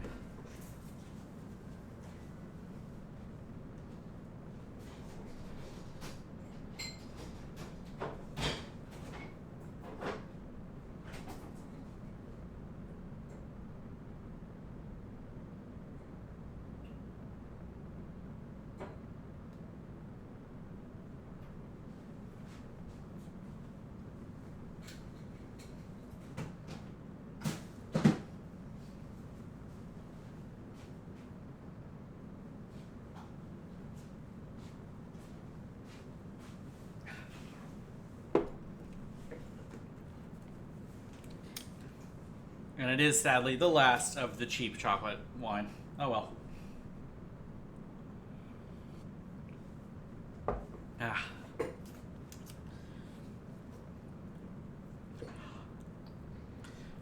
I still have another bottle of... It's like raspberry wine I get from H Mart. It's like a Korean wine. It's good. I have one bottle that I haven't opened. And I have the remainder of some vodka and... Oh yeah, pineapple juice. I have a little pineapple juice in my fridge. Okay. Yeah, I guess I can make some very tropical cocktails.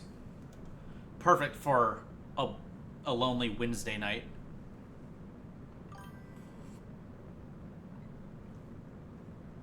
$3,000-ton LC. That's a lot of tons. Oh, 300. Okay. I was gonna say, I thought I was overbuilding rockets. Yeah, wait till you get to the human-rated ones. Those take forever. That caught me off guard. Just how much longer the human-rated ones take to build. I'm gonna be using this LC for quite a while, honestly.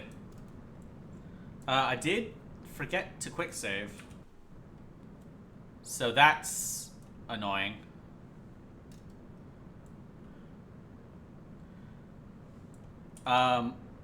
Once we finish the burn, I am also going to target the sun.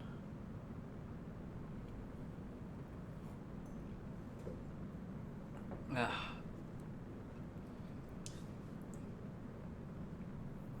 I saw in the KSP subreddit that someone posted how to get to the moon with like really low delta V, but unfortunately their pictures were like super blurry, so it's kind of hard to see what they were doing.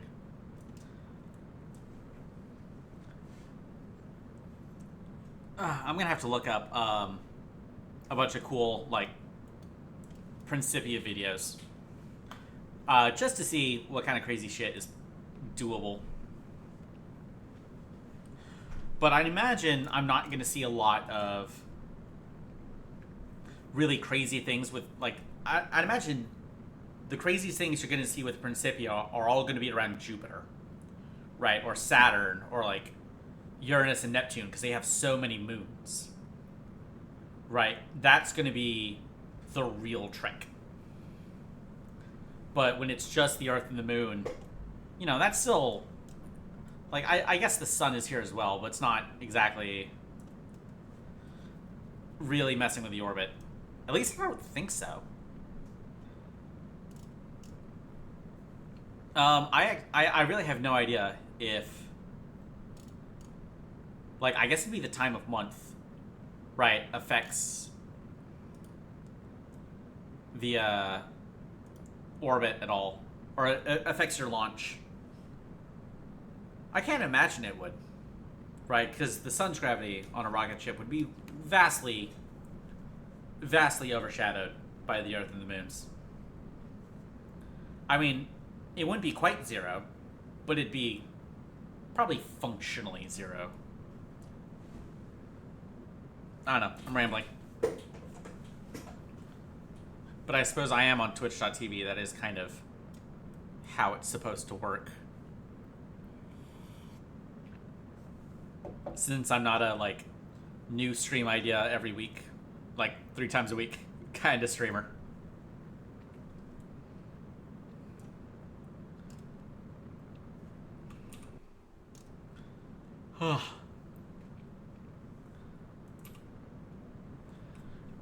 I guess I could also do orbital perturbation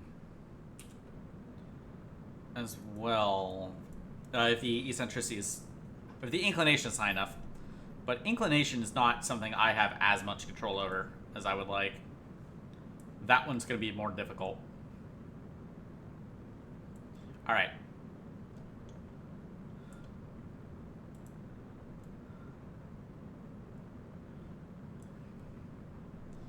Here we go. Alright, we're looking for like one... I mean, we just need it under 5.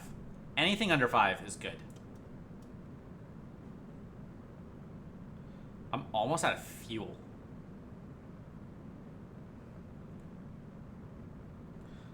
Shit. Oh, fuck.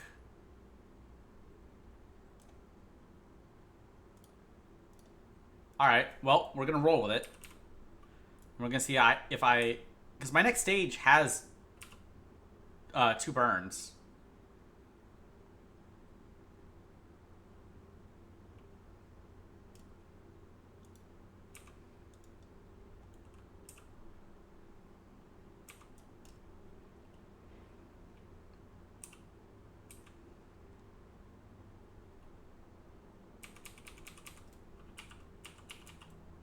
Why don't I have signal? Why don't I have control? I should have control.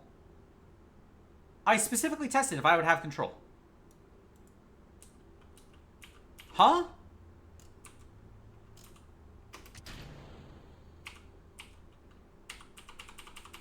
What the fuck?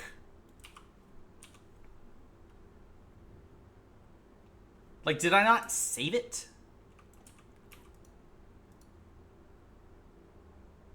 Like, direct connection.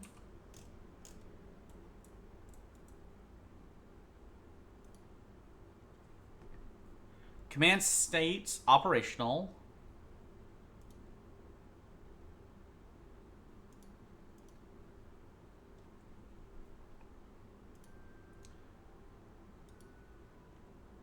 Oh, what the fuck? God damn it. Well, shit.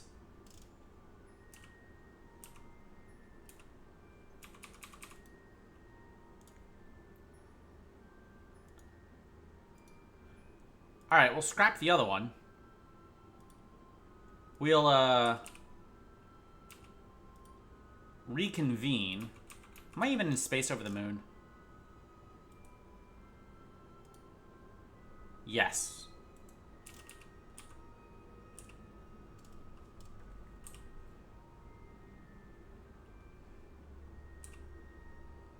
Alright, well, let's see if I have... Yeah, I'm not going to have any signal for science up here.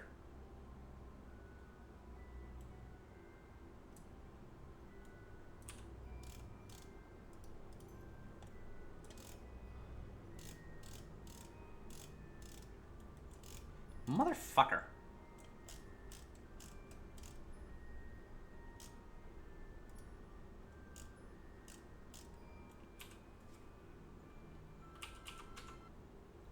Alright, well, we're going back to the Space Center.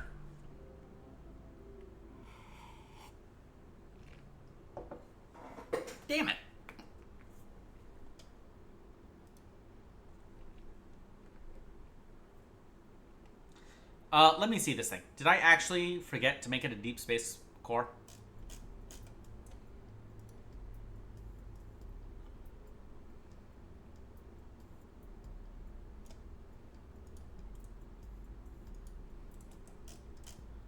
Alright, pop it open. I did. It's not deep space.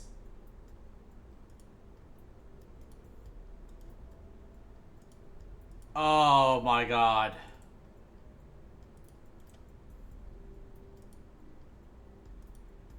Fuck.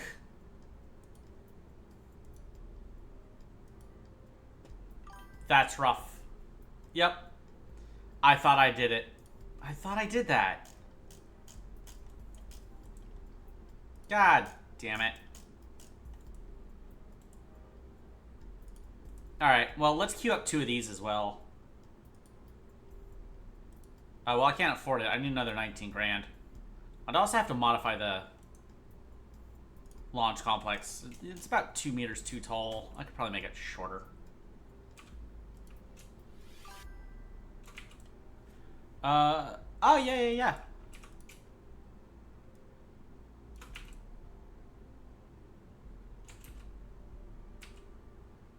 Whatever, I'll just make it taller.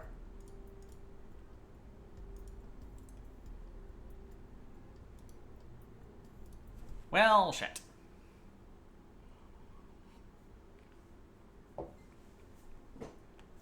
And it doesn't even have the signal to reach when it's in space.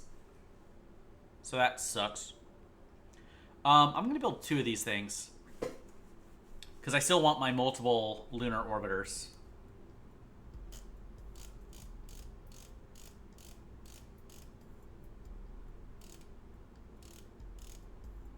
The 21L.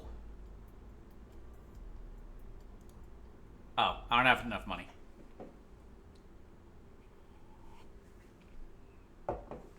16 grand to throw.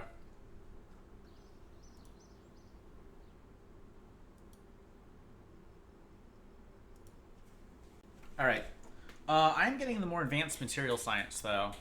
So I should be able to make all the tanks lighter.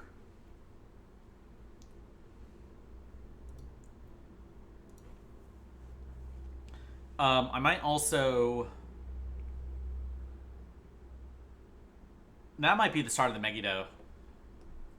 Is this improved capsules and shit.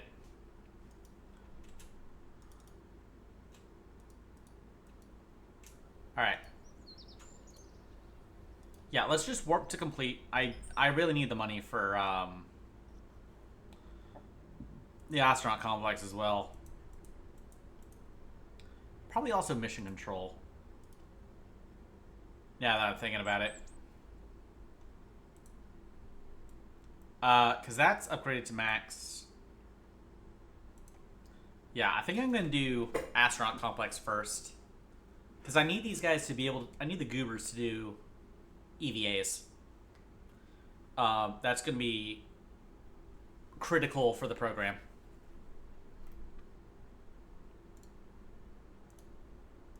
Alright. Well, now I know it's a deep space core.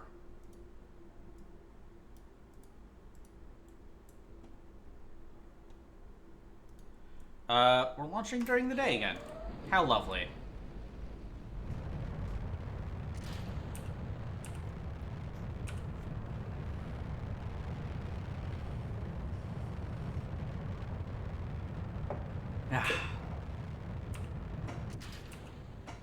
Alright, let's try that again. Take it from the top.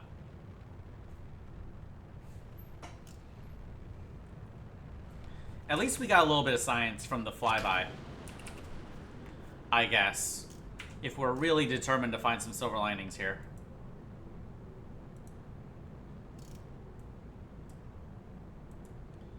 But, like, it wasn't even that close.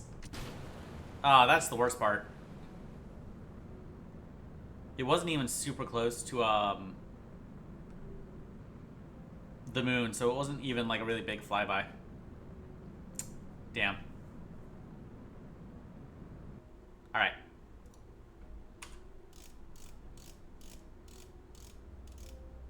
Flight plan.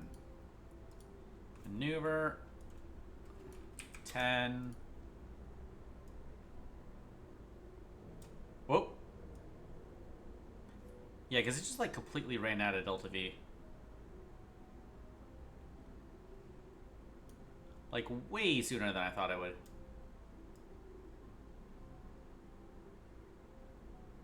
Alright, how much burn do I have here? I have 5 minutes. 5 minutes 40. This should be enough. Okay, moon-centric.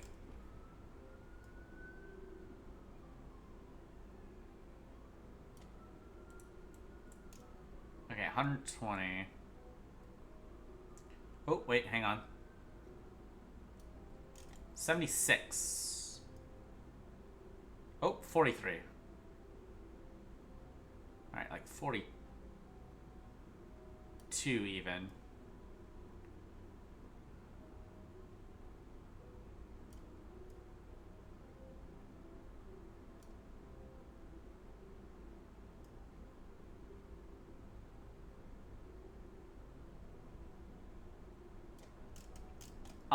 So that's 3 minutes. Or it's like 6 minutes. Okay, what if I just zero those out?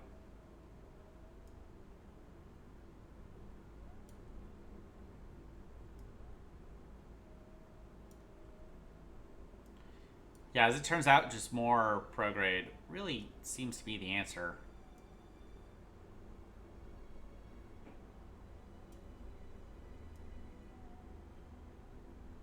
All the fancy stuff about normal and radial just distracts from give it more juice, which seems to be the answer a lot of the time.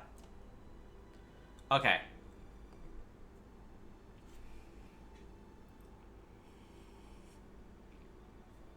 Hopefully this time I'll actually have control over it when it gets to the moon.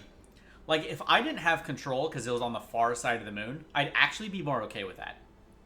Because at least that's not, oops, you forgot to hit the right button. You know, that's like an actual space physics reason why I wouldn't have control over the probe. Not just like a gameplay reason. If that makes any sort of sense. It might not. Forgive me if my speech is strange or absurd. I never even played Pathologic. I just watched H Bomber Guy's videos about it. H Bomber Guy's video about it like 8 times. I might not have eaten much today before I downed a glass of wine. I made pita bread. That was about it. Probably need some actual, like, dinner.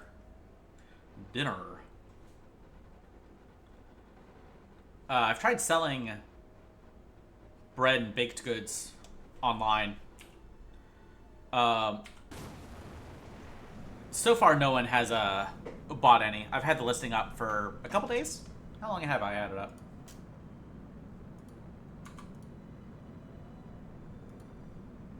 up? 4 days. So far, no takers. But that's fine. You know, the only problem is I won't have any time to do baking during like Thanksgiving week because I work retail, and so obviously it's going to be fucking insane. And that's going to be the only time. That's going to be the time people want it most. Yeah, food is nice. I have some pulled pork in my fridge. And I'll heat that up later. I get paid tomorrow, so I'm going to go to the store. It's getting a little bachelor fridge in my apartment at the moment. Probably going to make curry because I found a box of curry mix in my cabinet and it was like fucking Christmas.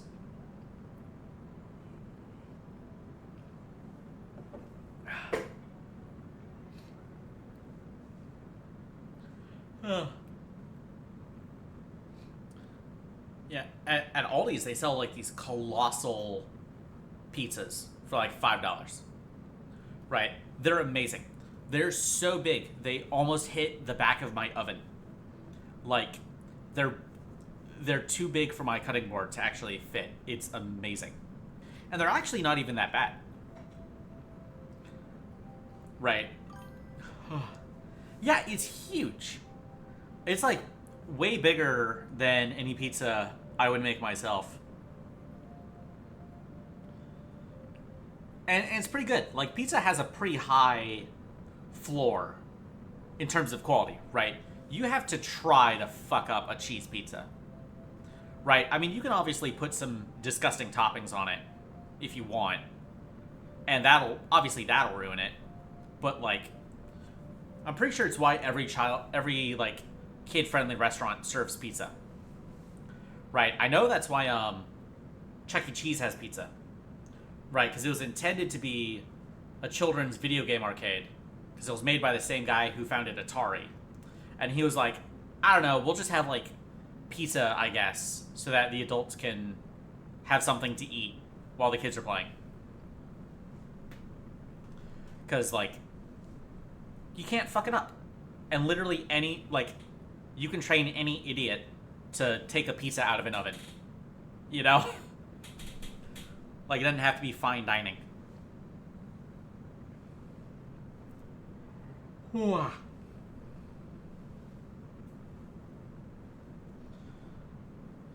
Yeah, I used to go to Target on occasion, but I would almost always go to Winco, and now I'm going almost always to Aldi's, which I think, I don't know if that says something about my job prospects in specific, or, you know, the economy overall. That it's just like, okay, let's just keep going down the, you know, tree here on, let's just keep going down the price ladder.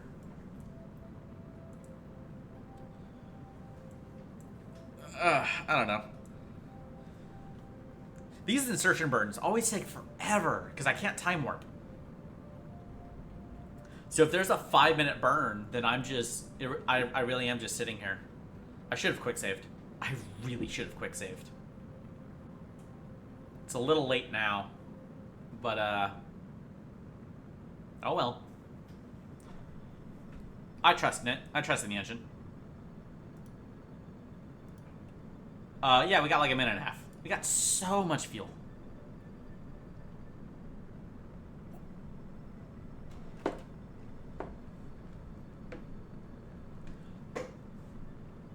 I'd love to use this thing for my insertion burn, because I'm pretty sure it's an AJ10. No, it's an RL10. Never mind. But it uses liquid oxygen, liquid hydrogen. They're all gonna fucking boil off by the time I get to the moon. I'm wondering if material science upgrades will reduce evaporation rates for liquid fuels. Because that'd be really handy if I could have more choice in fuels when I get to the moon. Or really just out of low Earth orbit.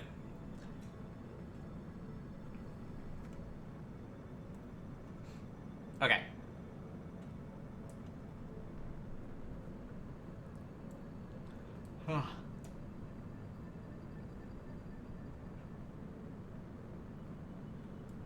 Alright, 1.8. It just needs to be under 5. That's the only rule. Or the only metric, I should say.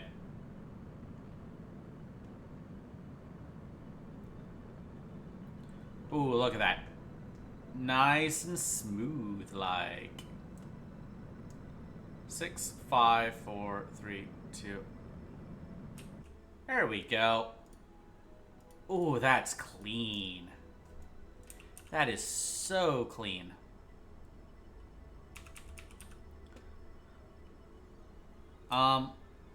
Yeah, I mean, let's just ditch that while we're heading out.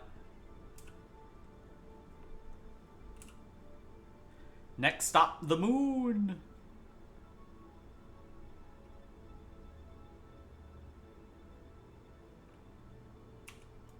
Okay. Yeah, periaps is in about 40 minutes. 20 minutes. There's the Earth.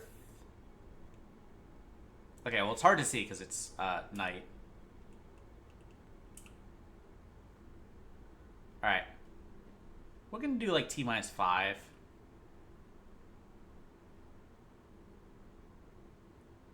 And then I'm going to actually start... Oh, it feels good to have actual probe control. It's so nice.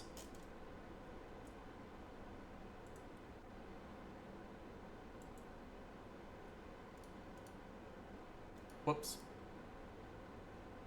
Okay, so this is space high. It is? 2 million is space high. Oh, interesting. Okay, so let's set that periaps, or that, yeah, that periaps to, I don't know, like 50? 100? Let's go with 100. I don't want to, like, hit anything. Like, surely it's not going to be that tight. Alright.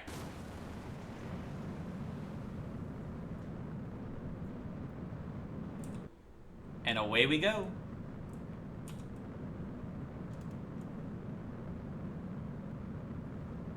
And we have perfect connection back to Earth. It's wonderful.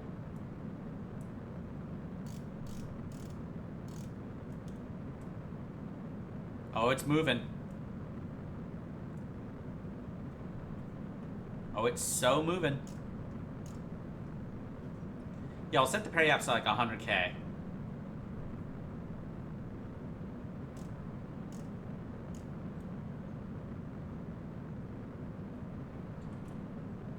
And that should count for space near.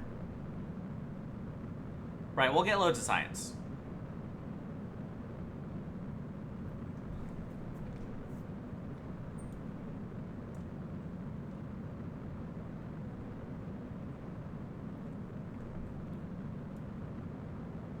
And shit. Ooh, that's bad. That's gonna hit the moon. Uh-oh. Wait, 42 megameters. Oh. Okay, I panicked a little bit.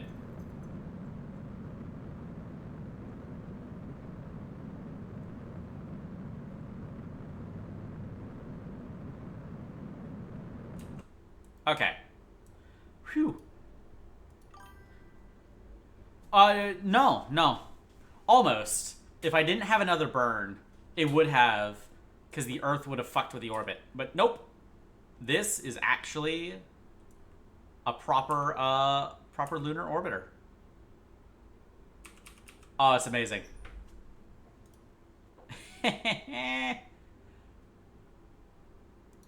I am so pleased. Okay. Let's also make it target the sun.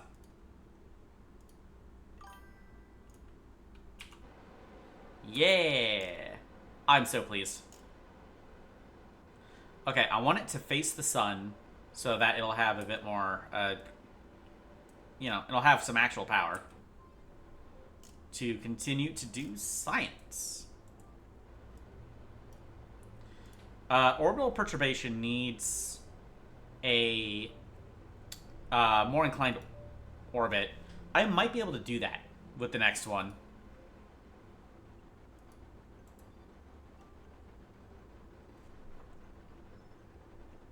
Okay, we're going to perfectly face the sun, and I'm going to wait for the RCS to basically stop, because this is the only side with solar panels, which was probably a mistake. But it's too late now. A lot of these experiments are going to run for months. Others are going to finish in like 10 minutes. But, oops. Nope. Ah, fuck. We gotta wait for it to come back. There we go.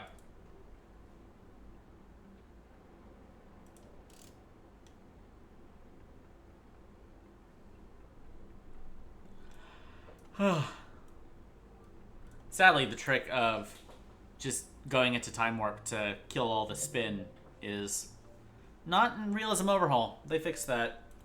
Probably for the best. Future destinations. One day. Alright, I'm gonna get a nice glamour shot of probably the far side.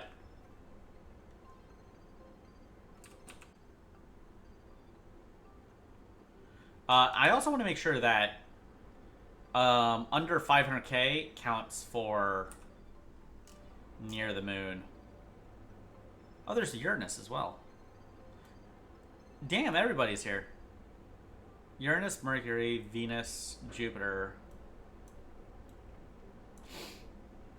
Yeah, Saturn's behind us.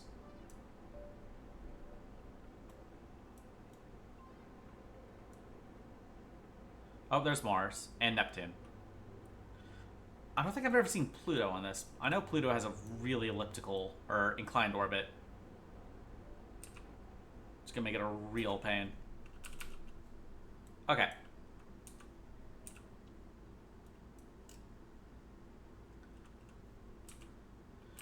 Okay, so we do obviously lose signal on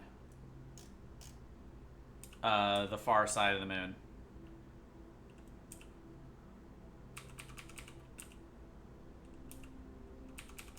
Okay. Oh, man.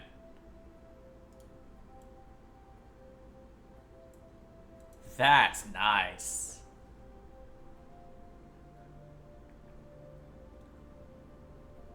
And I like that there are no stars. It is jet black. Lovely. Absolutely lovely. Okay, we're still in space high.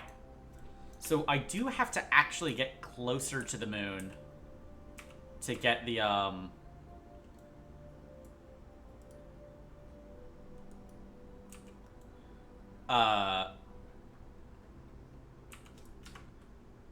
to get other science. I don't know how close, you know, near to the moon is.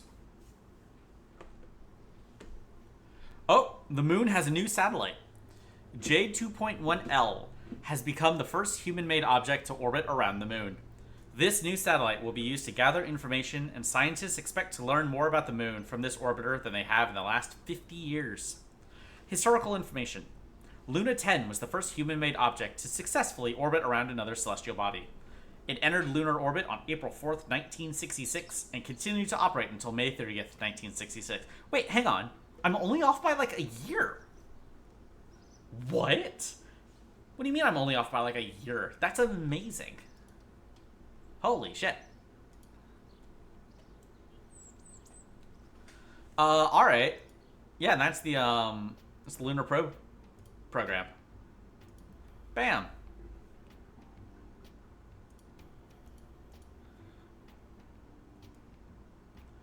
I mean, do we do...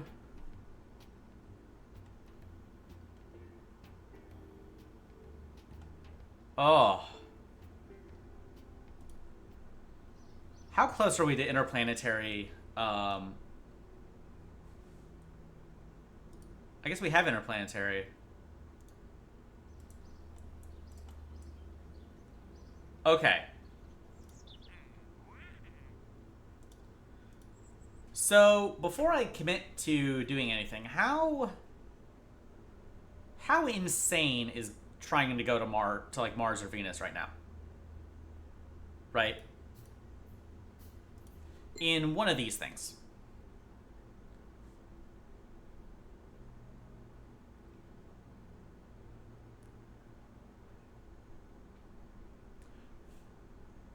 Because if I slingshot around the moon, is that actually truly insane?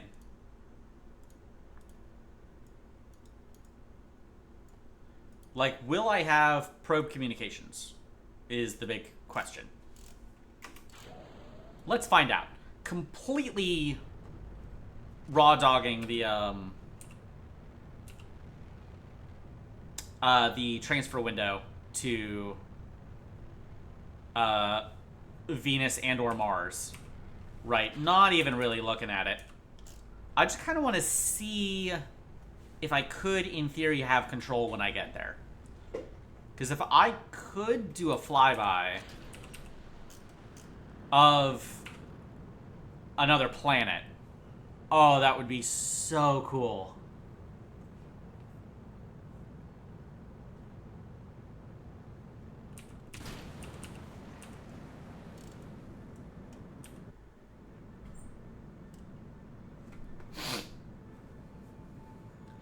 Like, if I could at least get science, I think I would still be happy. If I could get science from anywhere near it. Alright. Flight plan, create flight plan. We're gonna have to go like 100 days in the future. Right.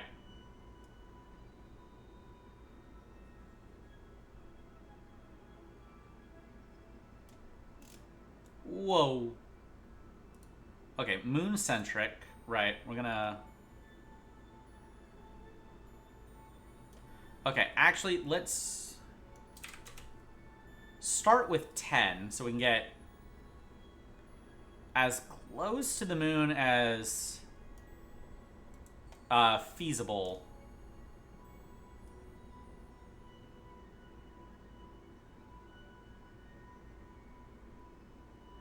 While going as fast as possible, right?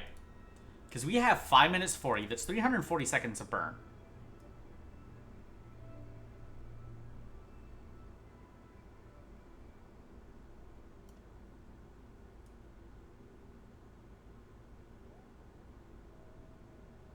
Okay, what if we wait for the next pass?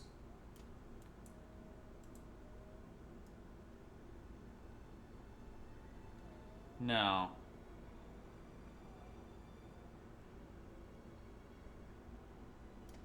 Nope. Okay.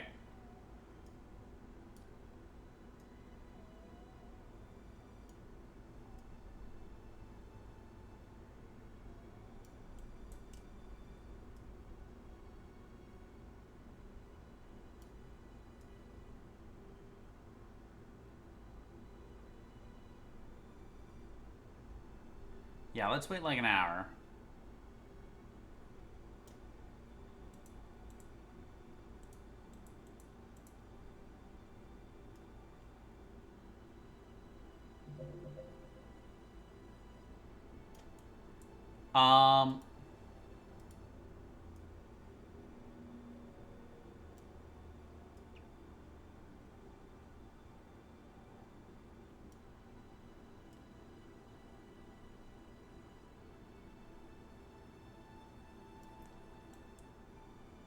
Okay, we'll do something like that, right?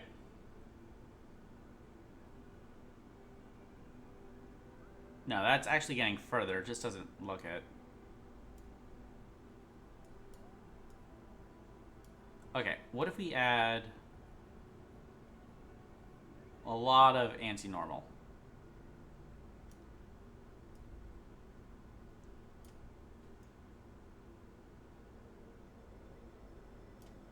Time it better.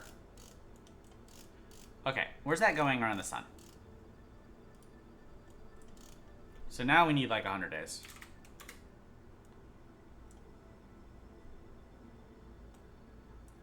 So this is going to bring us...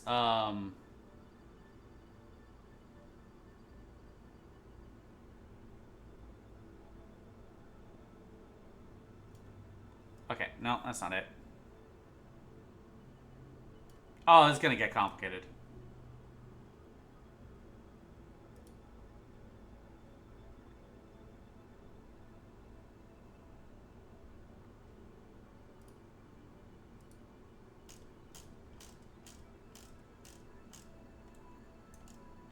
Okay. If we set that back to 0... Right, we're still at actually 450. We need to really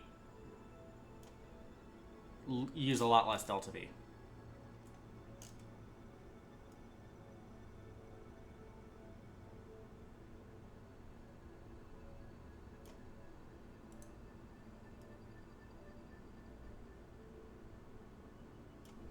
Okay, if we go that way, when we switch to sun-centric,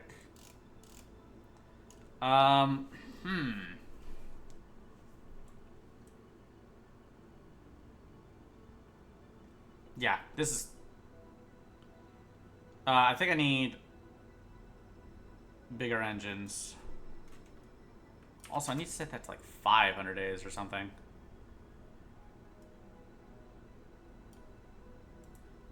Okay.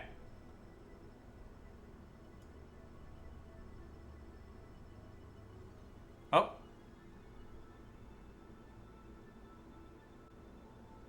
Okay.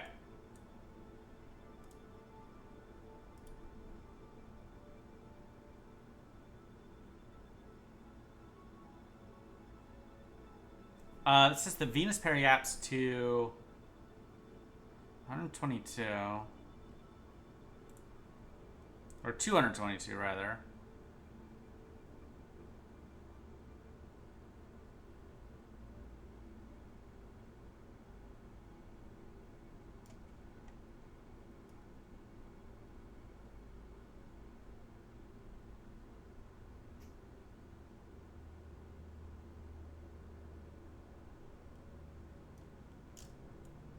Alright. Is this gonna work? Probably not. Oh yeah, we're not even using them in.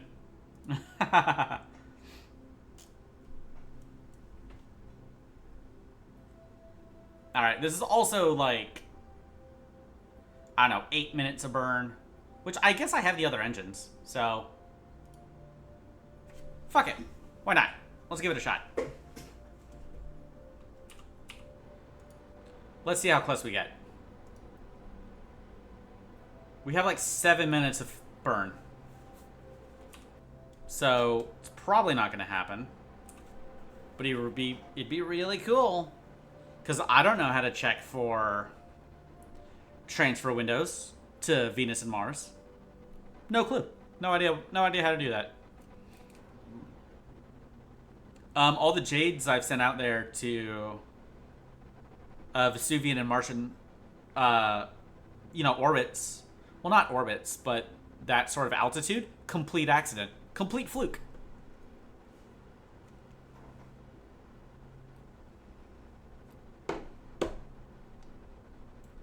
Yeah, I kind of have to use crazy slingshots, or else it's just not gonna work. Like, I'm gonna need bigger rockets if I'm gonna do this on purpose multiple times.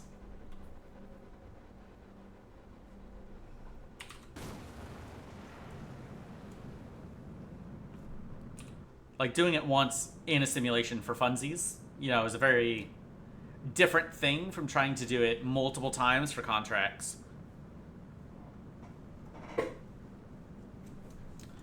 I'm probably gonna need the next couple techs in rocketry.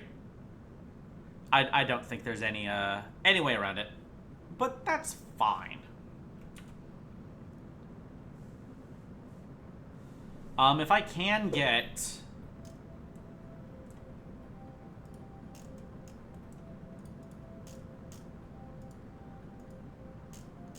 my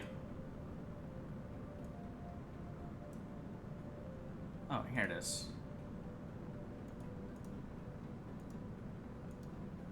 Alright, whatever.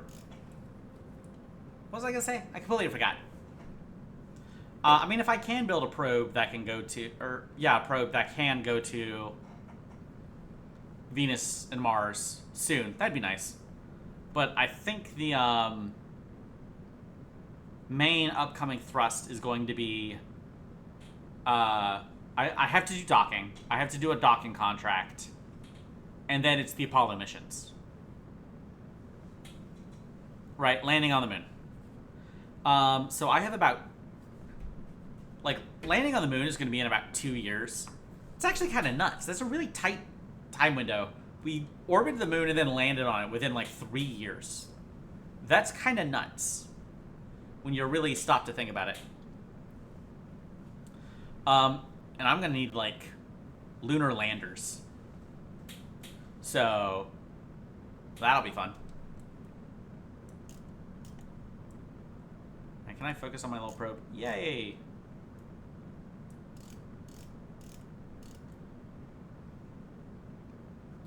I'm just gonna see how far this can go,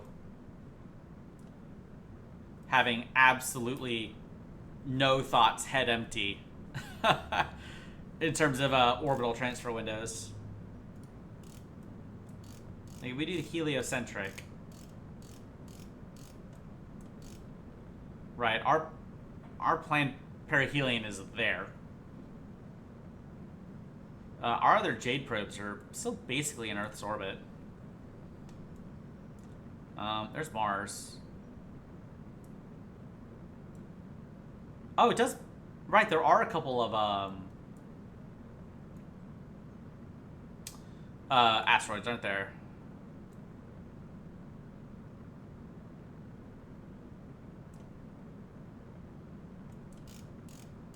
Where's... Yep, Saturn and Pluto. Pluto is so far above the ecliptic. It's not even funny.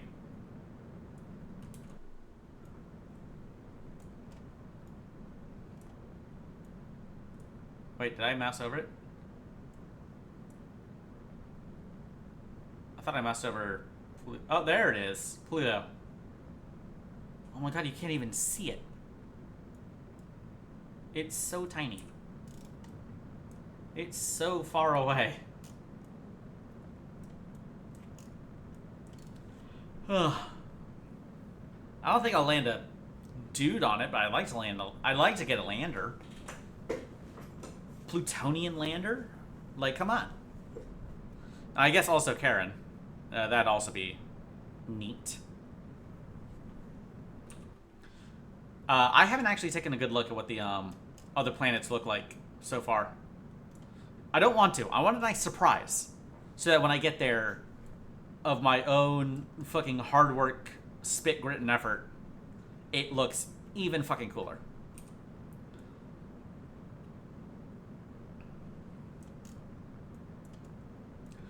Because I could also do like simulations on other planets, but I think the rule is I'm not going to do a simulation starting on another planet until I land something on it.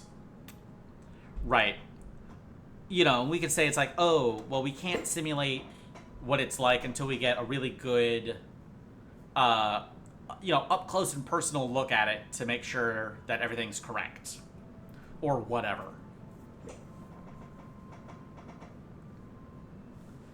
Because one thing I want to do, even though I'm really bad at it, even though I hate flying on here, I'd like to fly a plane on Mars. Because I think that just sounds so fucking cool. And also, I guess Titan. Because Titan also has an atmosphere. I don't know how feasible those are. Right, those might be fucking impossible. But it would be really, really funny if my first plane in this save file is on Mars. Just for shits and giggles. Which is really the only reason we do anything in this space program. Is shits and or giggles. Alright, this stage is almost over. We're gonna drop it right about...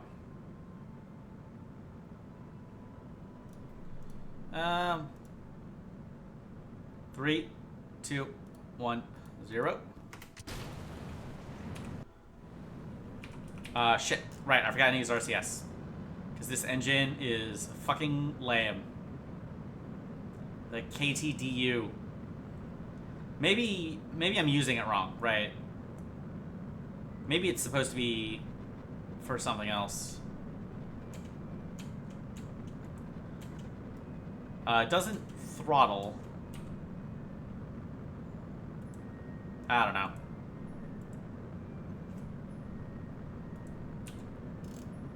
Alright, we're just gonna full send it. We're gonna full send the burn, and we're gonna see where it goes. I don't think we're gonna get anywhere super interesting. I mean, obviously we're going around the sun, and that's cool in its own right. But in terms of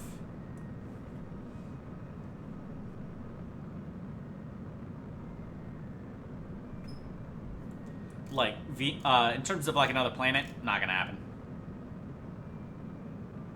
Still be cool to see though.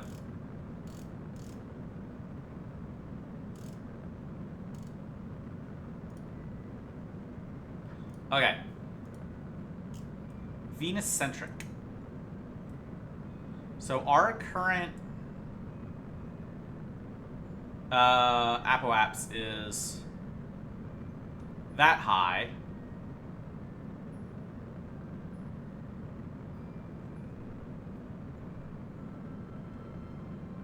It's in months. Okay. That's it.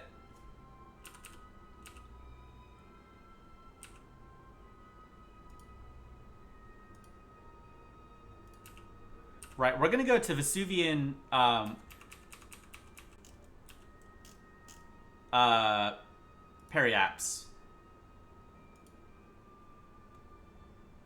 Do I still have connection? No. Okay. Well, good to know.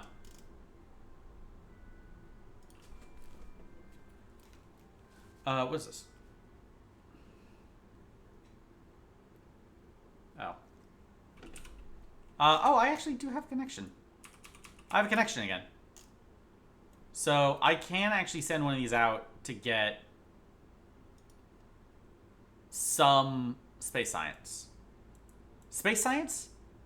Yeah, we're gonna get space science right after we get our chemical science and Oh, it's not doing it because it's not facing the sun.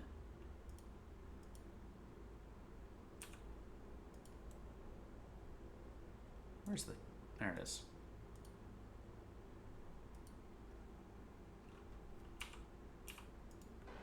Okay, kind of nuts. I still actually have control over this thing way out here. Like, where is the Earth?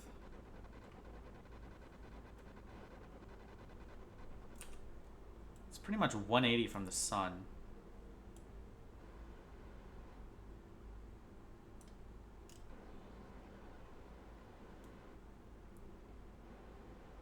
I don't see it. There's Saturn.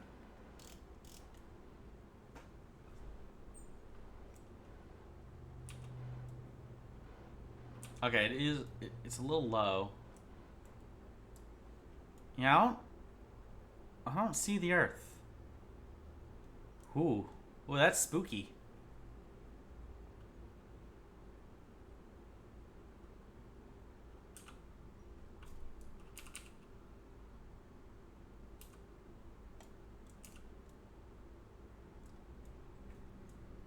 Okay, right.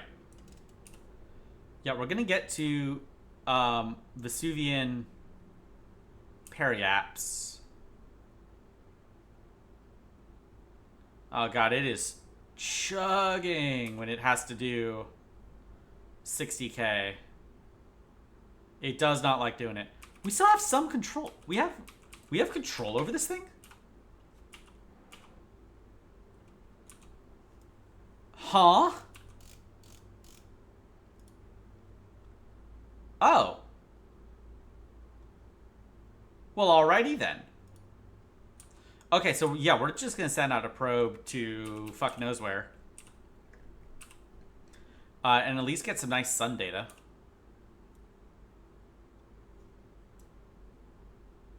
Alright, I want to get to the periaps and see if we can see Venus.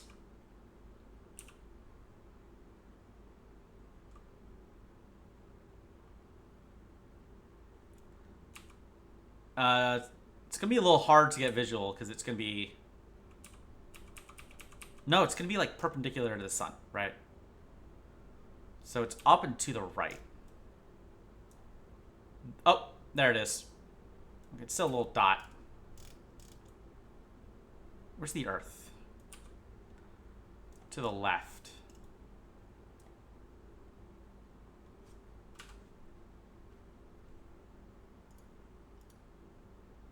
There it is. There's the Earth. Oh, man.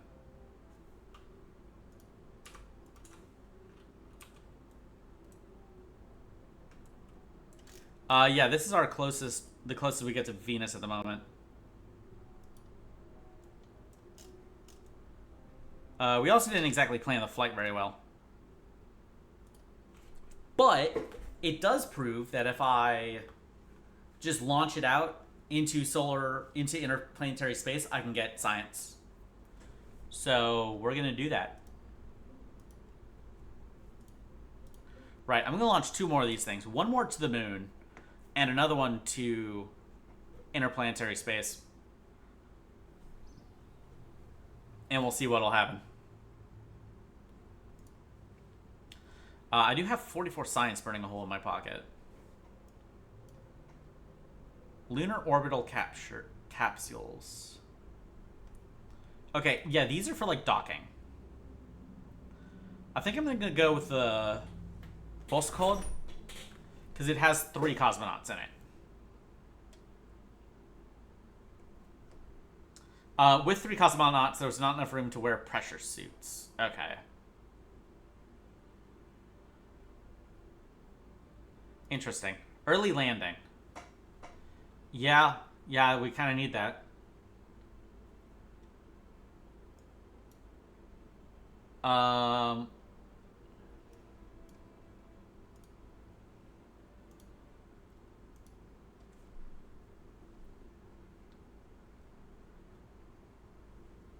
Alright, we'll build these 2 lunar probes. Lunar probes? Lunar orbiters, whatever you want to call it. A lunar satellite, and then a solar satellite. And we'll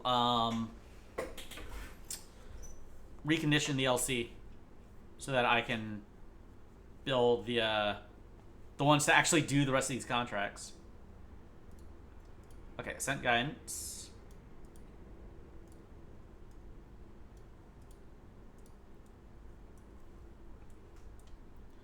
Alright. Engage. So with that probe, I think I also had a bad lunar encounter for a bad slingshot.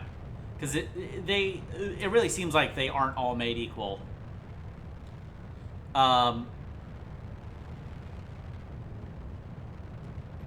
that'll be something to consider at least. What? It just teleported. I love it when that happens. That's so fucking funny.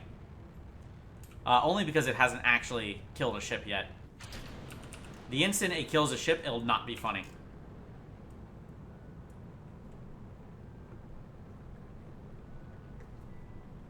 I also probably want better solar panels before I actually start going interplanetary, because I am going to need more consistent power. Right, because having to constantly praise the sun won't work if I have to do it every couple months. Hi, James, you're back. Oh, I'm sorry. Let me pet the boy. Oh, who's a good kitty? Alright. Let's set that to 10.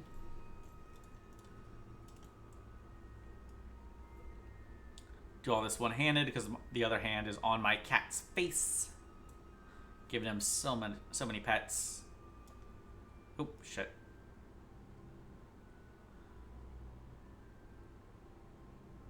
Alright. Moon-centric.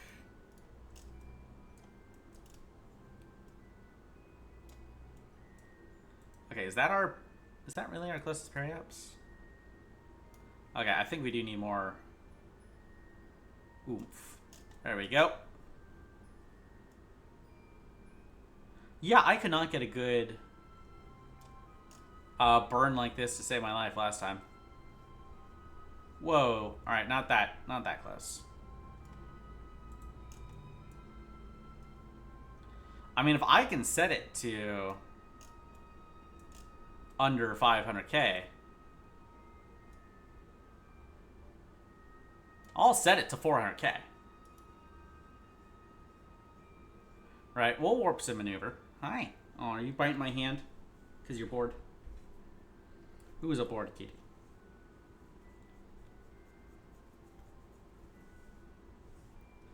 He's always way more talkative when I'm not streaming. Sometimes he'll just kind of stare at me and just yowl.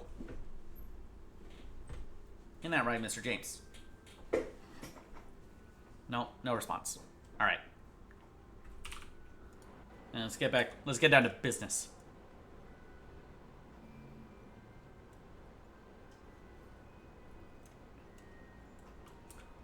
Yeah, so if I get a really good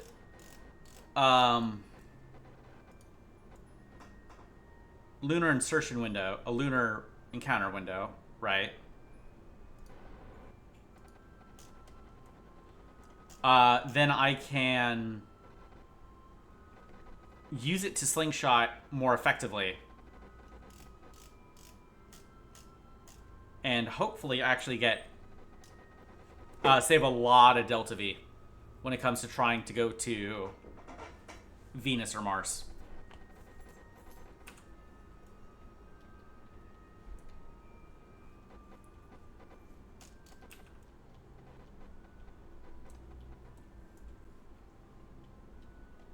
All right, and go.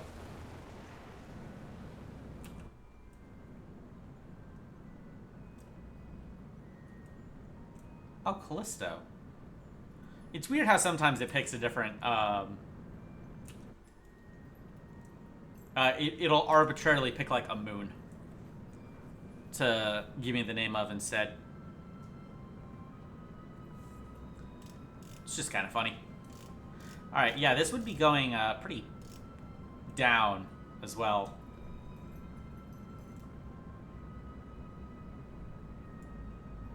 Which isn't necessarily what I want. Well, it's not what I would want in terms of a transfer to the inner solar system. In terms of this is awesome because it means the orbital perturbation is gonna it's gonna trigger. Right, because it's got to be over 50 degrees. I should probably put more solar panels on these, but also like it's already a lot of mass. And I think I may just have to accept that a lot of these are just not going to operate super long term. And just kind of have to be cool with that.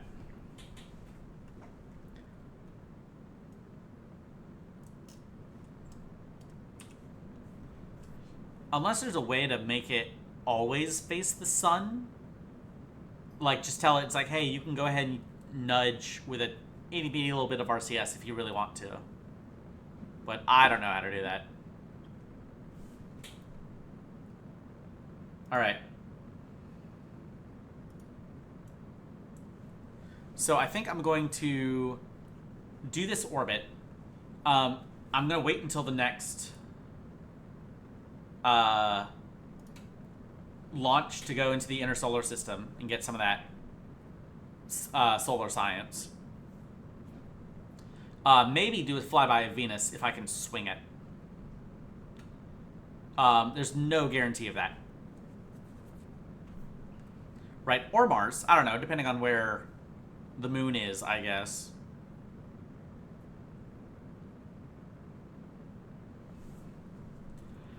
And then I'm gonna go because I've been streaming for like 5 hours, and I do need actual food.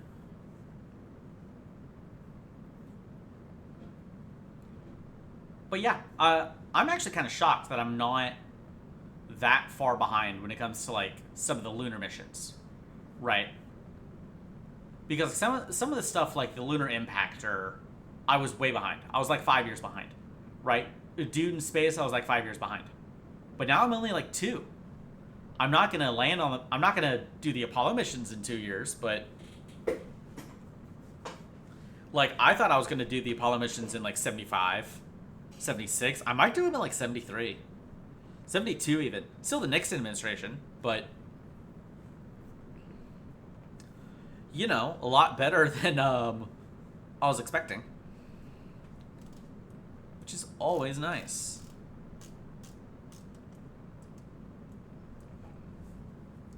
I'd like to be able to get close enough to a planet to actually, like, see it visually without it just being a dot. That would be so immensely cool. How much longer is left on these burns? Okay, we have like a minute and a half left. Minute 45, rather.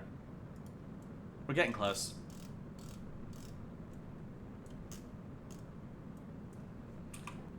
Oop.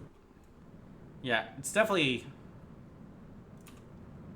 It's one thing I'm not really considering, is that obviously the time of the month is going to impact the lunar mission. Right, because the orbit isn't inclined, or isn't,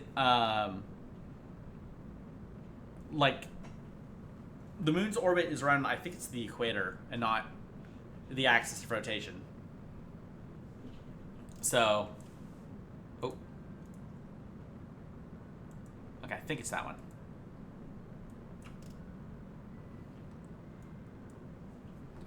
Right, I'd love that this got under 500k. I want to make sure it's close enough that I can guarantee it's low space. Right, low over the space. Low over the moon and high over the moon would both be really good. Wait, which one is it?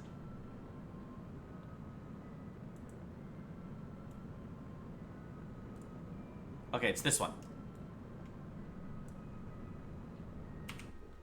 Ah, fuck. 12 million. Alright.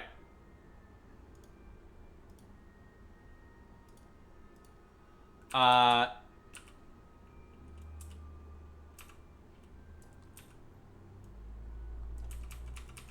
right. I should also... I don't have power.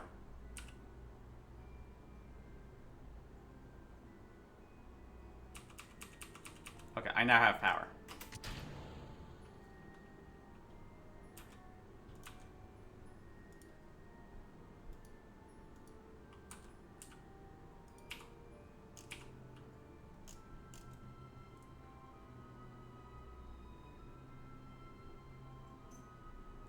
Is it working? Are the RCS on and they're just not making a noise? Because sometimes they do that.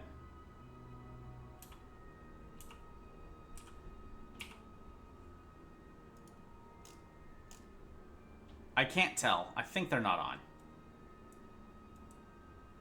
Wait. Yeah, I'm not losing nitrogen. Well, shit.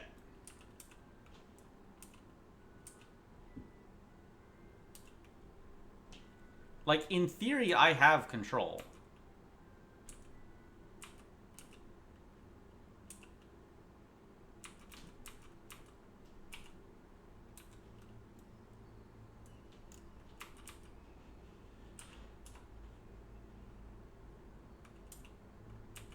Keyword being in theory.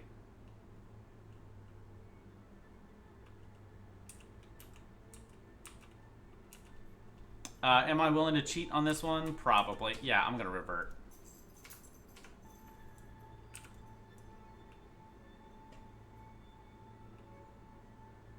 Because it's spinning fucking perfectly to never, ever get power. So, I'm gonna revert to launch. Fuck it. I gotta remember to quick save. I just don't do it. I really should.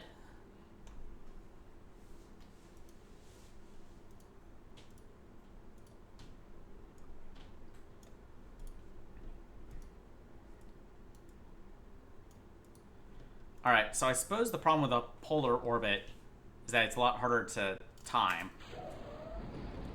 Because I have to stop my burn at a very precise moment, or else it'll go from like 400K to 12 million really quickly.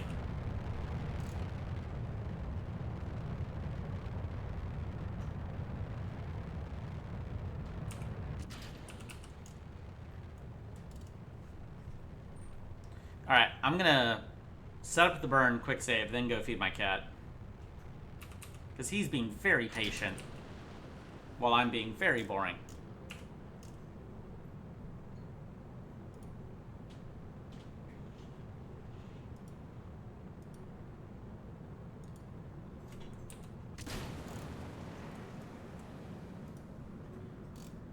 Oh. Well, that's what that is. It's the telecom network. I guess. Sure. Oh, is that the moon? I think that's the moon. See, I always think the moon looks super small in this game. Alright, create flight plan.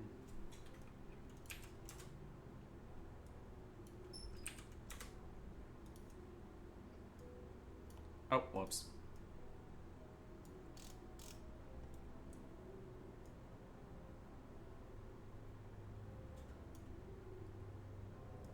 Alright, moon-centric. Focus the moon. Ooh.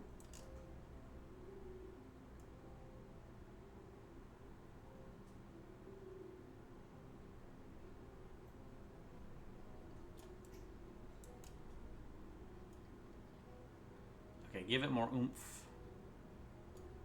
Try it a bit sooner.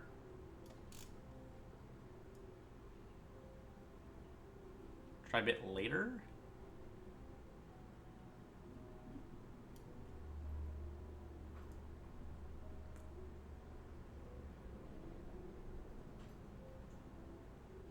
No, no, no, no.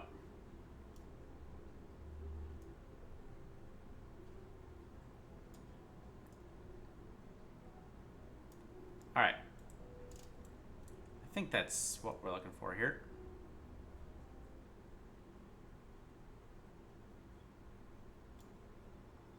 No.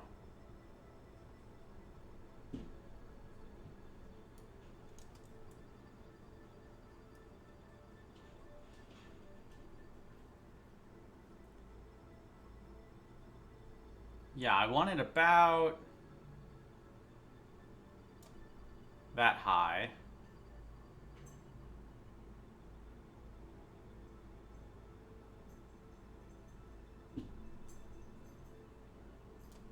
All right, 51K.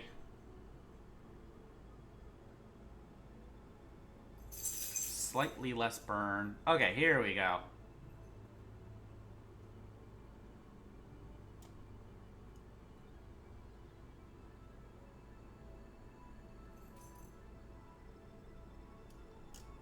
There we go. You just gotta learn how to dial it in. I did want it more eccentric.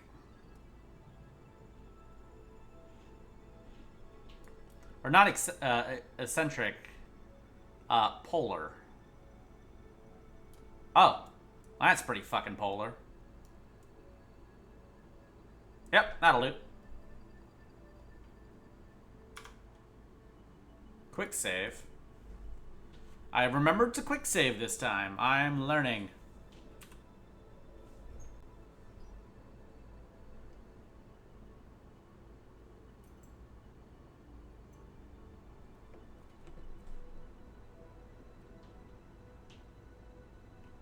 Yeah, the longer I wait for a node, the less delta V I have, because it ever so gently is burning away all my fuel.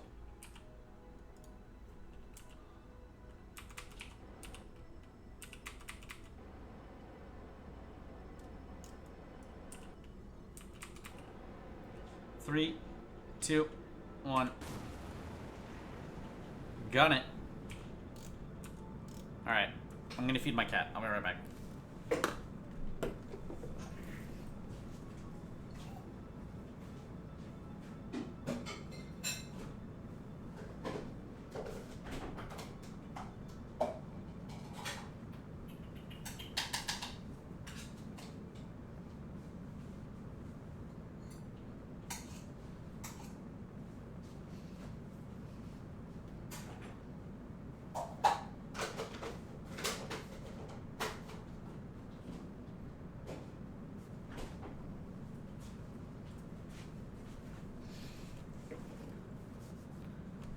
very strangely, 0 shits given. He just kind of stared at me like, what are you doing? Why are you doing this? I don't understand. He's just chilling on my couch. Huh. Like I said, he's a very silly boy. Alright, I love it when the burn is in the complete opposite direction of my solar panels. Maybe I should make them always double-sided. Just as a matter of general insurance. I don't know. I'm hoping that, 400K is close enough to be near the moon for sciencey purposes. Because it really doesn't give you the numbers anywhere as far as I'm aware.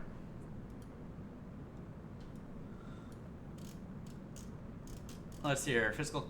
No. No.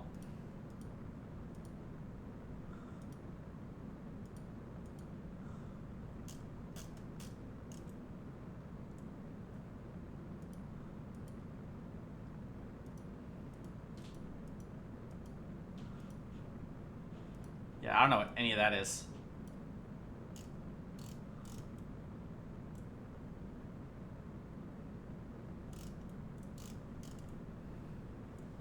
Alright, and after this we have one more coming up. But that one is just going to be like, get close to the moon, slingshot. It'll be good practice, I guess, learning how to do all the slingshots.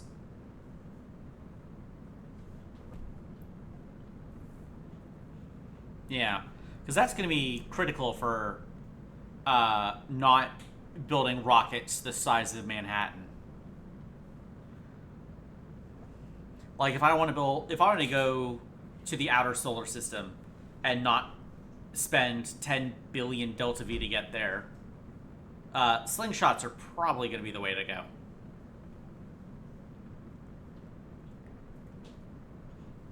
Getting back is going to be from some of the outer planets is going to be a real bitch. That's going to be so hard. I mean, I guess I could use the various moons to slingshot back as well. So maybe it won't be the worst thing in the world. It's gonna be a lot, though. Trying to get... Oh, I don't even know how you would do it. Right, because, like, okay, you're... even if I get an encounter with the Earth, I'm gonna be moving, like, 3 billion miles an hour. How do you slow down? Right, I guess the moon. Use the moon to slow you down. Because I know that's a thing you can do. And hope for a capture. Yeah. Yeah, I don't know. That's weeks in the future. Right. Like, I'm probably not going to have a Mars mission for a long-ass time. Right, I'm making good progress. I don't know if I'm making, let's start worrying about how to get back from Saturn levels. Okay. We're getting close.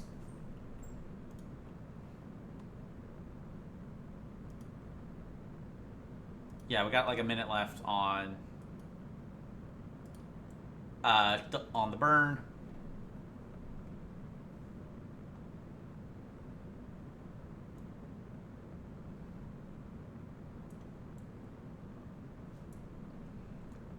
All right, here we go. All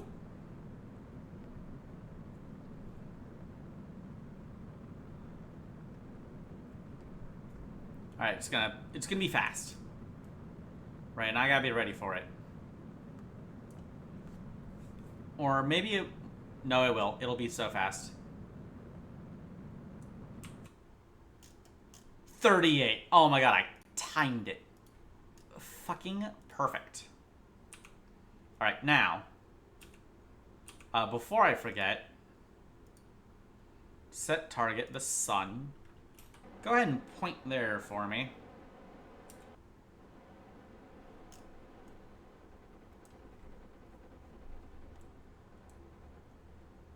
Yep. Oh, that one's actually... so Saturn here was joined by a little speck on my monitor that I thought was another planet. I am literally a Kerbal. But, like, in reverse, I guess.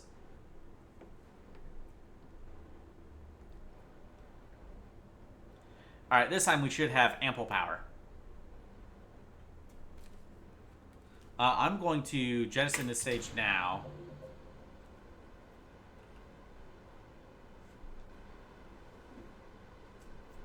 I don't know why the jettison gives it this spin. Like, is it really because the top stage is that unbalanced? Because there's random science shit on it? Oh, it might be. It might actually be that. I didn't consider that.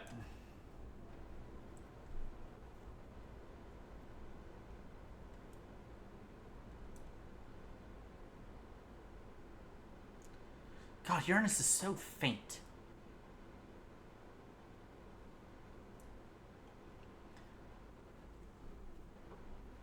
So I know there's a plaque, right, on the far side of the moon that was written by Nixon, I think. I'm gonna have to look that up, and because I think you can put down plaques in this game or in the mod, like along with flags. I really hope I don't have to bring it with me, because that'd be lame. Because I don't have any of the DLC. So I really hope it's not like, LOL, you don't have all the DLC. You are not allowed to have flags and plaques. Okay.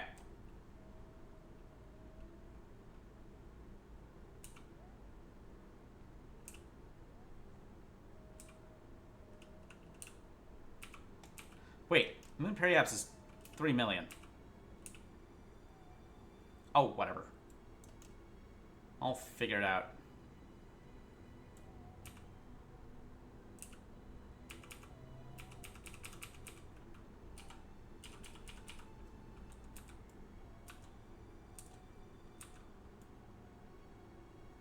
There it is. Why don't I have probe control? Hello?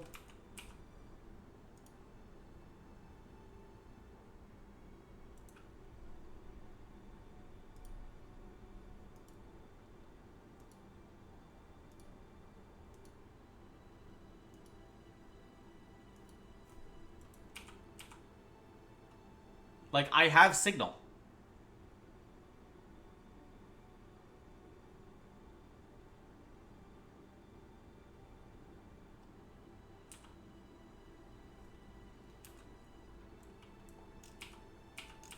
Well, fuck me. Fortunately, I'm already basically pointing in the right direction.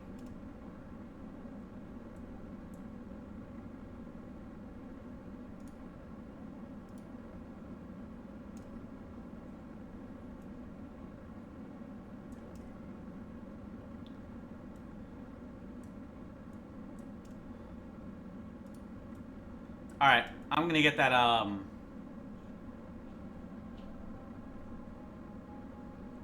Periapse to really, really low. I don't know why I don't have SAS control again. I should.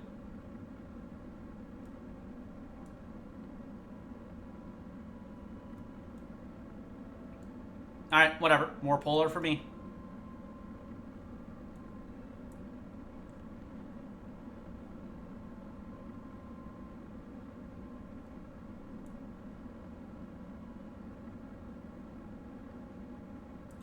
Okay, there we go.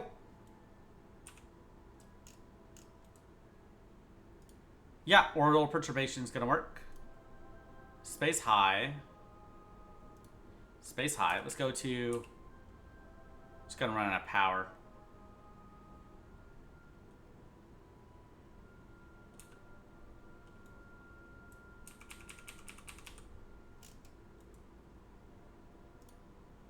do you mean the moon's space high? Is the cutoff really like 500k? I'm going to be mad if it's actually like 500k.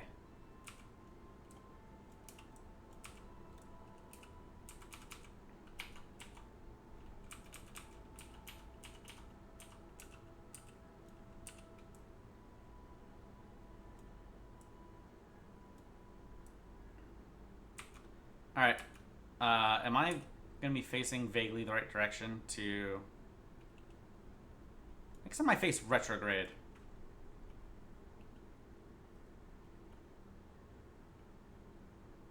I'm going to just, like, gun it.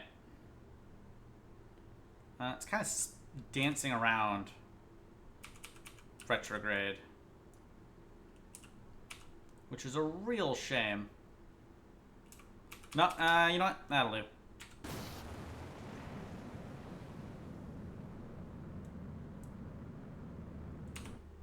$156. If that's not in space near the moon, I don't know what is.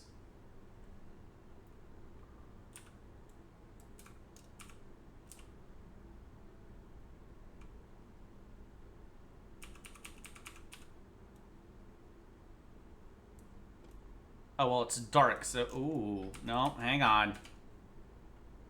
Fucking screenshot moment. With the lens flare and everything. 10 out of 10. That's some nice J.J. Abrams lens flare. It's 2025. Is it still funny to make J.J. Abrams lens flare jokes? I don't think so. Oh, yeah. Moon space low. Now we're talking.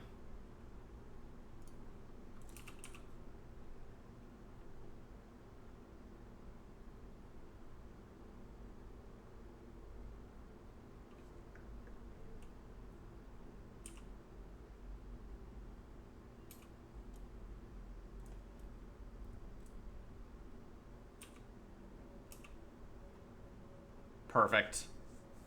It's gonna run out of power almost immediately. Because I have no goddamn control over this thing for some fucking reason.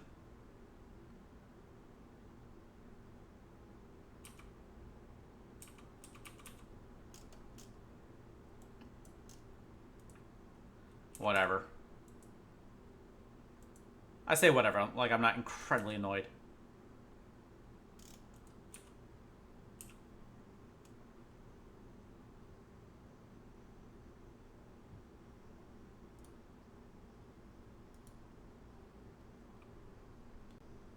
Ooh, a lot of mass spectrometry data. Oh. Alright, there goes the power. Well, that was still a lot of good data. I'm gonna crack open the Jade. If it doesn't say deep space, I'm gonna be so mad.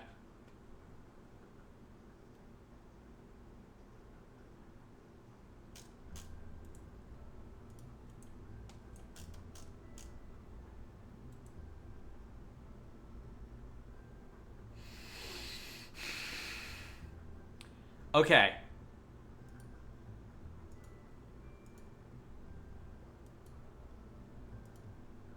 Like, I did that. I 100% saved it. When it was basic avionics deep space.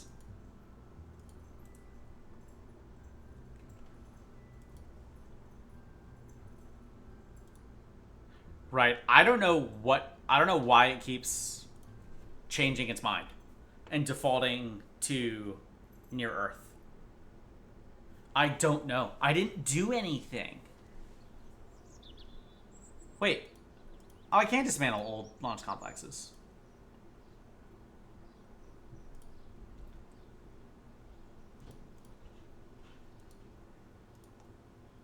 Oh, I haven't used these things in forever.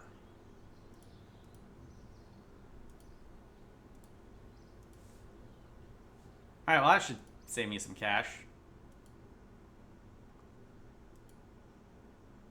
I wanted it to stop time warp.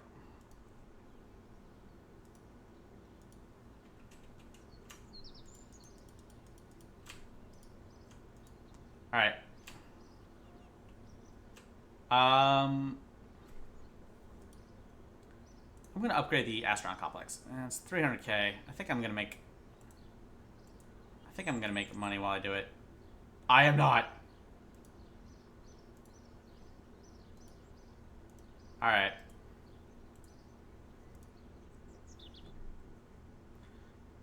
Ooh, another 16.5. Oh my god. I have 100 science. That's so good. Lunar rated heat shields. Rovers.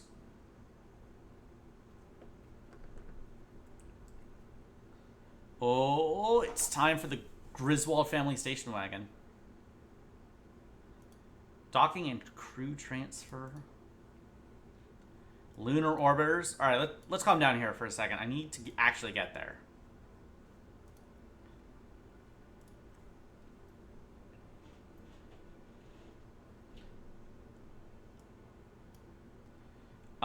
So let's upgrade all these engines, right? Early hydrolocks. Gets me a configuration on the RL-10 that I'm currently also using. And 64 orbital rocketry.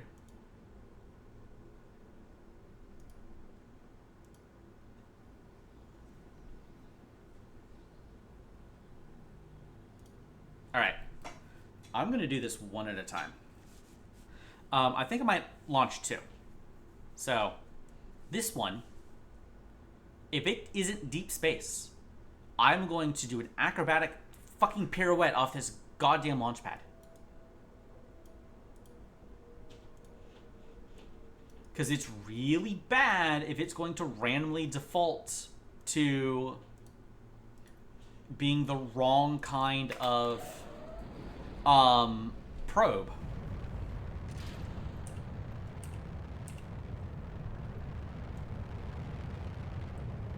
Or like the wrong avionics settings. Gonna be right miffed.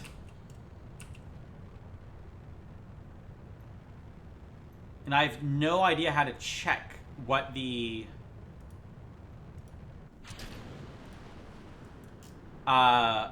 what type of probe it is.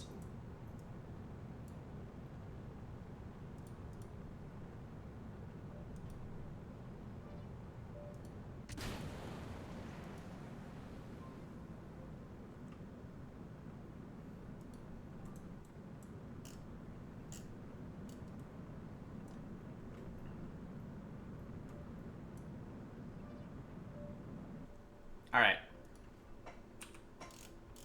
So this one, I'm going to actually do another... I'm just going to go into the moon again. Right. We'll go to the moon, then we'll do the deep space one. Oh, right. Yeah, whoops. Just wondering why that wasn't working.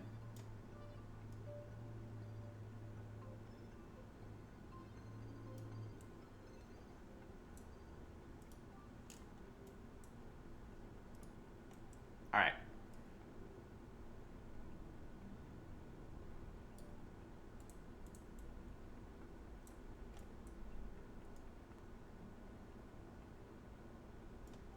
I'm gonna get that fucking I'm gonna get that fucking lunar or polar orbit that I wanted. Okay, no, we're at 586. That's way too far.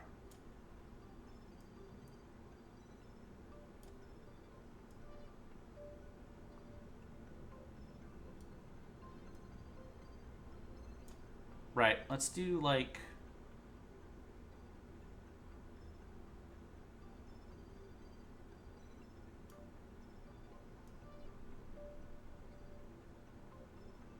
Let's do something like that, right? And we'll do...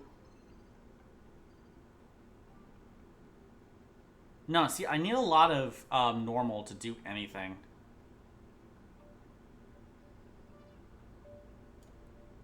Like, timing and prograde are actually the most fuel efficient.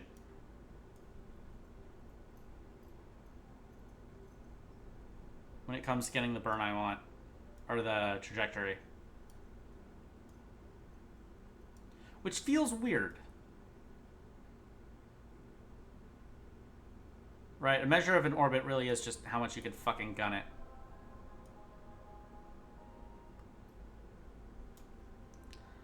I waited for an encounter.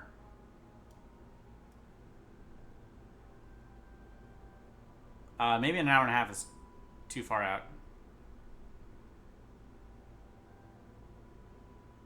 Yeah, it was way too far.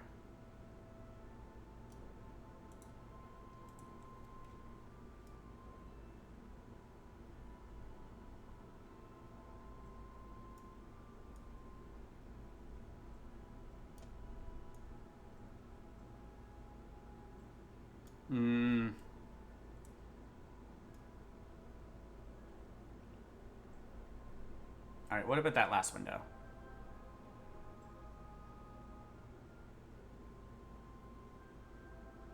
No. What about the next one?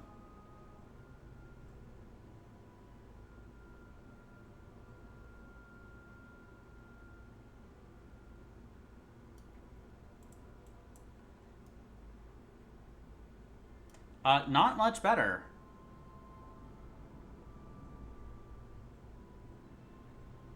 Huh.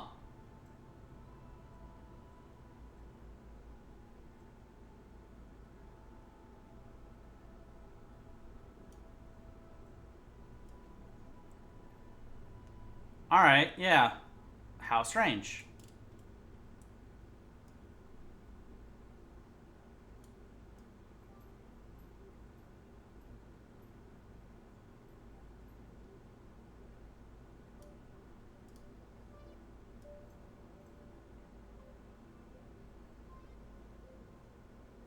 Yeah, add a lot more normal.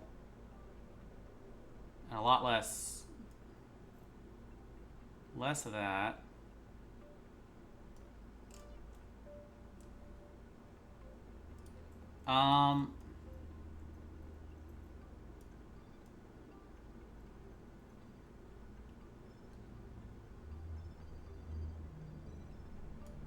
Yeah.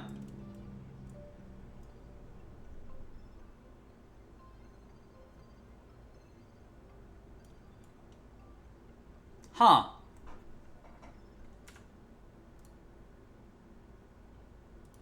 Yeah, I waited for the window. Let's wait for the next one, I guess. Well, shit. That fucking sucks. Yeah, because sometimes, I guess I have to really pay attention to the, position of the moon past the, window here.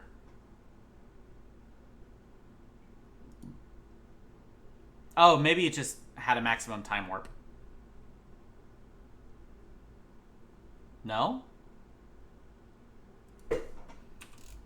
Okay, where the fuck's the moon?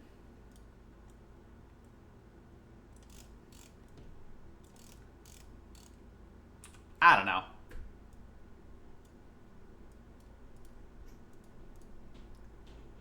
I really don't know. Oh yeah, go back to surface, I guess.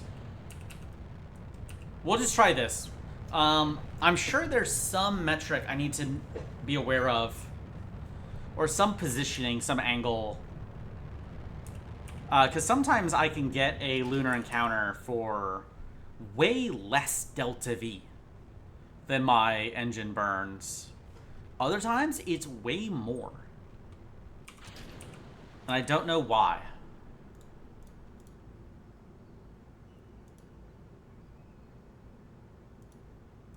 Right, this also fucked up the,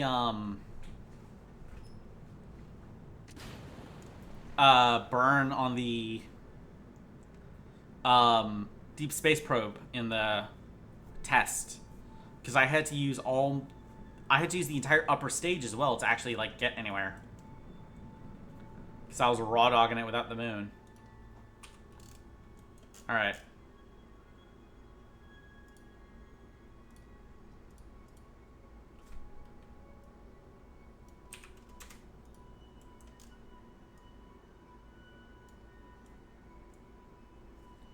Moon-centric.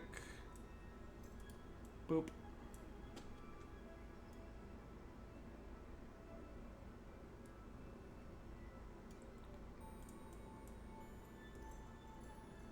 Yeah, sometimes it seems like if you just kind of do anything, you're going to hit the moon.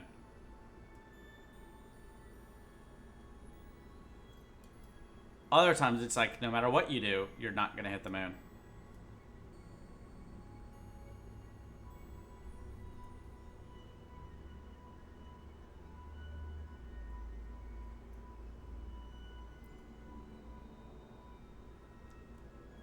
Alright, here we go. Now we're talking.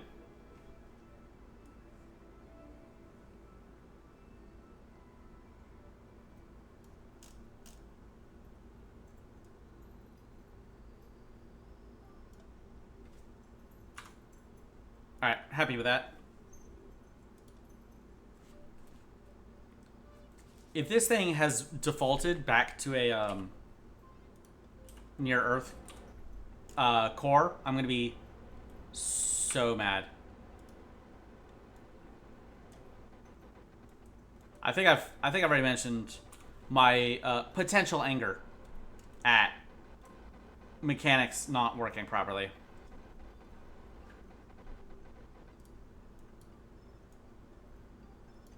All right.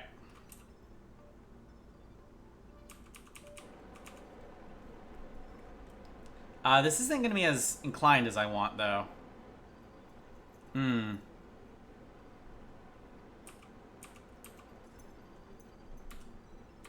Okay, hang on. Let's load the quick save. Let's fiddle with it a bit more. Let's get that inclined orbit. Right, I want a polar orbit. Or at least pretty close. Because the orbital perturbation only works if it's super inclined.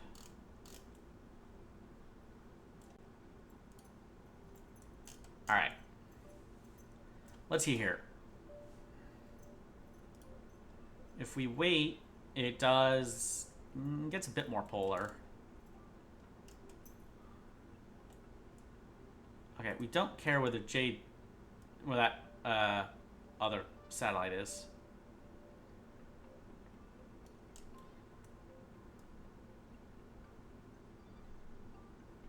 Right, okay. So that's pretty close. That does rotate it.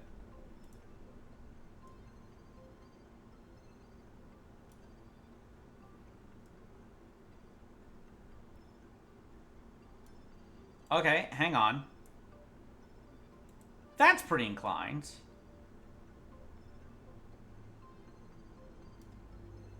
And that's like 200k.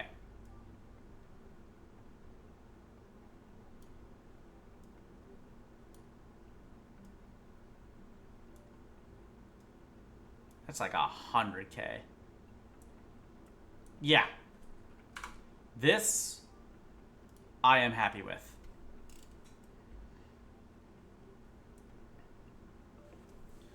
Unless it decides that it is no longer a deep space core.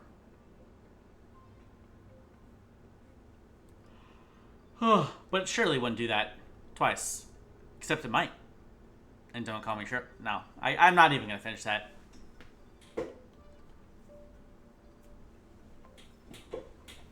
Alright.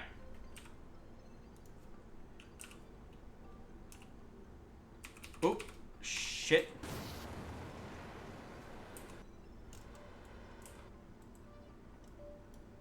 That had a 95% chance to ignite. I'm not taking it. No, I feel like I'm in... Normally I take those when it's just... when the engine just, like, fails. But, like... yeah, 95% ignition chance. No, fuck off.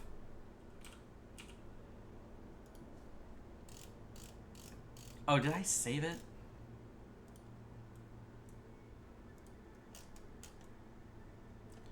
You bet I did. Alright, cool.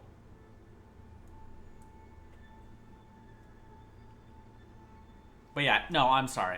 When it's a 95% chance and I've already been fucked over by game mechanics, like, no. No, sorry.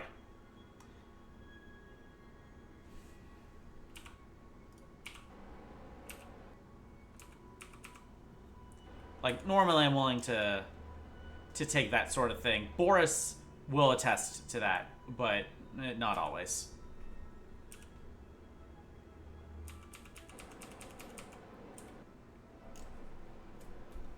All right. Oh, we should probably extend those.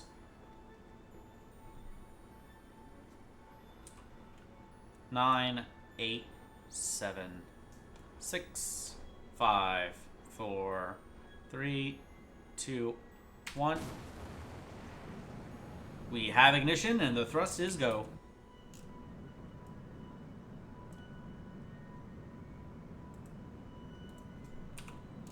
Alright, and now we once again play the waiting game for like 5 minutes to find, and then we get to find out if the game has fucked me over for no reason.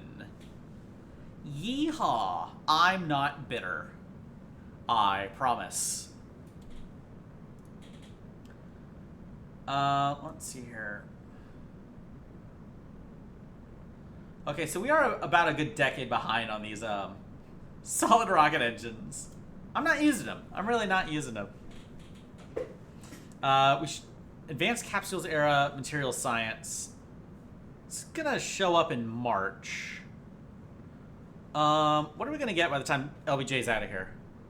Right, he's out here January of '69.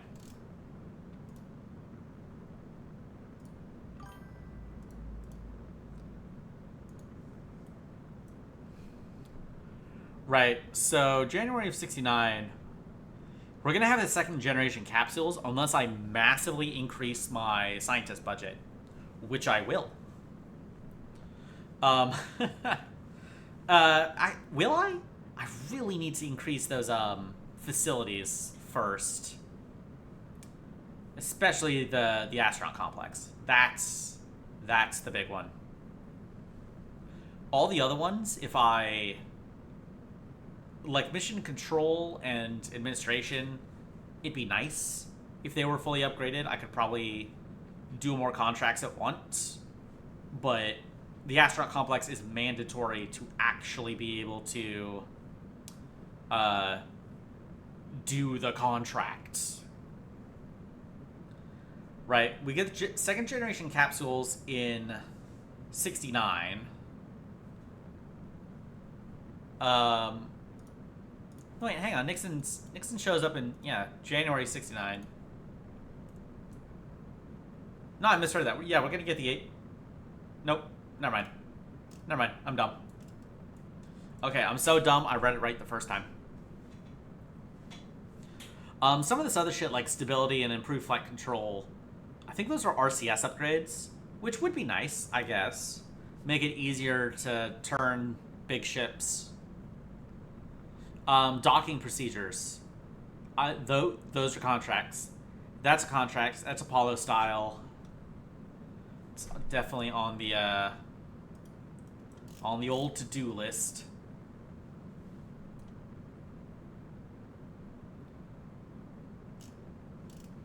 How much do I have left on this burn? Oh god, like 3 minutes. Yeah, more powerful engines will also just make this whole process faster. Just so much faster. Because, like, I don't want to wait for, like, a 10-minute burn every time.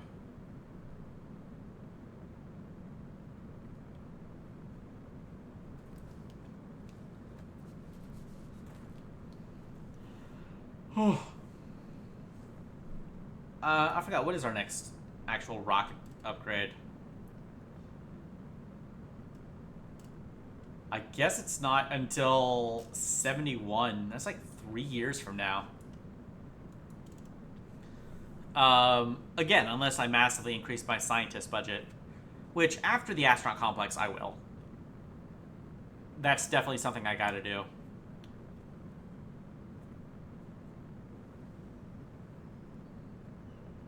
But yeah. Yeah, a bunch of these I'm gonna complete. Oh right, after I launch the next one and I make sure that it is actually a deep space core, get my space science, sun science, I'm going to make sure that I'm going to improve the LC. I could probably do it now, to be honest. Like, it'll take a couple days. There's literally no reason not to do it now. Because then I can queue up the 2-2s.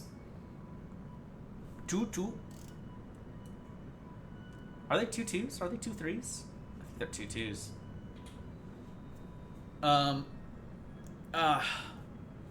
When I get the next tier of rocketry, the upgrade for the Megiddo might be on the way.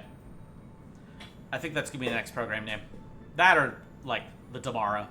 Naming it a radio is gonna be too obvious. I say naming everything like John, Dave, Rose, and Jade. I have the fucking Skynet replays. Okay.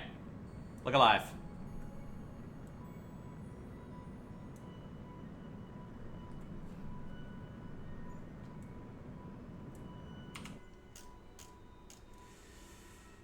.1. Wait. Does this thing have infinite restarts? How many restarts does this thing have? Oh my god, it has more ignites. How did I forget this thing has multiple ignitions?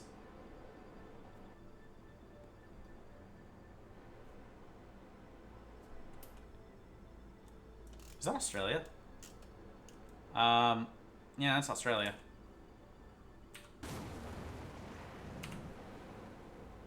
Fuck.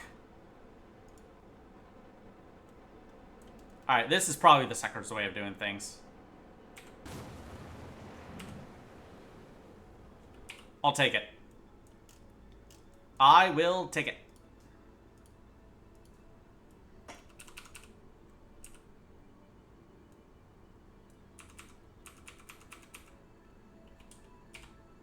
Yes, I have control.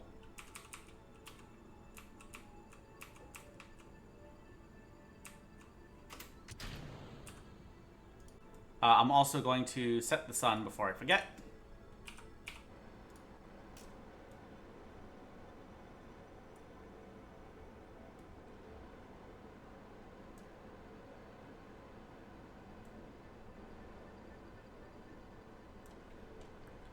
The Aurora Borealis. At this time of year, at this time of day, on this part of the beautiful planet, localized entirely in this wonderful world we call Earth. And yes, you may see it. I don't know why I'm doing steamed hams.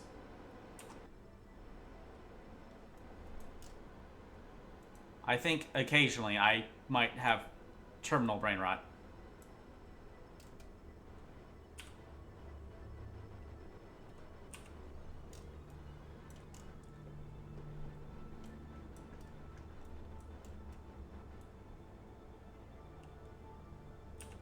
Where is the moon at this very moment? Alright, whatever. I just need to be facing generally moonward.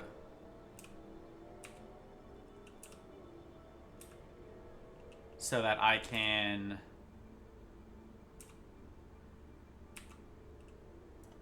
give it one of these. Oop, shit. Overshot. Oh, there's the oh, there's the moon.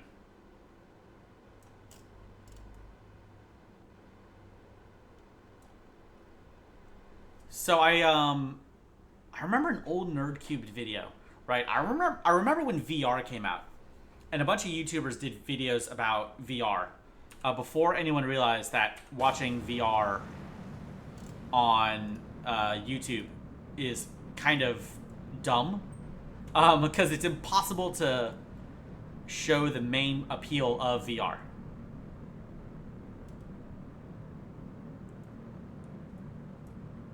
Right. And he played like Universe Sandbox in VR.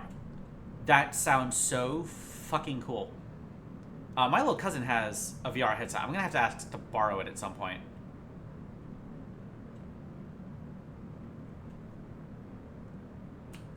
Alright. So that is, in fact, orbit. It's not as polar as I want, though. Okay, so ascending node. I don't know if you want normal or anti-normal. I'm going to guess, and we're going to find out together, because this thing has one more ignition. No, we want anti-normal. We also don't want to use all our nitrogen, because we do want some left over.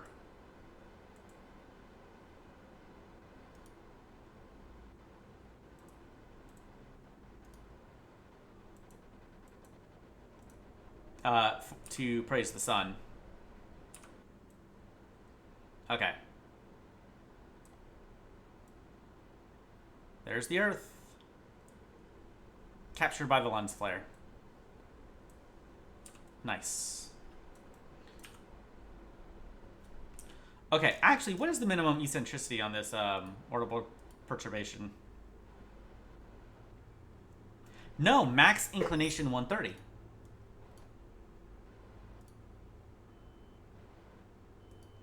Oh, shit. I actually want normal.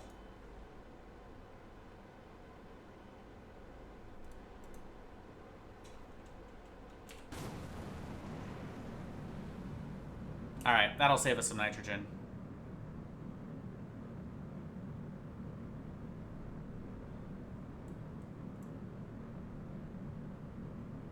Nope, nope, nope. I did want anti-normal.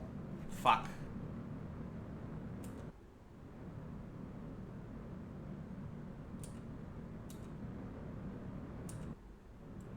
I had it backwards.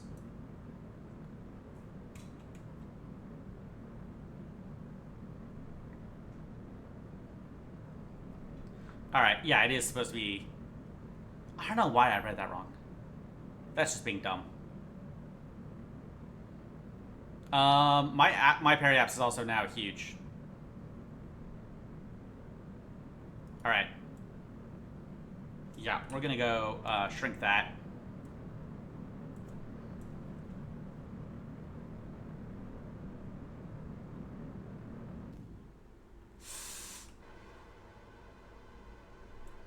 I think I fucked it up.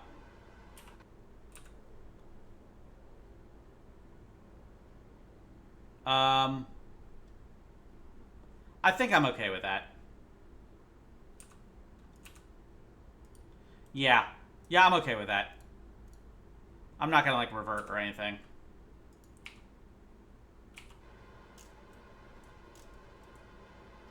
Okay, so we're not getting Earth or moon low science. That's a shame. But we are getting a nice polar orbit. We're gonna get more science with our eccentricity and shit. So, you know what? I fucked it up a little bit, but I think I'm okay with that. I'm going to use the rest of my nitrogen just trying to praise the sun here.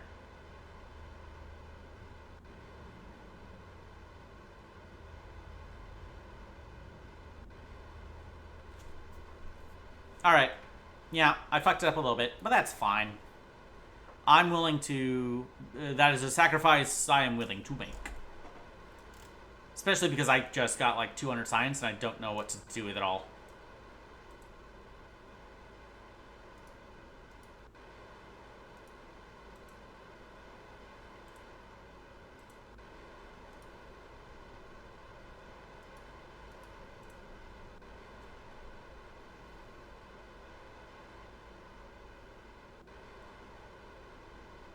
Oh, baby. Look at that.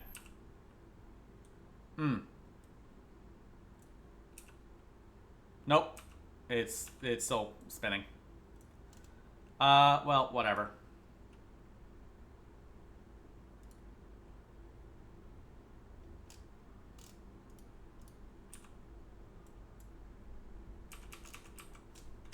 Nice. Very nice.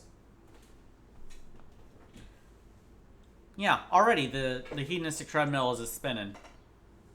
Because now it's like the third lunar satellite, and it's like, yeah, whatever. That's cool, I guess.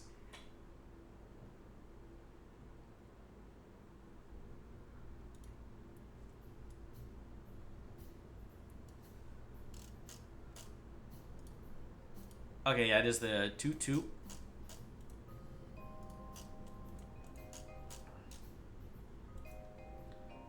Nope, still deep space.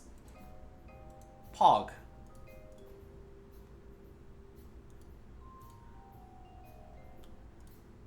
And the J2, I think I need, or the 2-2s, I need 2 of them, right? Because geostationary is fucking hard. Geosynchronous tundra orbit. Yeah, I need 2. I'm gonna modify the LC.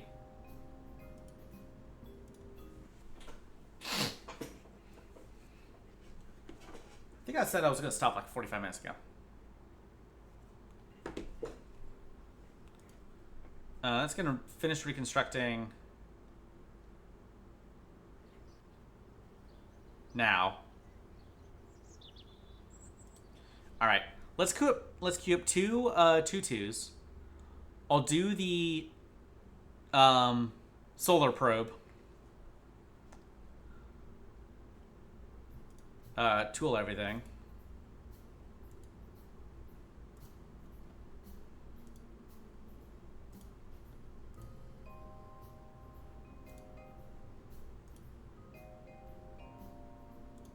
God, these are expensive.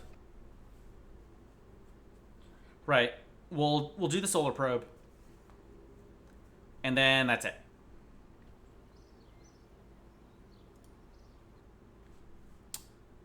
Let me double check that probe core right now, because I had another thing up in the editor. I am so paranoid about this thing now.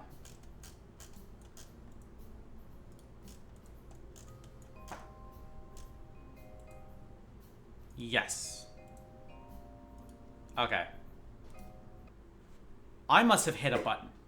That's the only thing I can think of, is that I accidentally hit a button somewhere. Or I didn't save something.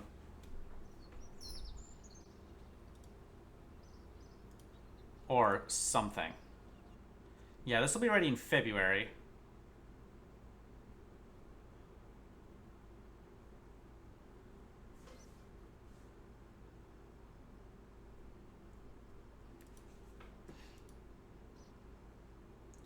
Oh. More infrared radiometry science. Very nice. All right. Let's go. Let's do this.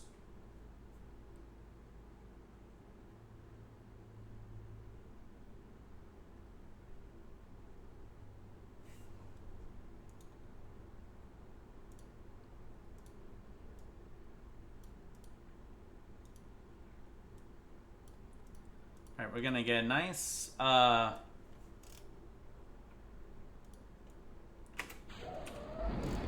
gonna get a nice flyby of the moon. Right, we're gonna slingshot somewhere super interesting. I don't know where, but we're gonna slingshot to it.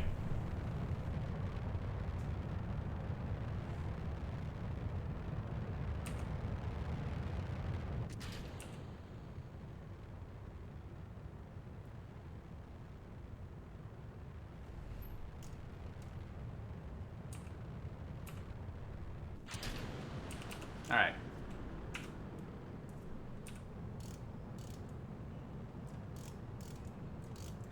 Right, let's see which planets are nearby at the moment.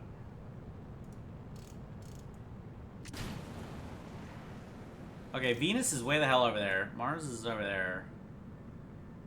Mercury's probably not gonna happen.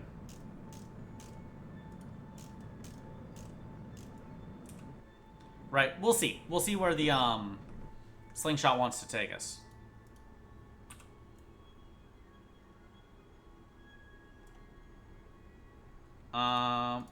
Flight plan. Alright, we do actually need it for like 100 days.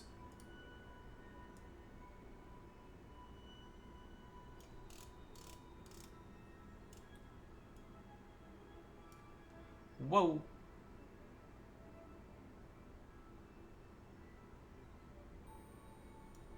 Alright.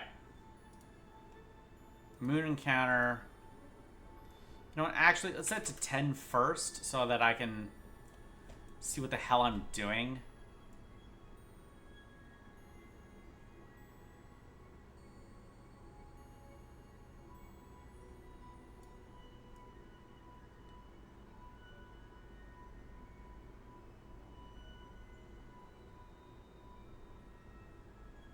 Huh.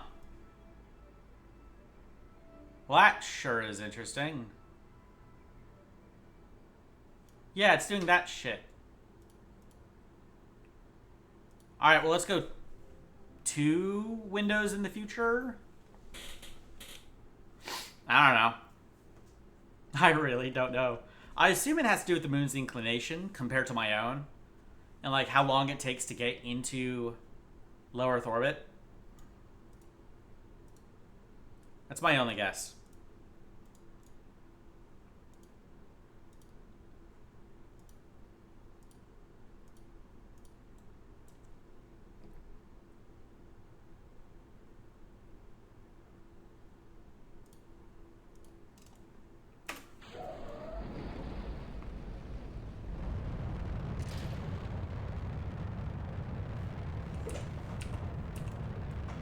Alright. 2 in the future.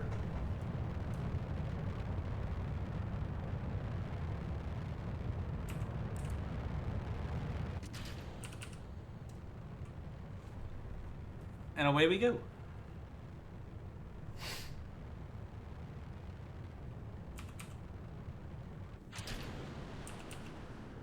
Thank God for the lunar transfer window module. Because otherwise, having to do that by hand would be such a pain in the ass. Like, I have no idea how to do that. I'd have to, like, go look up a guide.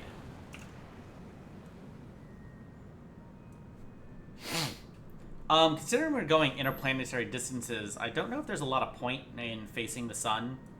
Like, it's not gonna do it when we hit Venus.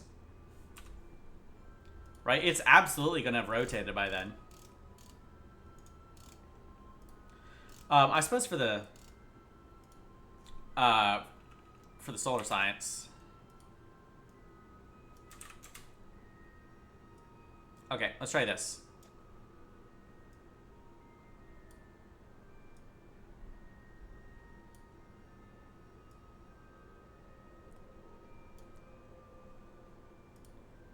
Moon-centric, the moon.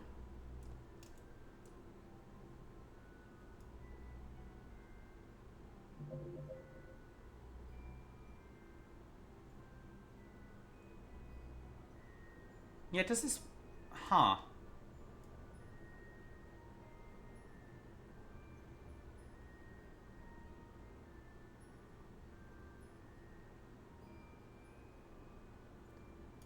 Yeah, I don't know.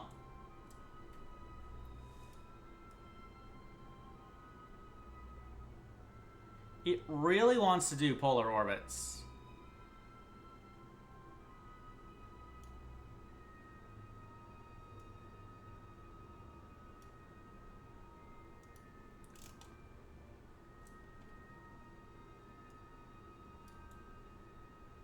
Right, yeah. That probably explains it.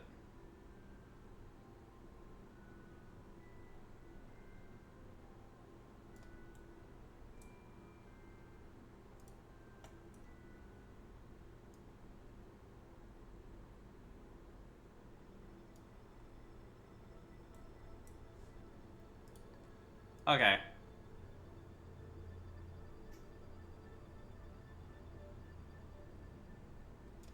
Yeah, I guess I'd have to go days in the future to actually, like...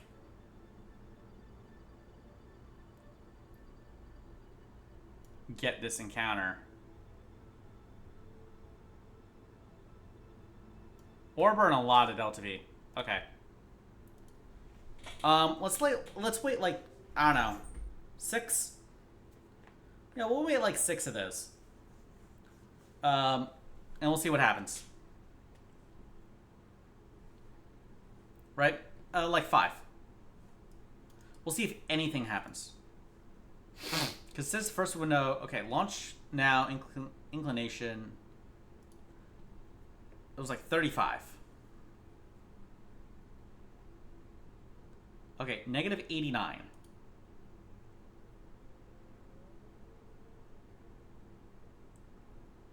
Negative 89.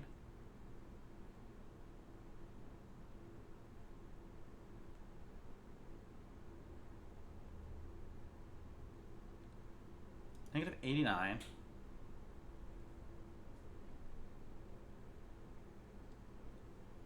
Negative 89.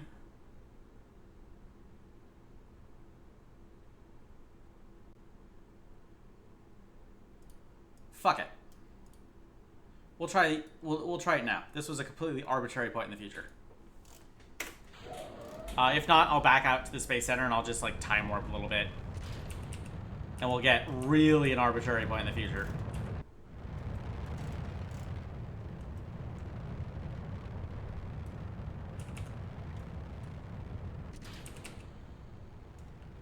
At least getting up here to try the flight planner doesn't take too long.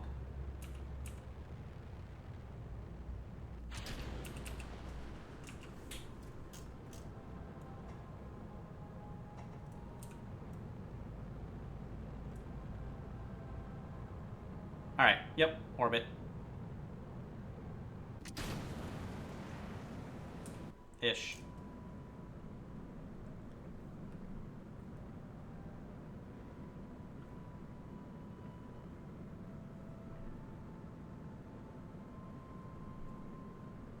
Alright, there we go.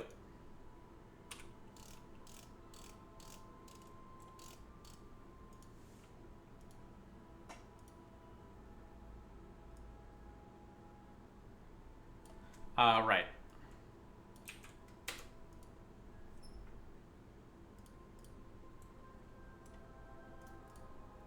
I mean, I guess strictly speaking, I don't need to slingshot around the moon.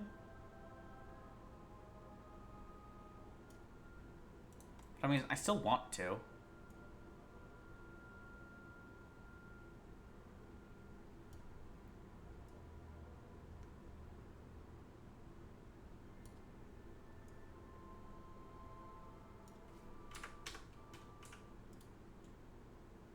Yeah, let's just not. Fuck it. Fuck the moon. Right, we'll do it live. We'll just do it ourselves. We won't slingshot. We'll just, I don't know, wing it.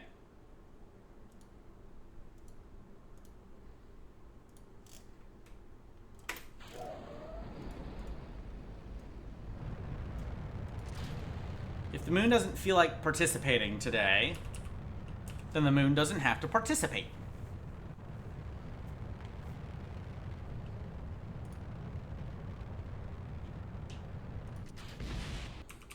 I was in times 12.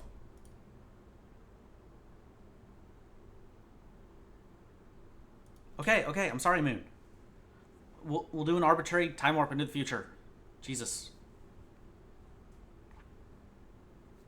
Maybe I was a little brash against the moon. I got shot down by Artemis. Alright. Ugh. I don't even think I'm gonna get an encounter with Venus. This is just... I don't know.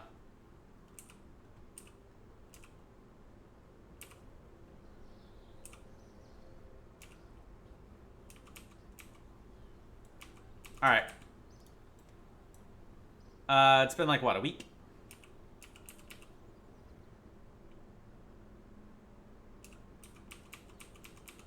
Ish. Oh, I almost hit recover. Let's try now.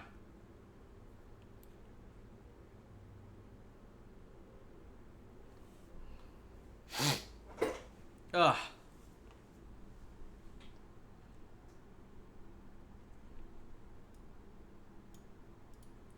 Okay, and then warp to a window.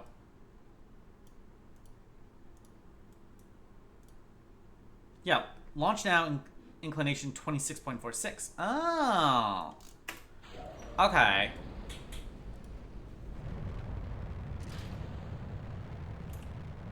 I guess I gotta look at that a bit more closely from now on.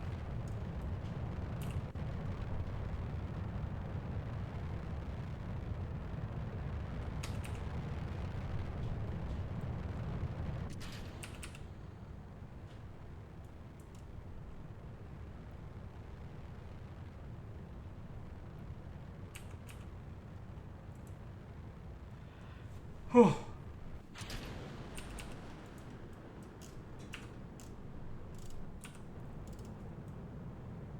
Oop. Not what I wanted. Okay, yeah, this is way more actually, like, in line with the moon's orbit. Okay. Okay, so the launch window is just like, hey, here's the next time the moon's closest, I guess? Depending on time of day and time of month. But, yeah, I guess it's up to me to find out when the orbits are actually, like, even.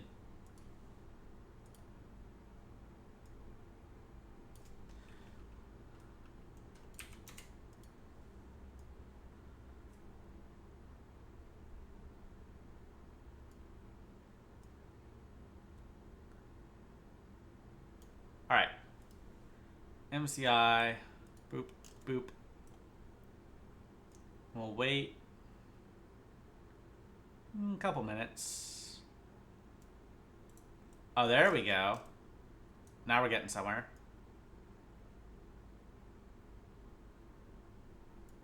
Okay. That's a little polar. It's not what we're looking for here. But I like where your head's at.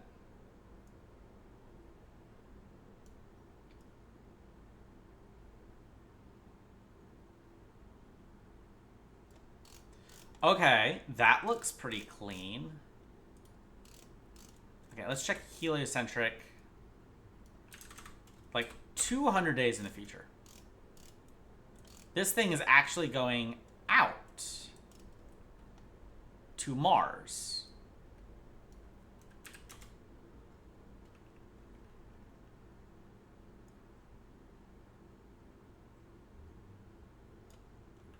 Okay, if I give it a bit more juice here. No. Oh, it hits the moon.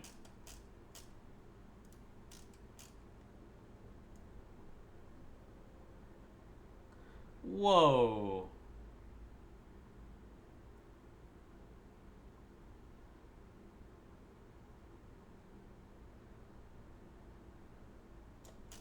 Okay, let's get as close as I dare here.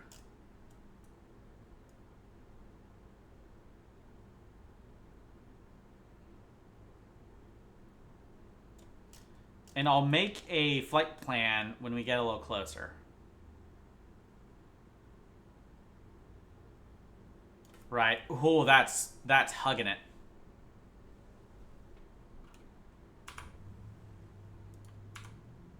All right, quick saved.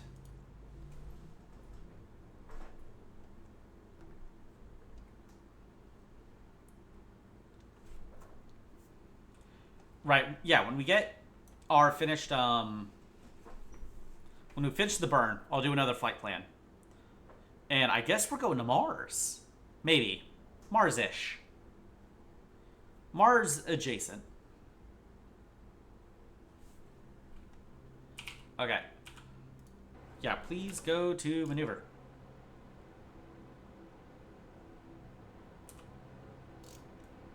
Alright. So if we zoom all the way out, where are we dropping?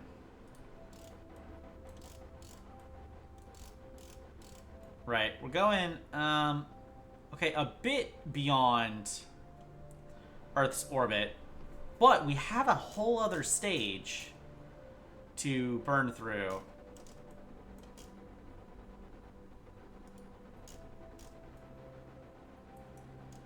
So I'm not super concerned. Right, we have another stage with 2 ignitions. So depending on how far we keep control, we could actually really get somewhere. 7, 6, 5, 4, 3, 2, 1. Alright.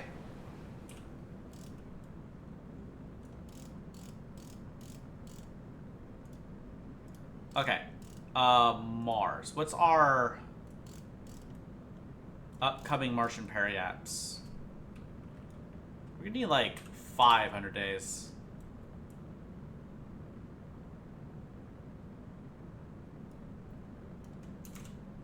Oops. 600? Yeah, we get within 39 million miles of Mars. Which is a tenth of what of how far we are now.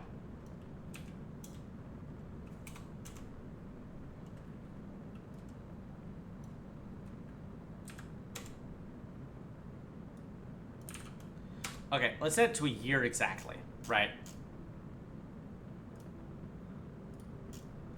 So right now we're focused on the moon.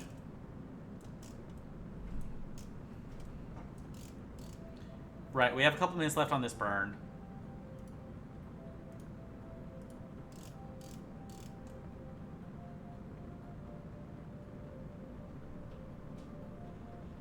The corkscrews are kind of funny.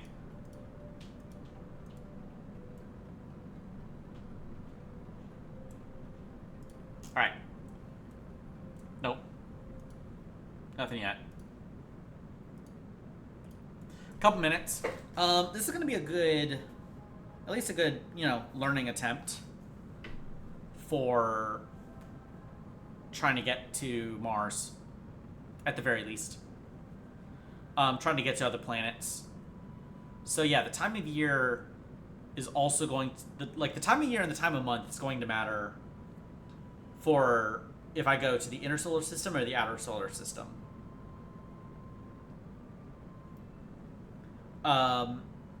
And also I want to wait for the right alignment with the moon so I can slingshot around it. When the angle is more like 26 degrees instead of 90. Right, because if I hit it at 90, I would just like... Okay, actually, it would probably only slightly tilt my orbit in the grand scheme of things. But if I hit it going fast enough, I would just fling out the bottom of the solar system. Which is not what we want. Yet. No, probably not ever. There's like nothing down there. Or up there, I guess, if you're Australian. There's no reason to ever go. I saw a mod that includes the that changed the Kerbal system to, I think it's called the Trappist system, which is apparently a promising candidate for extraterrestrial life. It has a very Earth-like planet, which is, super hype. And it works with Principia, so that'd be fun. Apparently, it's even harder with Principia because there's a lot more planets that are like closer to each other. And so yeah, that would be you'd be dealing with the n-body gravitation a lot more. All right. How much longer do I have on this? Like 2 minutes.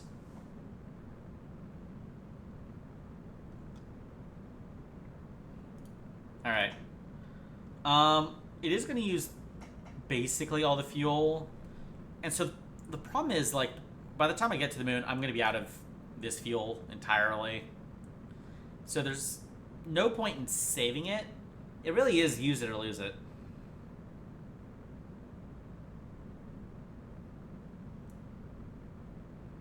I'm also going to have to match inclination. I might be able to do that at the slingshot, which would certainly be helpful.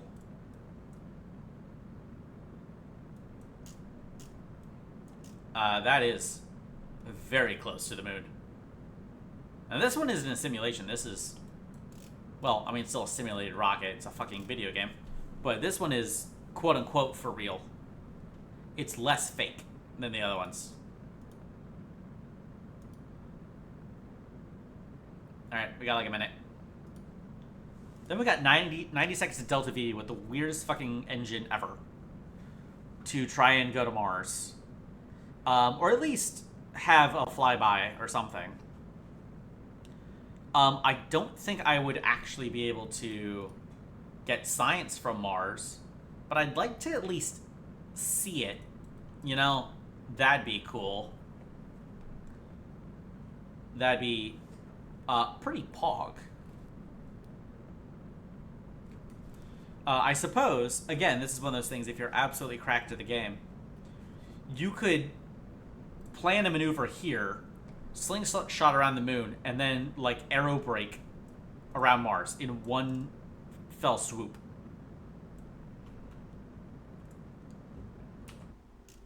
Okay. Yeah, 2 million. Checking it out.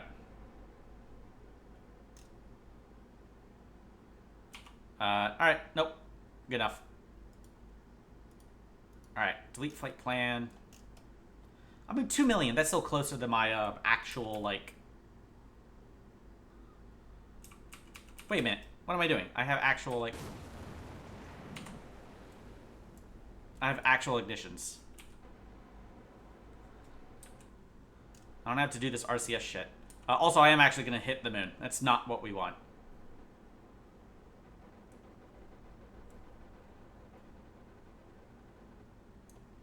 I had it very carefully laid out, and then I...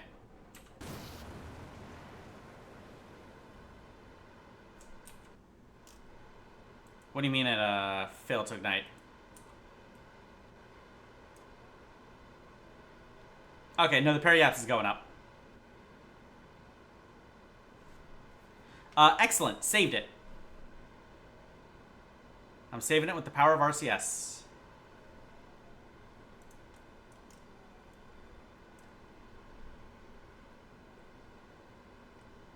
Oh, wonderful. RCS to save the day.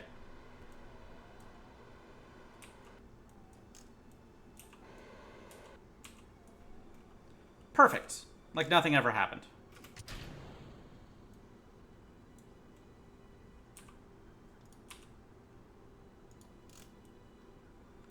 Alright. Yeah, target the sun, please. Feel free to do that while I...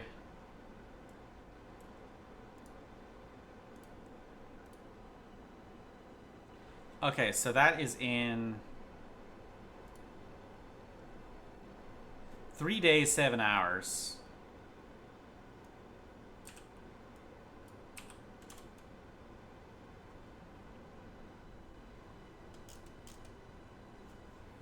And 43 minutes. There we go.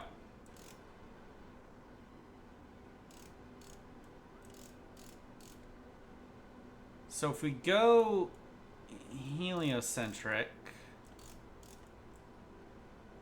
set the plan length to 400.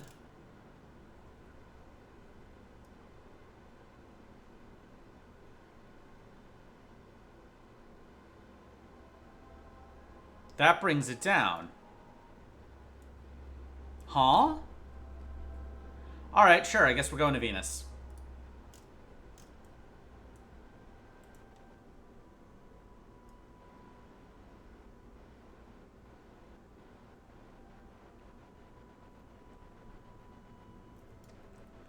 How much burn do I have to work with? Minute 30. Shit.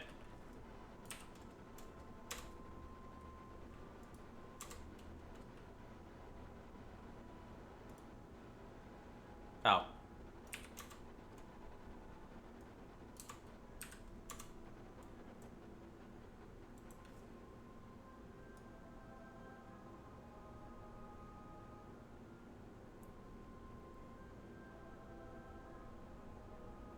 Oop.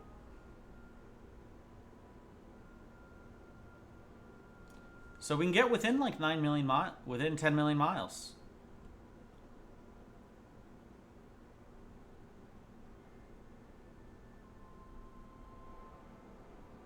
You know, if we had an extra 20 seconds of Delta V on us. Which we do not. Okay. 03, 07, 43.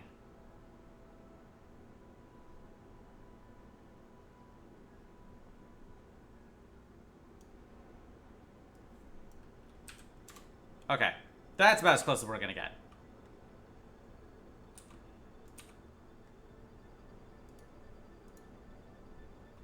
Okay, we can also turn that off.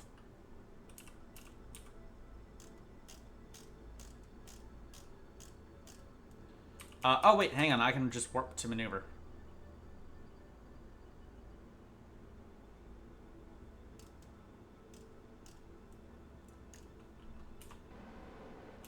Oh. Yeah, warp to maneuver node.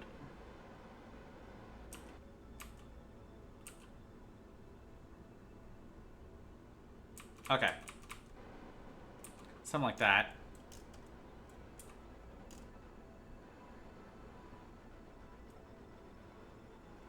Huh. This is way further than I thought it was going to be. Oh well, whatever. I thought it said like 65K.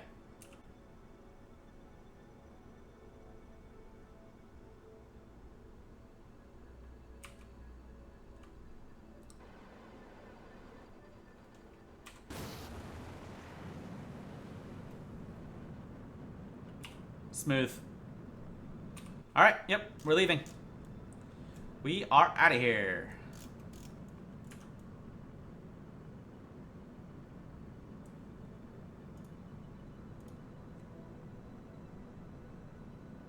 Beauty.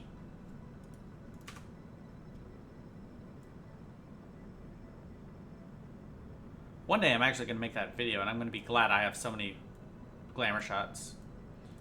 I have no idea if Venus is actually going to be visible at this distance. What the fuck happened? Some of these failed to ignite. Oh, fuck.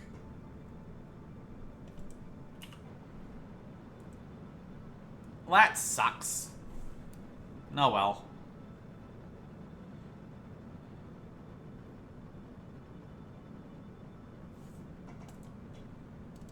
Alright, well, we're just gonna burn out the rest of the fuel. We're gonna see where it goes.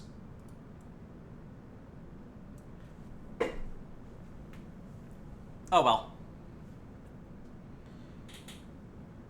So, fun fact, the first Venus lander was buoyant. It was designed to float in case it landed on water. Because, like, people had no idea what Venus looked like. And the popular imagination was that, oh, it's covered in clouds. It looks like Earth. And then, nope. No, that didn't quite pan out. All right. Actually, I did want Principia back up. All right.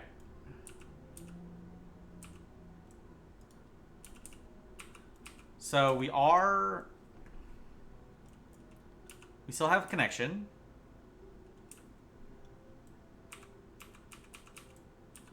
Are we now over the sun? No electricity. And yes. Oh shit, I forgot to target the sun. God damn it. Where's this thing going anyway? It's going nowhere near Venus. Alright, that's to be expected.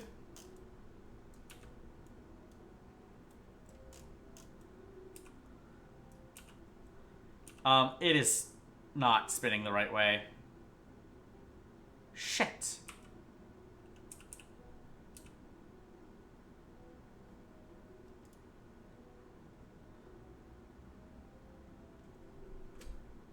Ah, god damn it. It's gonna take months.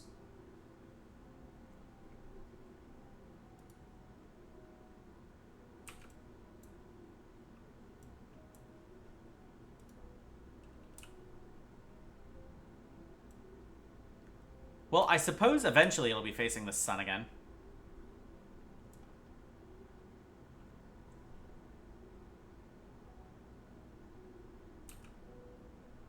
Yeah, it's gonna be done in a couple days.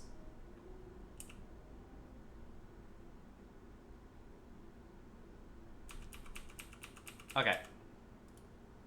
We'll roll it out. Oh, wait, hang on. It actually is getting power.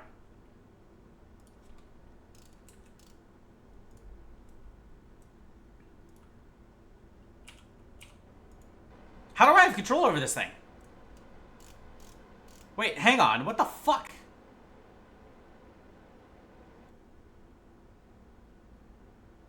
I just realized I have control? Holy shit. Oh my god, we're gaining power. We are somehow gaining power.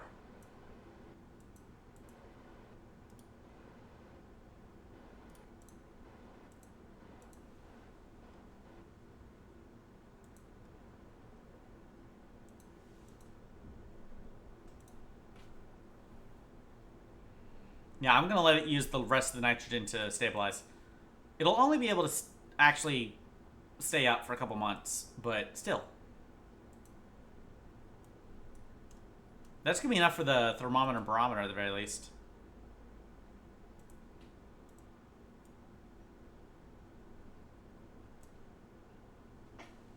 You know, and also, like...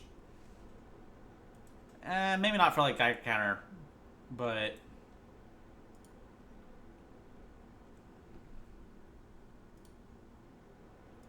I guess also infrared radiometry.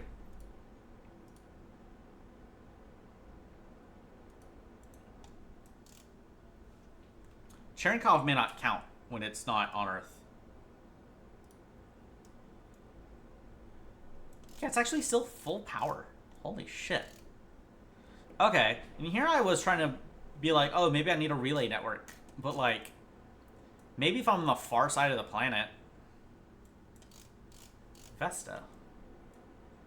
Oh, it's an asteroid. Okay. I was like, what the hell's Vesta?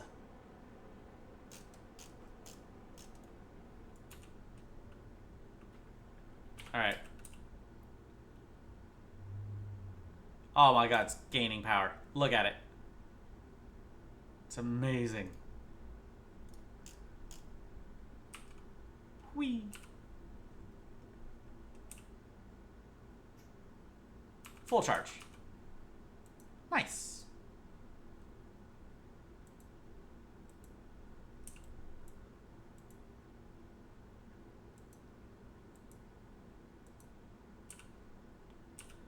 Yeah, let's get that infrared radiometry science, I guess.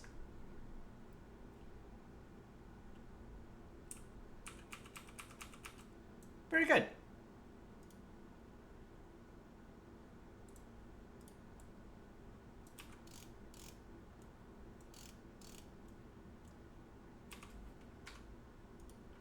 All right.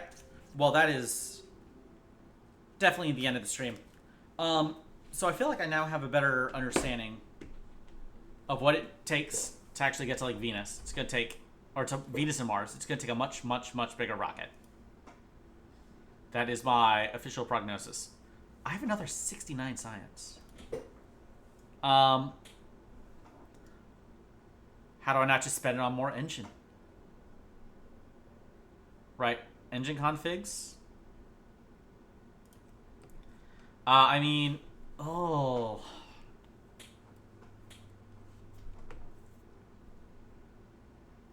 Better solar panels. Fuel cells.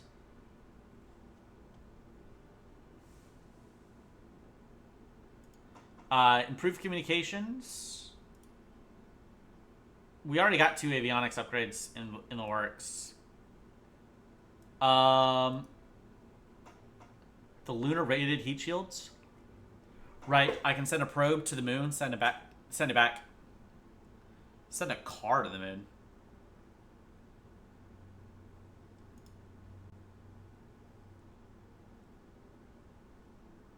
Let's get the engine upgrades.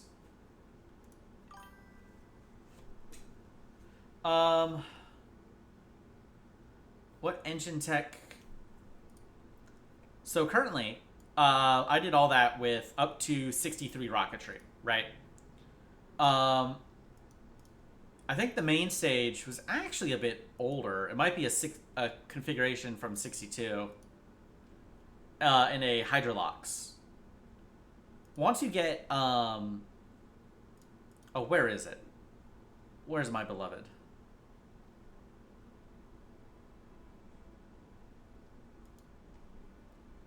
Here we go. The AJ10. This one has multiple ignites, right? This is like unlimited ignitions is so good.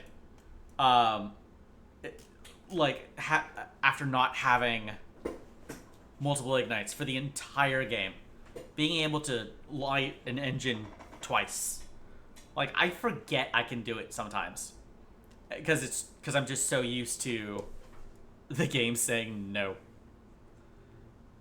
But yeah, also it had a Hydrolox engine, which I put on for some reason. Couldn't tell you why. I'm sure it was a very good one. Also, 125k. I might be able to afford that.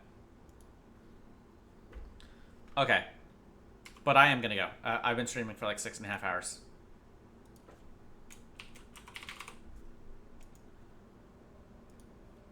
So, tomorrow is Thursday. I'll probably be streaming tomorrow as well. So, see ya.